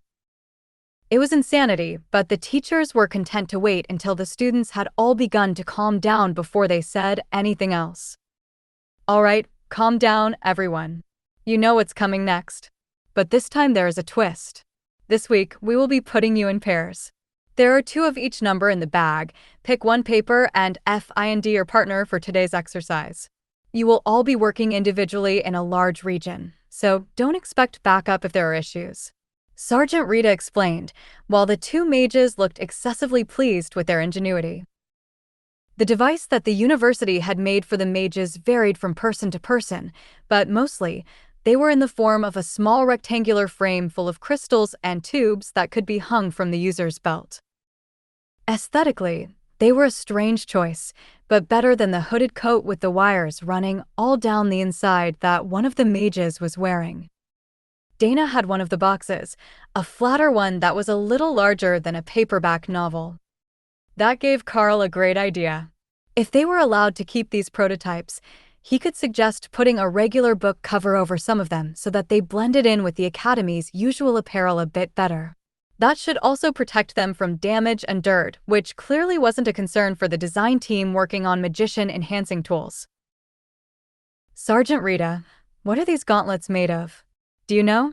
Karl asked as she approached him with the bag of numbers. Just various monster parts combined, as far as I know. It's supposed to be something about combining the aspects of magical beasts to create magic items, she replied with a shrug. Karl took a number from the bag and waited for the rest of the students to choose. He had drawn number 17, but the look on the teachers' faces said that simply shouting your number to find your partner would not be tolerated. Or at least not before the numbers were all passed out. So, Karl decided to wander and check numbers with the others who had received their cards. He was at the edge of the group to begin with, and his path simply followed the sergeant through the crowd. The others were doing the same, but in an organized manner. They were beginning to line up based on the number of their paper, with number 1 moving over toward where Karl had been standing in the beginning. Karl caught on quickly and moved to roughly where he thought pair 17 should be, and found himself standing next to Dana, who was holding a card identical to his. Well, that makes it easier. We already know each other's basic skills, and they should work well together. You take the lead, Hawk Scouts, and I will deal damage from the back, she informed him with a smile. That works for me. How's your new tool? Is that massive stuff really better than what you were using earlier? Karl asked. It seems to be, but we will find out once we actually have to use them. The box is a focusing device, and you use it when you're casting the spell to intensify the effects. It's a bit difficult to use properly at first, but with some practice, it should increase my magic power by quite a bit. Dana replied. Now, we just need to find out what we're going to test it on.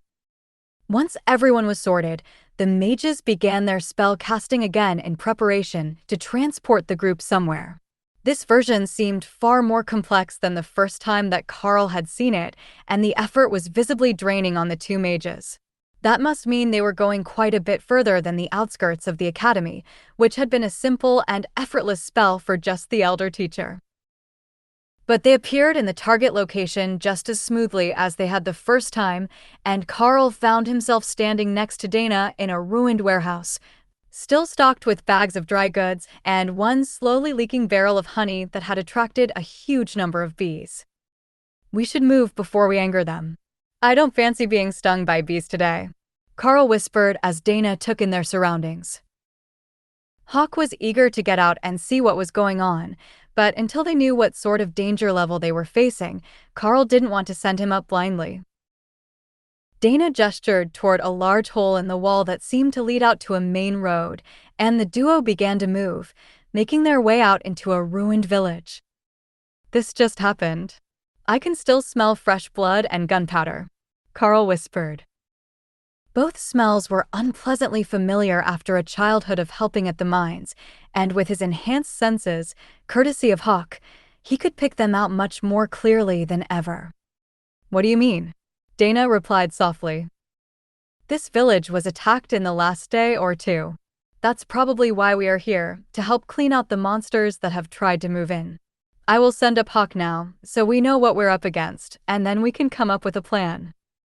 It's a good thing that you have been working on your mana control, because I think that you're going to need magic missile far more than the fog today. This would be a brutal crash course for the first-year students, even if they were the hand-picked best of the batch.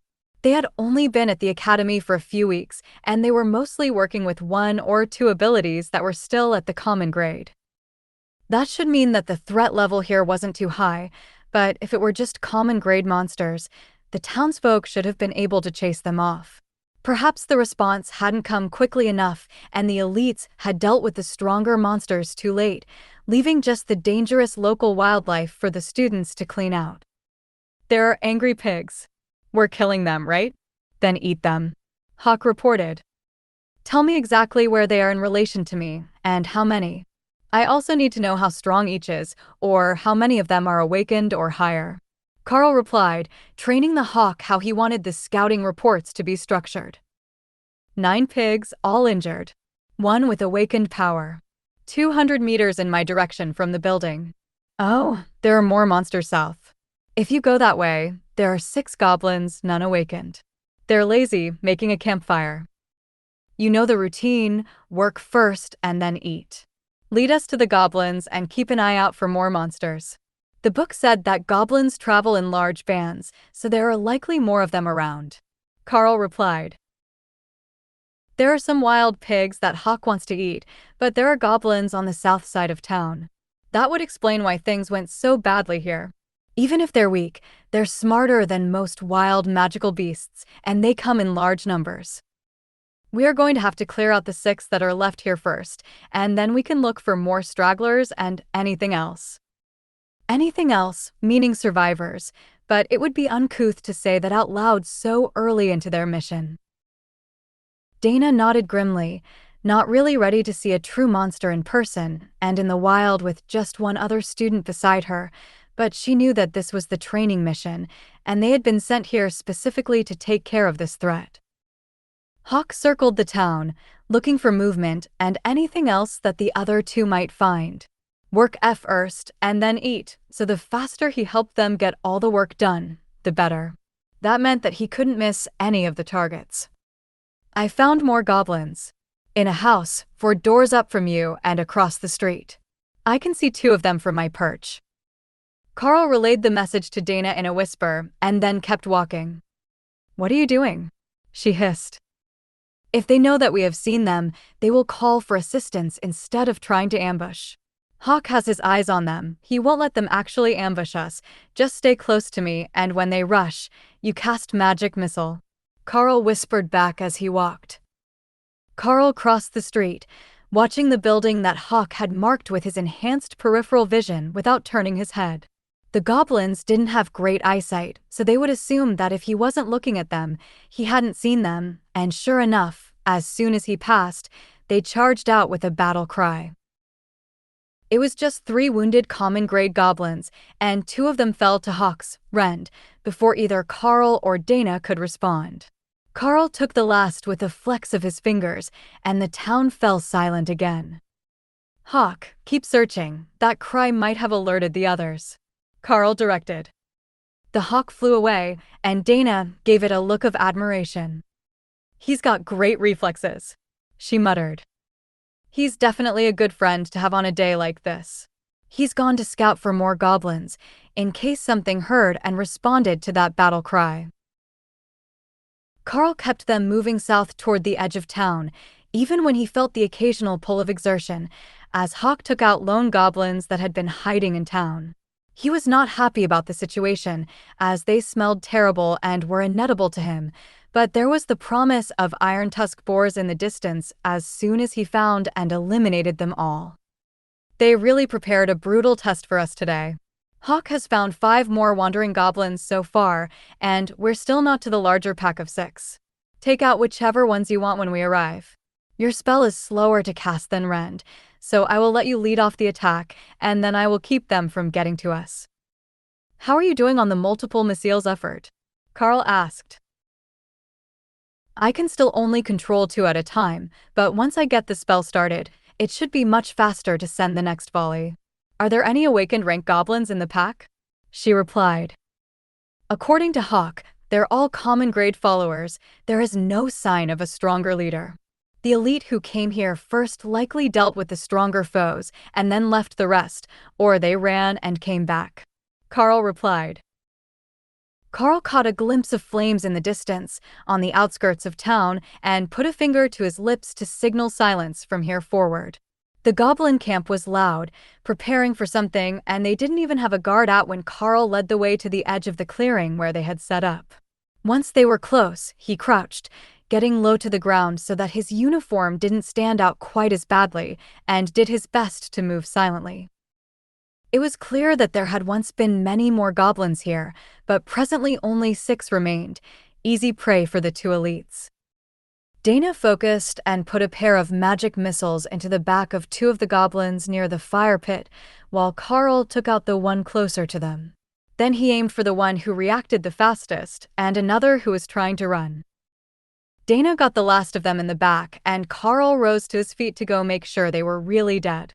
There would be nothing worse than having what they thought was a defeated enemy come from behind and ambush them, but as he made his way through the camp, Karl immediately began to regret moving in for a closer look. He had forgotten what goblins eat, which was mostly the flesh of the villagers they slaughtered, and the stench was overpowering. But after motioning for Dana to stay put for the moment and watch for reinforcements, he checked all the bodies, giving them all a quick stab with a pilfered goblin sword before moving back to their hiding spot. "They're finished. Let's move back into town and take care of the rest of the targets. Then we can kill the pigs and have some lunch before waiting to see what else we are supposed to be doing here. I think that this should be it, but I was expecting a bit more guidance," he explained. "So was I. When they said that there wouldn't be much of a chance that we would be meeting the other students, I didn't think that they meant we wouldn't even be in the same town." "What does Hawk say about the situation?" Dana replied. "Nothing else is moving. I even went up high, and there was nothing else around but the pigs. I even stopped at the houses, and there was no sound of heartbeats or movement inside. Does that mean that we're done, and we can have lunch now?" Hawk replied, hopefully. "Meet us before we go deal with the pigs. There is an awakened one there, and it might not be safe for you to go alone. Who knows what sort of ability he might have." The wild iron tusk boars were happily rooting through the town's garbage pile when Karl arrived, with Dana right behind him and the hawk circling overhead. The largest of them was Hawk's target for lunch. It was newly into the awaken rank and gave off a sense of power that Dana recognized long before Karl did. "It has magic. I'm not sure what, but it can use some sort of magical spell," she whispered. All right then, we ambush it. All three of us at once will attack the largest boar, and then we will deal with the others. How is your stamina holding up? Have you rested long enough since the fight with the goblins? Dana nodded. I held back, so the expenditure wasn't nearly as high. I am ready to fight. She moved to Karl's left, then climbed up on top of a small stone shed and lay on her stomach to get a good angle of attack. That should keep the boars away from her for a moment, until they could knock down the wall, but she wasn't so high that she would get hurt jumping down. Hawk, your dinner is served. Attack the big one when Dana does, with as much as it takes to kill it. I will deal with the others. Dana fired a pair of magic missiles into the awakened boar, and 6 streaks of rend came down to meet them, converging on its neck as the beast reared back to block the missiles with its tusks. Then Karl attacked, throwing rend attacks into the closest 2 boars and moving forward to attract the attention of the remaining 3. They were all close to awakened in power, and their hides were beginning to toughen, but it wasn't enough to keep his attacks from penetrating. Then Hawk arrived, sending out 2 more attacks into the back of the charging boars, while Dana targeted the last survivor, a greedy one who hadn't stopped eating as soon as the others had. Well, that was anticlimactic. I thought that it was going to be a much harder fight. Dana noted. Don't jinx it, we are still not back at the academy. But I will cut up these boars so that Hawk can get a fresh lunch, and we will bring them back with us. How he was planning to do that was a mystery to Dana, but after Karl pulled a textbook from his coat for reference before beginning to butcher the pigs, she assumed that he had some actual plan. Then, the first of them disappeared, just vanished in front of her eyes, and Karl moved on to the next. What the heck was that? Where did they go? Dana gasped as an entire 100-kilo boar vanished for the second time. There is a mental space granted by my powers. That's where Hawk stays when he's not out playing. I can store things in there, like meat, and it doesn't go bad. There is only one small issue that I found. Only food can go in there. I tried to put my textbooks in and it wouldn't work. But meat can go in and out no problem.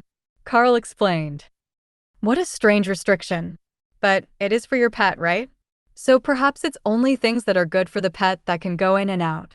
Why don't you try with a resource that you know he can't use later and see what happens? Dana suggested. That is brilliant. Perhaps the magic of the beast space will help me learn what will be best for Hawk. Trying to find a way to help him advance more quickly is my current topic of study, other than the basic training. Karl explained. Glad I could help. But shouldn't someone have shown up by now? It's getting close to lunch, and these practice missions usually only last an hour. Karl shrugged. Well, technically, they've got us all day. So, I suppose it's not a big deal if we have lunch here at the nearest house. No, scratch that, I heard from Hawk what is inside. Let's just eat out here. Karl used his sword to cut some sliced pork to grill over a fire, using branches as skewers, while Dana prepared a fire. Give me just a second. I know the spell to create a small flame, I just haven't mastered it yet. We don't have to make fire the hard way or go rummaging through houses looking for a fire starter. She explained. The village had been ransacked by goblins, so whatever they found inside the houses was not going to be pleasant. Dana was aware of the stories about goblin atrocities, but she really was not intending to find out firsthand what it looked like up close. It took 3 tries before she managed to get sparks to form and the dry branches to light, but after that, the fire started to burn quite well, and the duo waited for the heat to build so that they could begin to roast the meat. Do you think that this could be some sort of surprise survival test? Tomorrow is the day off, and we don't have classes for another day and a half, so there wouldn't be any delay to our learning if they had us stay here to hunt for an overnight trip. Karl suggested. I hope not. I don't know about you, but I didn't bring any sort of camping equipment. Dana joked. There was a whole town behind them, but without any sign of survivors and no visible battleground, being able to search the town itself for supplies was questionable. There was no telling how much was left in town and how much had been taken with the ones who fled. Well, if nobody comes for us by dinner, We will have to go looking for supplies to get through the evening. I don't know if we want to stay in town, as the ruined town will draw more monsters searching for food. That is a good idea. We should get settled in as if we were waiting for a conventional pickup after a mission. That seems like the best option, since this class is intended to prepare us for rescues and missions after we graduate. Dana suggested. The three of them settled in around the fire, waiting out the time until the meat was cooked, and deliberately ignoring the fact that there was a ruined and abandoned village right behind them. They would have to face the fact that numerous people likely lost their lives here in the recent past, but for now, they would focus on their lunch and the possibility that they didn't get all the monsters that were nearby. But 2 hours later, after they had finished eating and Hawk had searched the town twice over, going into every open house to make sure that there were no survivors or other hidden monsters, but there was nothing. In fact, there were very few bodies at all, though there was quite a bit of blood in some of the houses, according to Hawk. Should we go back to where we started, in the middle of town? Perhaps there is some sign there that will let us know what we're supposed to be doing. I feel like we should have gotten some message by now, and that maybe we weren't supposed to be sent to an empty town. I mean, think about it.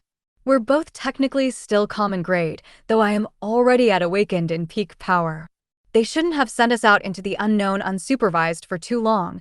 It would make more sense if we were here to deal with the Iron Tusk Boars. Maybe there was supposed to be someone here to meet us, but they were gone before we arrived because of the goblin attack.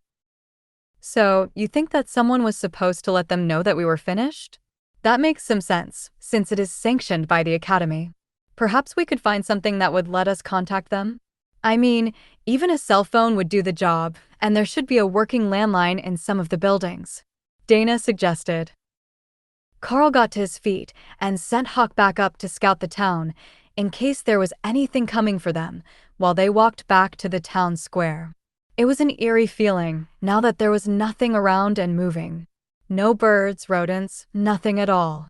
The town was just completely silent. But there were lights on, so it hadn't been completely destroyed, just left uninhabited. Just as when they arrived, the center of town was empty, but now Karl wasn't looking for monsters, but signs that someone knew they were coming and might have left behind a message for them. Chapter 41. Low and Slow. The first thing that Karl noticed about the center of town was how clean it was. There was no sign of battle here, no indication that there had been a last stand to defend this place. So, logically, the majority of the inhabitants must have simply left, or fought to the end in another part of town. Reluctantly, Karl checked the large stone building nearby, whose doors were left open to the elements, and found that while the interior was a bit messy, there was no sign of a battle here either. So either they left in advance, or the attack happened at night when nobody was at work. If the battle did take place at night and made it past the perimeter security that every village should have, it would make sense that there was very little to see in the streets. The goblins would have invaded homes, and by the time that the alarm was raised, most of the town would have been killed in their sleep. The government building still had power to the computers, so Karl whistled to catch Dana's attention and gestured for her to come inside. Do you know how to work this? I've never seen that operating system before, he asked. Oh, no problem. We use the same one at school. It's even still logged in. I wonder why their computers don't have a timeout feature when you're gone too long, she asked. She tapped a few keys and then clicked on the home button and smiled. It looks like they did leave us a message. There is a text file in the middle of the home screen. Dearest explorers and salvage teams, the residents of this village intend to return within 30 days of the posting of this notice, making the town's property ineligible for salvage. A surprise goblin attack with a threat of ongoing invasions forced us to evacuate to Safe Point Alpha, as designated on the government maps for this location, and once the region is deemed safe and the elites have finished their work, we will return. Mayor Dingwall. That's dated this morning. We were likely already gathered for the morning briefing when this was posted, but I think that a lot of the blood we saw was a fair bit older than that. Karl noted. Dana thought about the timing of the message and its implications, and then looked back outside. They said that it was likely there would be continued attacks. We only found a handful of stragglers, plus whatever goblins Hawk killed inside the houses. That doesn't really constitute an ongoing threat, does it? I think that tonight they are likely to come back again, looking for survivors and loot. I think that you're right. They are going to come back, not just the small scouting squad that they left here, but a whole goblin tribe looking for supplies. The book I read on monster biology says that they don't like being outside during the day if they can avoid it, so it will probably be after dark. That gives us about 7 hours before they might start to arrive, assuming they attack with the twilight. But what can we do to fortify and prepare for them? This building is solid stone with a stone roof, so it's not too bad. We could lock all the shutters and wait here, or we could barricade this place and return to it after we hunt goblins in the town. They won't be expecting someone to be hunting them while they're scavenging for food, Karl suggested. The problem with that is I can't see in the dark. Maybe you can, but I definitely can't. I would be working blind, and I'm not a close combat fighter, so I can't really stay behind alone with my skills, Dana reminded him. Why don't you create a huge fog bank that hides the entire town? It will make the goblins easier to hunt one at a time, so I can send Hawk to ambush any of them he finds out in the open, and then we can fight whichever ones manage to make it here. They won't realize their companions are under attack right away if they can't see them, and the shouting won't lead them straight to us, so we can fight them in smaller groups. Unless there is a better building here in town, but it looks like the rest of them are mostly made of wood, and I wouldn't trust that the goblins won't burn them down to get us out if they're desperate. Alright, that plan works. I will start building the fog now, since it lasts until I want it to dispel. Once it hides the whole village, we should be a little more safe. How well can Hawk see through the fog? Dana asked. Keep it closer to the ground and it's fine. If you can see for 10 meters in the fog, that means that if it ends at 10 meters in the air, Hawk can see through it just fine. Even 5 meters off the ground should be enough to blind the goblins and still leave them visible from the air. It was a devastating advantage to attacking from above, and the goblins wouldn't be expecting a monster attack on their raiding party. Not many monsters would attack goblins, as they weren't edible.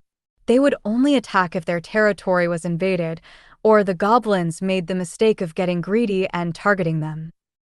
We should prepare a fire as well. Lanterns, something that will allow us to light the room so that we can see properly around the entrance once the fighting starts. The power might go out at any time if they're attacking.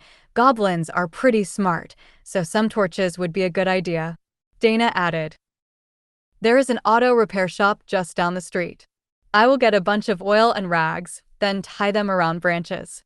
That will work for torches to light the area, but I will look for an oil lantern as well. I'm not sure that they will have one here, but they were pretty common in the mines. The mechanic shop was just down the block, and Karl approached as silently as possible, in case there were still goblins inside. Hawk said that he hadn't found any, but he was also under orders to either stay high in the air or out of sight so that he wouldn't get attacked before the real battle started.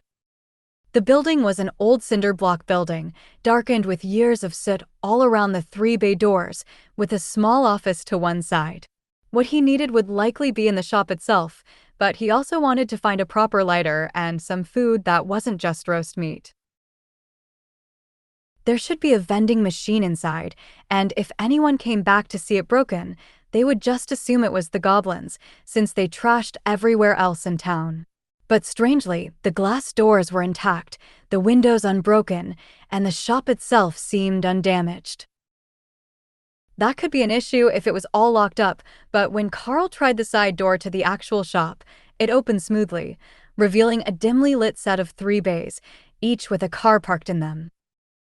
Karl went to the first, and found a cigarette lighter in the cup holder, which went in his pocket. Then he noticed a grease barrel on a 2-wheeled dolly. That was perfect. It would burn slowly. It stuck to the rags for torches if the power went out, and there was a whole drum of it here on wheels. Karl loaded a large bag full of rags on the grease barrel, then went through the door to the front of the shop, where the distinctive smell of a workshop faded and a pungent odor of herbs prevailed. Maybe that had something to do with why this place wasn't trashed? It was worth a shot, and Karl quickly found the source of the smell, bags of herbs soaked in fuel, giving off a rather obnoxious odor. There were spares in the front office, ready to be assembled, so Karl grabbed two and a small can of fuel to activate them. Then he made his way to the vending machine, which was unlocked and open, seemingly prepared for the likelihood that someone would be here before they returned.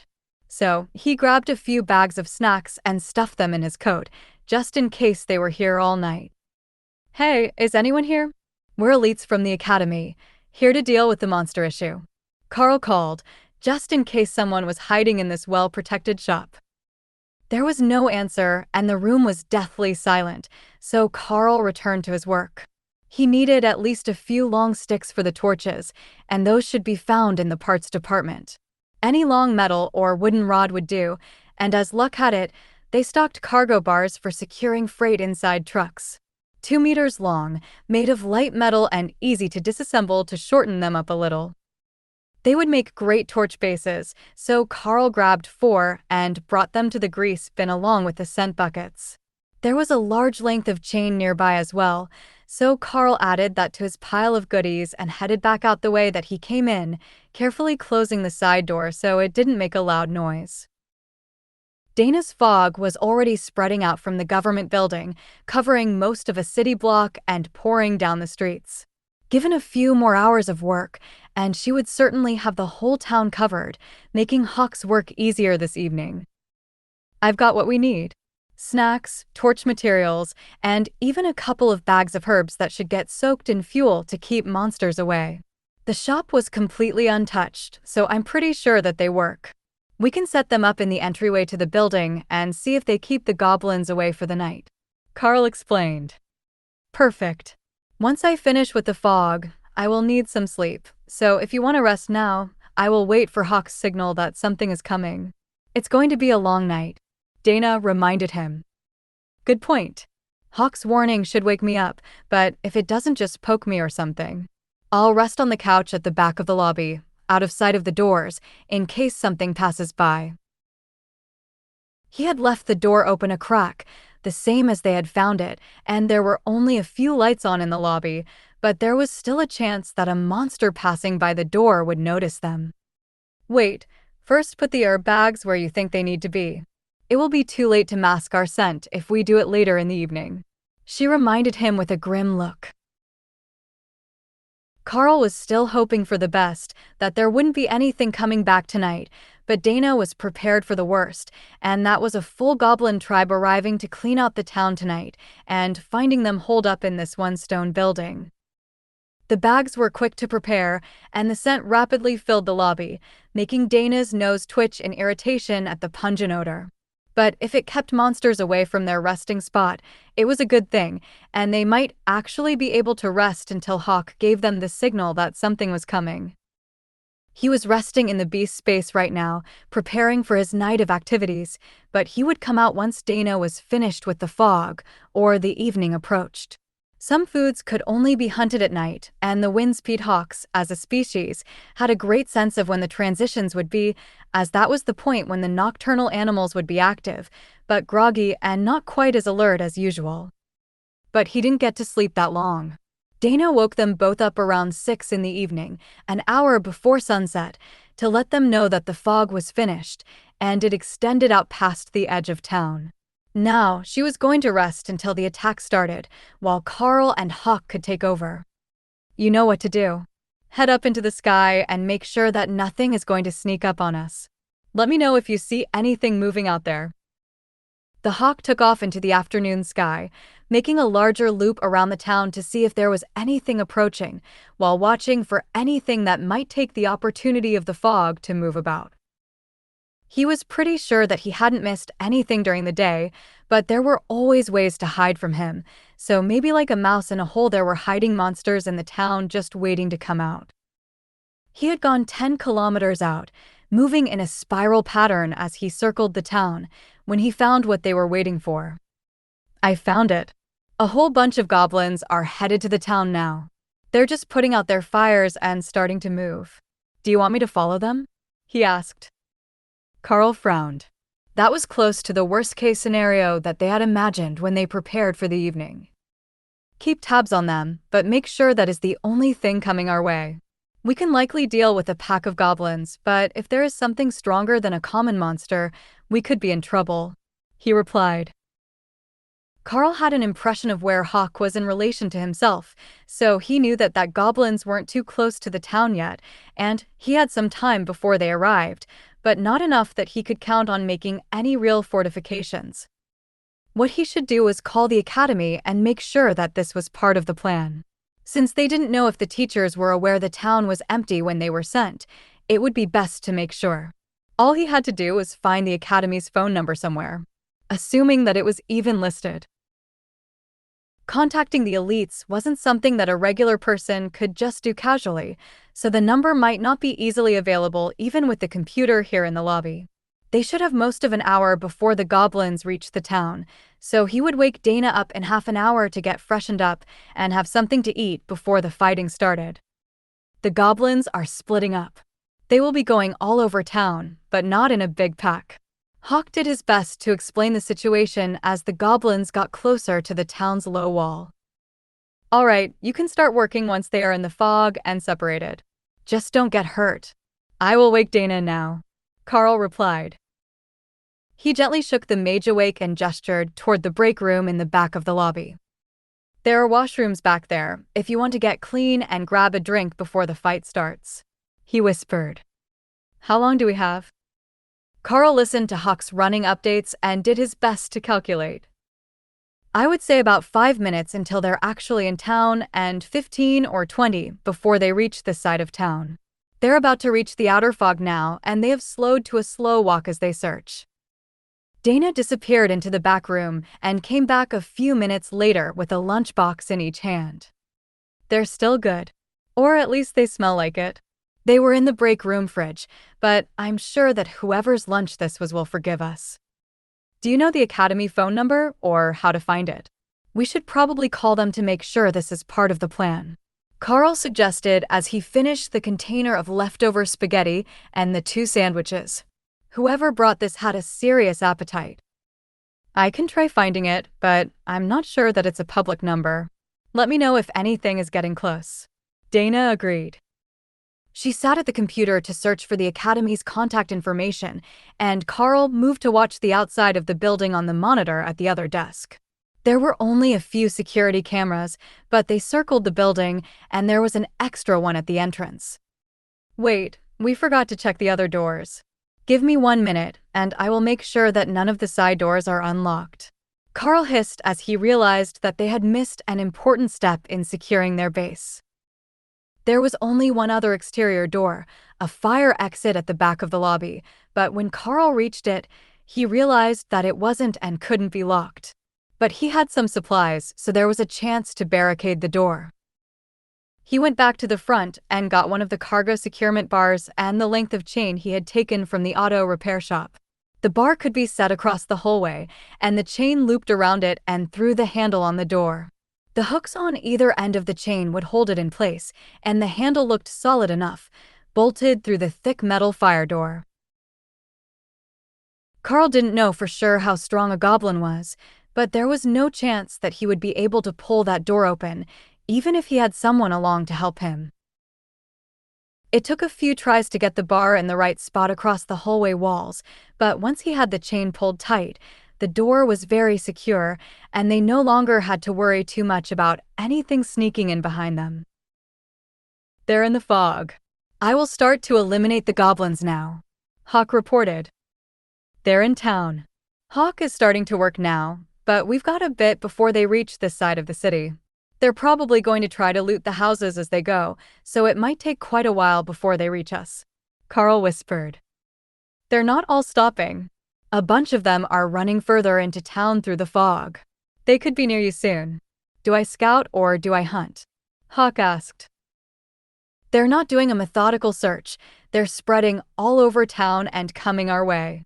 Get ready. Try to give us a warning when anything gets close to us, but hunt as much as you can.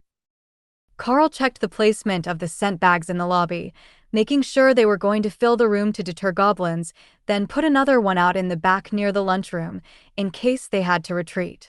Making it harder for the goblins to pick up their scent would make it easier to ambush them, and the more that they could kill before the tribe realized anything was wrong, the better. "They're coming right for you. Maybe they can smell you," Hawk asked a few minutes later as he watched the goblins headed directly for the middle of town, next to the government building where Karl and Dana were hiding. "Thanks. We're on it. Dana, climb up on that desk and open the window above you. You can fire magic missiles from there, right? That should give you a better angle on the goblins that are coming for the town square. I am going to step outside and close the door behind me so I can attack them properly," Karl whispered. Dana didn't approve of that plan, but if they were going to fight the goblins, it was better if someone drew their attention away from her. If Karl was inside the building, he couldn't do it. But if he was outside and her scent was blocked from the goblins while she attacked, it could work well enough for them to clear out most of them with little risk. The real danger would be that they would get tired from the exertion of multiple spell castings. They would be restraining their powers, so the exponential mana cost as you approached your limits wasn't as much of a hindrance, but there were still limitations on how much they could do. Even Hawk couldn't hunt all night long without a break. That wasn't in his nature at all. What Dana needed to focus on was making the magic arrows more like actual arrows. Normally, they were glowing spears of magic. But she didn't want them to glow tonight and give away her position. The first goblins came as a pair, skulking through the streets searching for something that they would never find, as Karl's rend tore them both apart at the same time. Their bodies fell into a bush along the side of the road, next to the building that they thought would hide their presence, and Karl returned to waiting. The smell of goblin blood would certainly bring others to him, which was precisely what Karl wanted at the moment. They were all spread out across the town, so they wouldn't arrive in a group, but if they arrived a few at a time, they would be no match for him and Dana. Given his physique, even if he were just to fight them, Karl was fairly certain that he could take 1 or 2 goblins at a time without using skills, but there was a serious risk that he would be wounded, and neither of them knew any healing skills. Karl heard the rustle of a branch when there was no wind in this fog and turned to find another trio of goblins trying to sneak up on him. A streak of faint light hit one in the back, punching a hole through its chest before Karl tore the other 2 apart with rend. Even at a quarter power, which put virtually no strain on his body or energy, the 4 streaks of light shredded the goblins with ease. They might be strong for their size, but they were soft, and their hide was no match for his attacks. In the sky above, Hawk had realized the same thing. He used only the bare minimum of power to take out his targets all over town, saving as much as he could for later. Karl always gave him a reward for doing a good job, and it had to be an excellent reward if he managed to keep up the battle until all the goblins were gone. Unlike Karl, who simply fought where he was, Hawk had started his battle on the downwind side of the town. That way, the scent of goblin blood would be blown back across the areas he had already cleared, instead of wafting over the village, as Karl's kills were doing. Not that the goblins were all that concerned. Most of them were still focused on loading large bags of stuff from houses, and Hawk just had to wait to kill them until they came back out. But as they moved through the houses and didn't hear their fellow tribesmen anymore, they were becoming concerned, and that was causing more of them to move toward the smell of blood. "You have more incoming. They can smell your fight," Hawk warned as he took out both a goblin and an earth mouse at the same time. Karl probably hadn't banned him from eating his kills. At least Hawk didn't remember him doing it, so he happily ate the mouse before looking for more goblins. It was a good night. There was work, but there were also mice and a promise of rewards later. Maybe he could even convince Karl to give him a whole vial of that blood juice that was so good for his strength. Dana tapped on the windowsill to get Karl's attention and pointed through the fog to where a group of 4 goblins was trying to sneak up on them. It was a terrible effort, as their eyesight was not good, and through the fog, Karl could see much further than they could. What they were going by was the smell of blood, but there was none on him, or in the building where Dana was hiding, so they were on the wrong side of the square, out in the open when Dana's spell took two of them out before they even noticed they were in danger.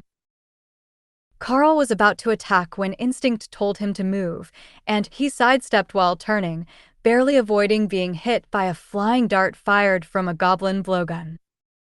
Using his full strength, Rend killed the creature and three of its companions at the same time, slicing them into pieces that fell into the grass. Dana took out the other goblins across the park, and Karl gave her a thumbs up in approval. He would have to be extra careful of those darts, in case they had some sort of poison on them. They didn't look like they would kill if they didn't, and that made them his largest concern in the increasing darkness. The darkness was also a benefit to Karl, as he could hear the goblins running into various things around town, where the lights in the houses had been broken or turned off. They might have a sneaky dart gun, but if they couldn't see him, then it wouldn't really matter what sort of weapons they had, they wouldn't be able to hit him. With that in mind, Karl shifted into the shadows of an alcove and waited for more goblins to be attracted by the noise and the smell of blood. He could hear hawk hunting in the distance, the short shrieks of goblins as they were assaulted from above, cut off before they could get a full word out, but Hawk's narration said that he was still high in the sky, using the dark to his advantage while attacking down into the fog. The goblin tribe didn't stand a chance tonight, and they were so easy for him to kill that Hawk was barely trying, just using multiples of very low-powered attacks to eliminate the pests without tiring himself. Bird-type monsters were the reason that goblins lived in caves, and they had no real way to deal with an irate bird whose territory they had invaded. They could only wait for it to swoop, or run and hide until it calmed down. Another pair of magic missiles from Dana took out two more goblins on the edge of the central square, while Karl saw another scurry into the corner by a set of stairs. It had seen its comrades fall, but couldn't see the attacker, so it was hiding and waiting for its chance. He couldn't afford to let it warn the others, so Karl crept up to the stairs and then tossed himself into the air using the railing, so he could see down at the hiding goblin. The height shocked him. Karl wasn't really used to the additional strength of his body, and he had thrown himself nearly 3 meters in the air, but it gave him a good view of the target, and his Rend took it out with ease. Then Karl caught the edge of the roof beside him to slow his fall, and carefully dropped to the ground, limiting the noise he made on the sidewalk. The soft thump didn't seem like it would carry far, and Karl returned to the shadows in front of the government building to wait for more goblins to approach. Their eyesight might be terrible, but their hearing and sense of smell weren't, so they had to know something was up by now. The stench of goblin blood was all that Karl could smell, and he didn't even have any on him. Then, the sound of bare feet slapping on the concrete as they ran in his direction caught Karl's attention. There was a larger group coming for them, and as they reached the square, they started to shout, calling for reinforcements as they searched for the culprit. Karl stepped out into the street and cut down 2 of the closest goblins from a block away, where they were barely visible through the fog, even to his eyes. Dana hadn't started firing magic missiles yet, so she probably couldn't see them, but the goblins understood which direction they were under attack from and turned to run toward Karl, waving rusty blades and clubs as they screamed. Swinging his arm in a wide arc, Karl sent out a 3-meter-wide quartet of attacks which scattered the goblins, with some leaping to the side, some dropping to the ground, and an unfortunate few being torn to shreds. That made them stationary targets as the first magic missiles hit them, and Karl picked off a few more with smaller attacks that would be harder to see in the dark. More bare feet were running toward them in the fog, and a shrill screech of hawk hunting came from overhead as he followed his targets back toward Karl. It took a moment to activate Rend, and Karl couldn't do it as fast as Hawk could, but for a moment, the goblins were held at bay, creating a mess of bodies in the middle of town and covering the blood in black blood that stunk of rot and metal. Then, the goblins were too close for Karl to keep them away with Rend, and he decided to switch tactics. He drew his blade and chopped at the closest one, breaking its arm and knocking its crude wooden shield aside before the blade cut deep into its neck. Dana focused on the goblins closest to him, keeping them from surrounding or bypassing Karl and heading for her, while Hawk worked his way in from the back. It was impossible to tell how many were left in the fog as Karl traded blows with 3 more goblins, trying to get an attack in without leaving himself open. They were surprisingly strong for their size, but not strong enough to be called awaken monsters, as they were learning as they failed to stop Karl's counterattack. A wave of sword light in the form of rend sliced through the goblins in front of him, giving Karl some breathing space, but the larger attacks were hard on his stamina, and he wouldn't be able to do that too many more times. Instead, he retreated toward the government building, using smaller rend attacks as he went, and the goblin pack began to falter. "I can't keep this up," Dana warned from the window above him as Karl reached the door to the building. "That's fine, you don't need to. Lock the window and take a break. I will defend the doorway while Hawk works outside. I think he has a bit more in him." Karl wheezed, winded from the exertion of fighting a larger goblin pack. "I have been going easy on them. Small attacks is all it takes, and they're too dumb to fight back." Hawk gloated. "Just keep it up and get rid of the rest. Don't let them find a way into this building." Chapter 46. Don't you listen? Hawk circled the square, targeting the goblins who tried to leave the area in other directions, while seeing Karl standing in the doorway of the building under the lights, drew more of them forward. Dana slumped as she climbed down from her perch on the windowsill and went to sit in one of the chairs in the break room to recover and get some energy back. The snacks weren't much when you were used to roasted monster meat, but there was some of that left as well, and the break room was well supplied with energy drinks and a free coffee maker. The goblins were hesitant at first to approach Karl, after seeing him kill so many of their own, but mostly they were waiting for more numbers. Numbers were strength to goblins, and once they had enough, their courage was unbreakable. Karl leisurely cast rend at the best targets, forcing them to keep moving or become lumps of meat, while Hawk gave him steady updates. "We're down to less than 10 of them now. Most are in the square, but there are some on the other side of town who are running away." Hawk informed Karl after 5 minutes of the cat and mouse game with the hiding goblins. "Don't let them get out of town. If we're going to make the area safe for the locals to return, we can't have them sending survivors back to wherever they came from. I will keep fighting these while you're gone." Karl sensed Hawk turning to find the cowards and looked for a clean shot at the remaining attackers near the building. They were trying to sneak up on him, staying in the bushes around the other buildings, but that wasn't hard for Karl to pick out. What he didn't want to do was to attack too fast and tire himself out before they made a large push toward the door. Hawk said that there were less than 10, and with the one he had just killed in the rose bushes, that should be less than 6, but he didn't know how many were still hiding somewhere nearby and how many the hawk had found running away. The bird was too distracted with his hunt to give updates, but there was nothing moving near Karl right now. So he waited, and then waited some more until finally, one of the goblins came sneaking around the corner of the building and tried to jump him. Karl didn't even turn his head as he flicked his finger and sent a blade of energy to cut the creature's head off, dropping it on the steps with a thud. Hawk finished his work and began to circle the town, looking for more targets, but there were none to be found. Everything in town was either dead or in hiding, which meant that all that remained was for the local police force or militia to do door-to-door searches and clear all the houses before the residents went back in. Hawk landed on the roof and Karl opened the window for him so he could come inside when he was ready. "I'm going to close the door and rest for a bit. Hawk, keep a lookout at the front of the building so nothing surprises us.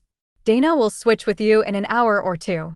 Karl informed the bird, making sure that Dana could hear his side of the conversation. They both needed the rest, and though they wouldn't be getting much sleep today, just relaxing and meditating would help a lot. That's precisely what Karl had planned.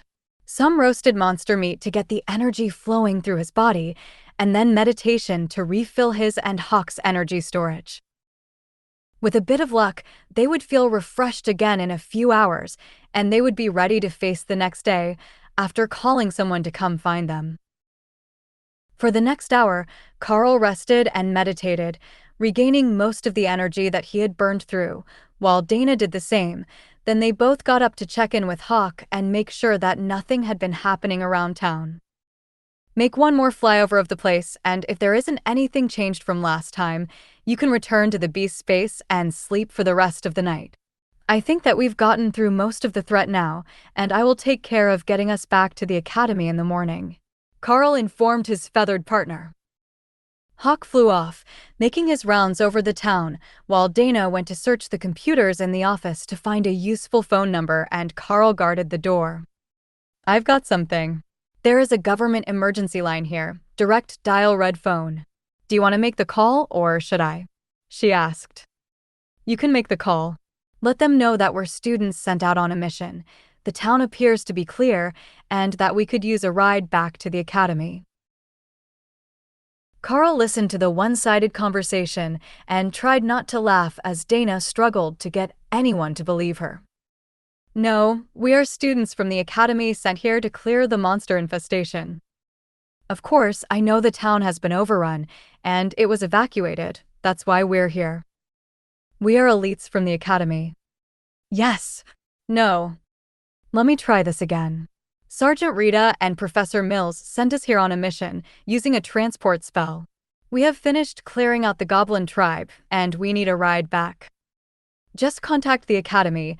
Don't make me take this to your supervisor." "Oh, he's right there, is he? Put him on the phone." This is the awakened rank mage Dana, assigned with the awakened rank warrior Karl, to do monster control of this town. The goblin tribe has been eliminated, and we need you to contact the academy to pick us up. Our phone was damaged. Yes, over 50 goblins were found and killed. The entire tribe is dead, unless there are some that left the area entirely. There are no more signs of goblins here. Yes, I understand very well what making a false report and impersonating an elite could mean. But as I'm not doing either, please send for an academy transport. Fine, sending for a military police unit works just as well. I will remain on the line until they arrive. At that point, Karl couldn't hold it anymore, and he began quietly laughing, using his arm to stifle the noise. Not for long, though.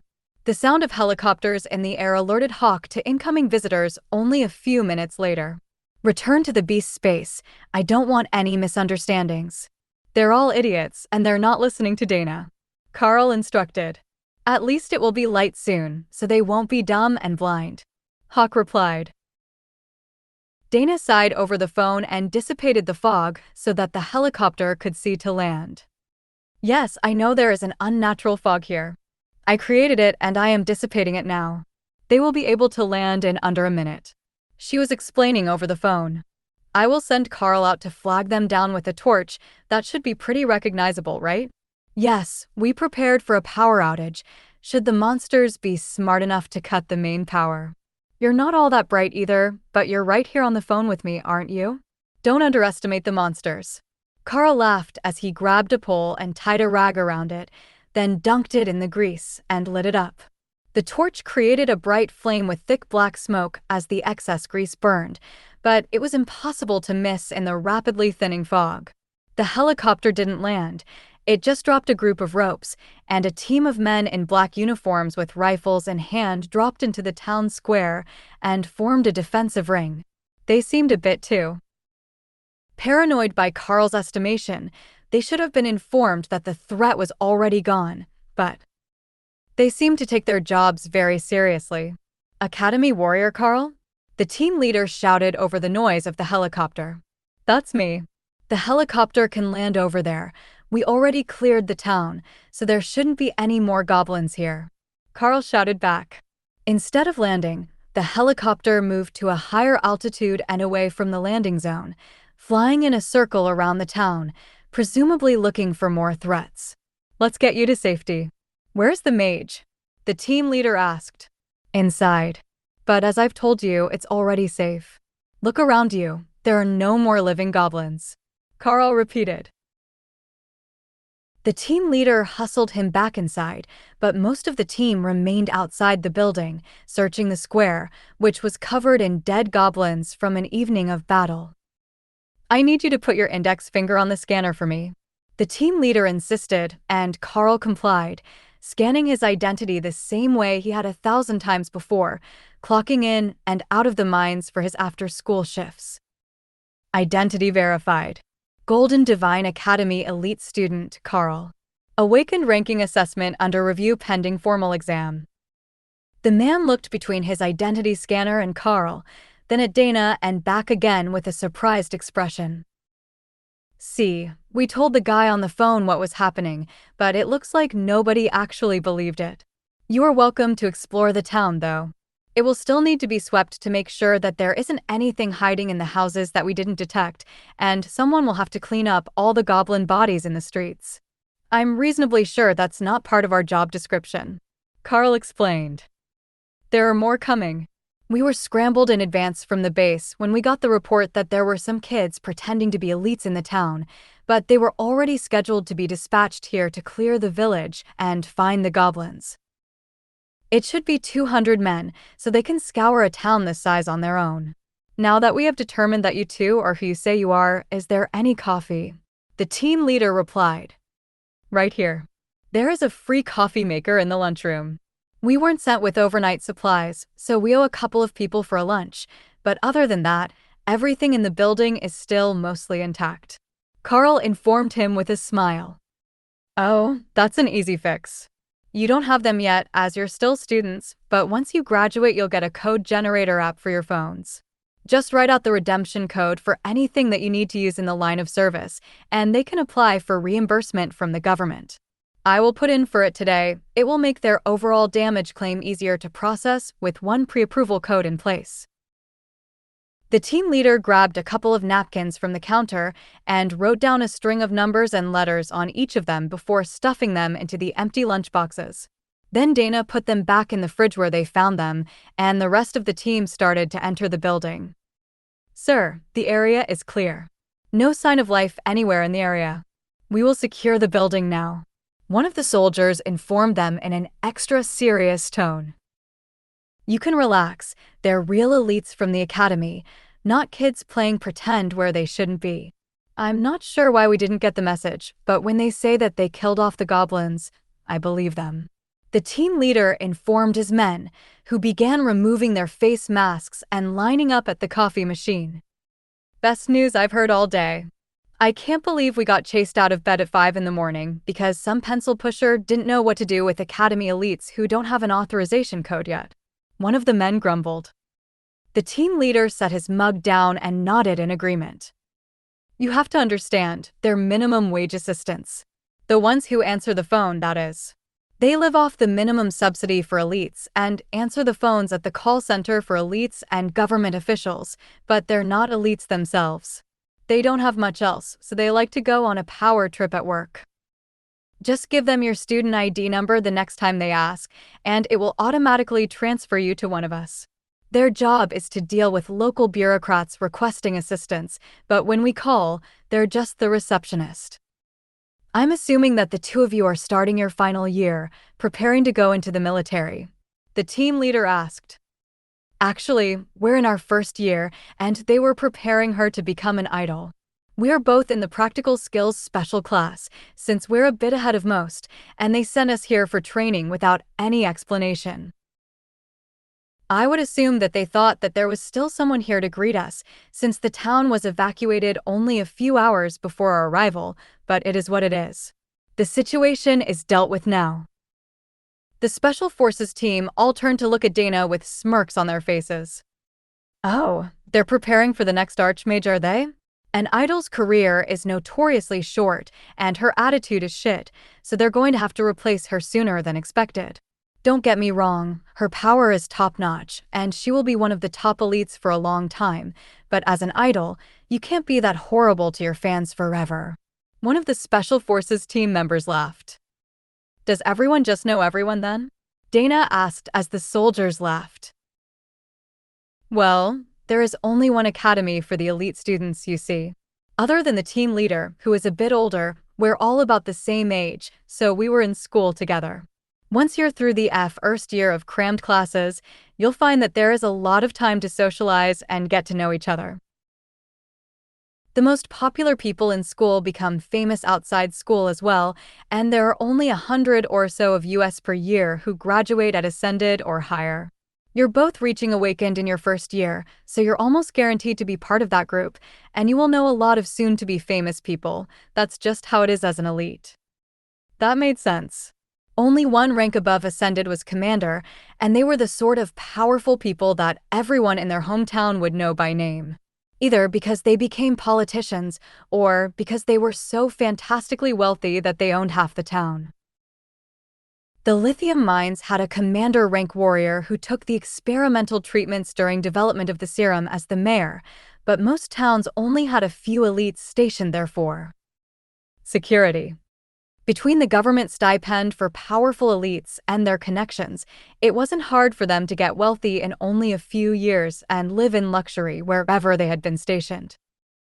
Other than the two that were on duty at the door, the rest of the Special Forces team gathered to secure the two young elites and drink coffee while they waited for the main force of the army to arrive. "Did you find anything stronger than a common monster here?" the team leader asked as he got up to pour another cup. "Just one iron tusk boar that was clearly awakened. If there was a leader among the goblins that wasn't at the common rank, I didn't notice. They're a bit difficult to tell apart in the dark, especially with the fog, but I don't recall any of them surviving a direct hit," Karl replied. "Why did you choose to cover the town in fog anyhow? Wouldn't that just make your job harder?"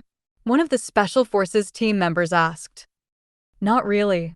It makes it harder for the goblins to see where they're going, so they're attacking blindly until they're almost on us.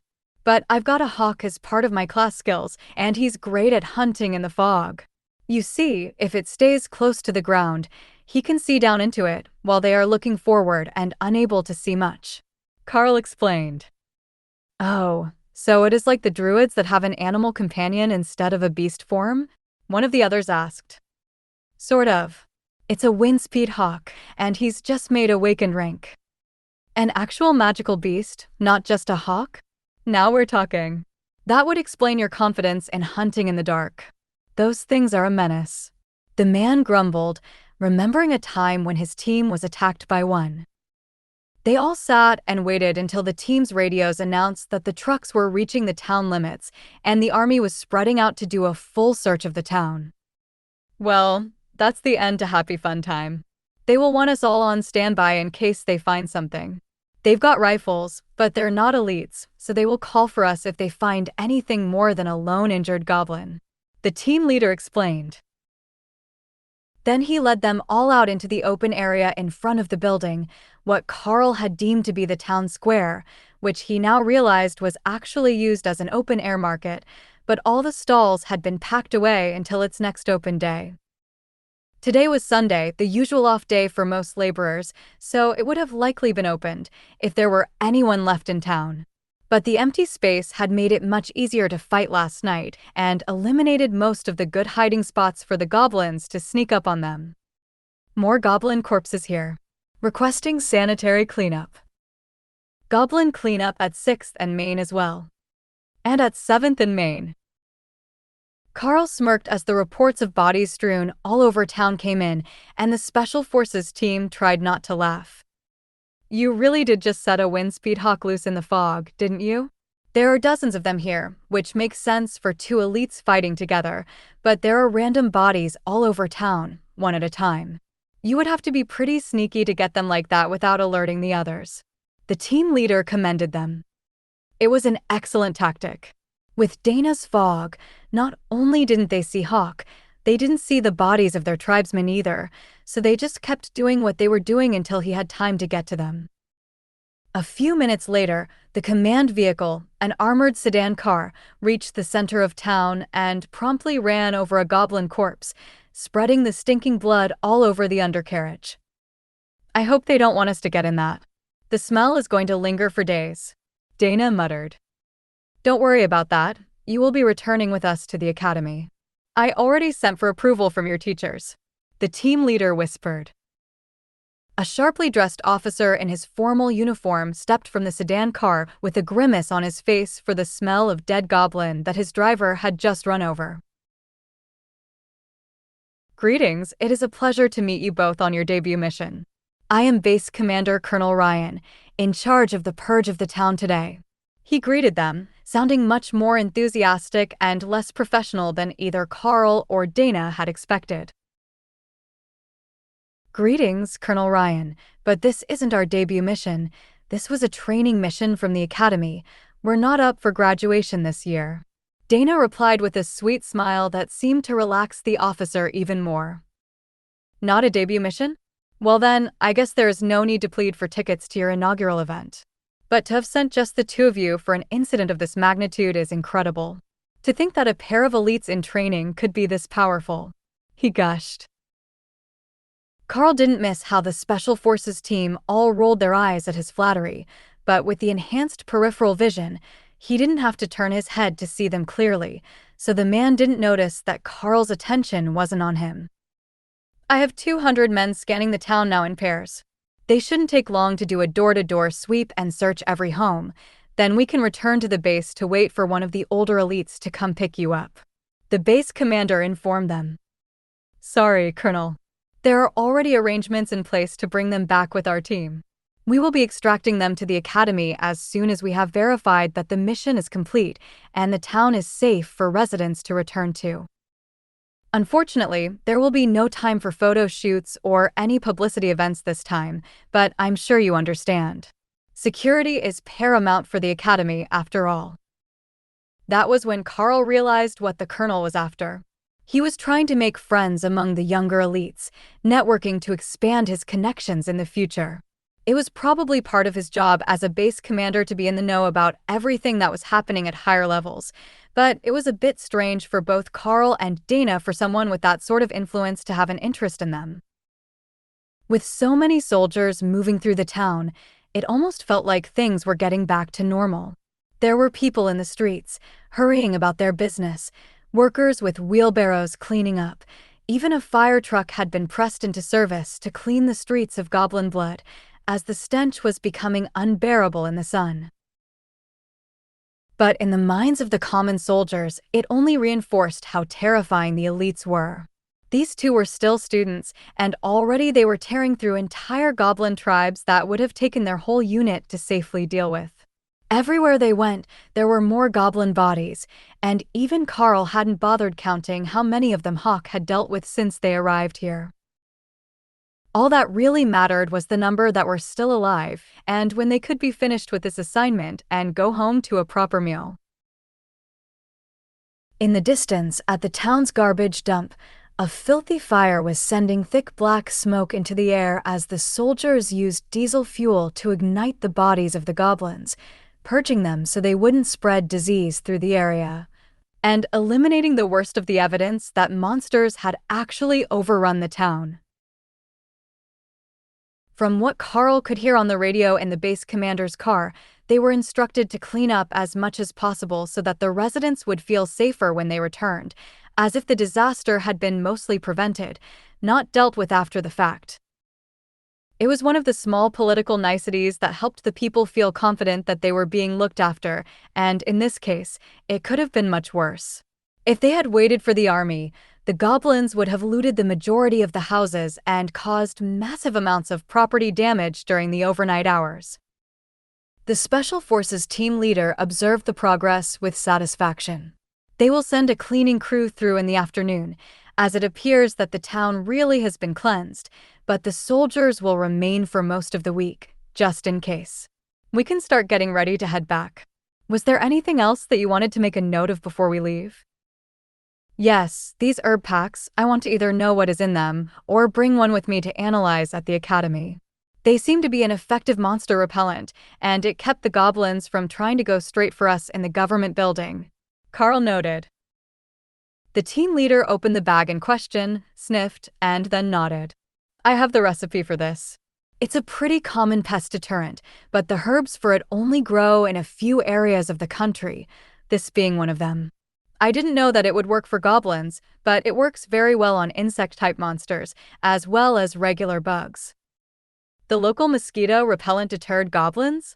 Perhaps it just masked the scent of humans so that they didn't realize the area was inhabited. But if it worked, and Karl gave the team leader a thumbs up to signal that he would want that recipe later. Excellent. Then we are off to the academy. Base Commander, we will return this evening with a full report for you, the team leader announced. Thank you, Major. I will look forward to the detailed exploits of these two outstanding trainees. The helicopter returned as they were speaking and landed on the roof of the building, which was accessible through an internal stairwell that was marked smoking area. You look more excited now than you did when we arrived, one of the team members noted. I've never been in a helicopter before. Dana and Karl replied in unison, then burst into laughter at their synchronized thoughts. Well, we can change that. Hop in and fasten your harness. The academy won't forgive us if you get injured on the ride home. The team leader informed them with amusement clear in his expression. Yes, sir. The helicopter lifted off and turned toward the east, flying high over the treetops and roughly following a river. It's beautiful from up here. Dana spoke into the microphone, nearly drowned out by the noise of the helicopter. It's like nothing you'll get to see on the ground. You two did good down there. I don't know what the academy originally sent you to do, but I'm pretty sure it wasn't for the goblins. I checked while we waited, and the other teams of students all went to take out a handful of magical beasts and then called for a ride home the first afternoon. The team leader informed them, now that there were no more curious ears around to overhear them. I thought that might be it. There was a group of wild iron tusk boars near the town. That was a nice light start to the day, and at first, we thought that might have been it, but then we realized that all the houses were empty, and they hadn't just brought everyone inside to wait. Karl agreed. So, you just started to scout the town for goblins and then killed them all until we showed up? One of the other Special Forces soldiers asked. We thought that we might have underestimated the teachers, so we cleared out all the goblins and then called in on the hotline in the government building, but they didn't believe us and threatened to send the military police. That ended up being you, and they asked that we stay on the phone until you arrived so they didn't have to put out a search warrant for us. Dana laughed. The soldier rolled his eyes in amusement. They're a bunch of idiots. I'm sure the boss went over proper protocol already, but calling them is usually a last resort. Getting in contact with a military unit or the academy directly will make your lives a lot easier. Do you think that they're going to give you a promotion after this? I see you've still got the first year common grade badges on, but there's no way that either of you is still common grade. We saw the fog and the bodies. That is definitely beyond the skills of two common trainees. We will see. If they do, it will be great. You know how it is at the academy, power gets respect. So, if we can get them to give us the black badges, we will at least be able to show off to our fellow first-year students. Karl agreed. The Special Forces team laughed at their own memories of school.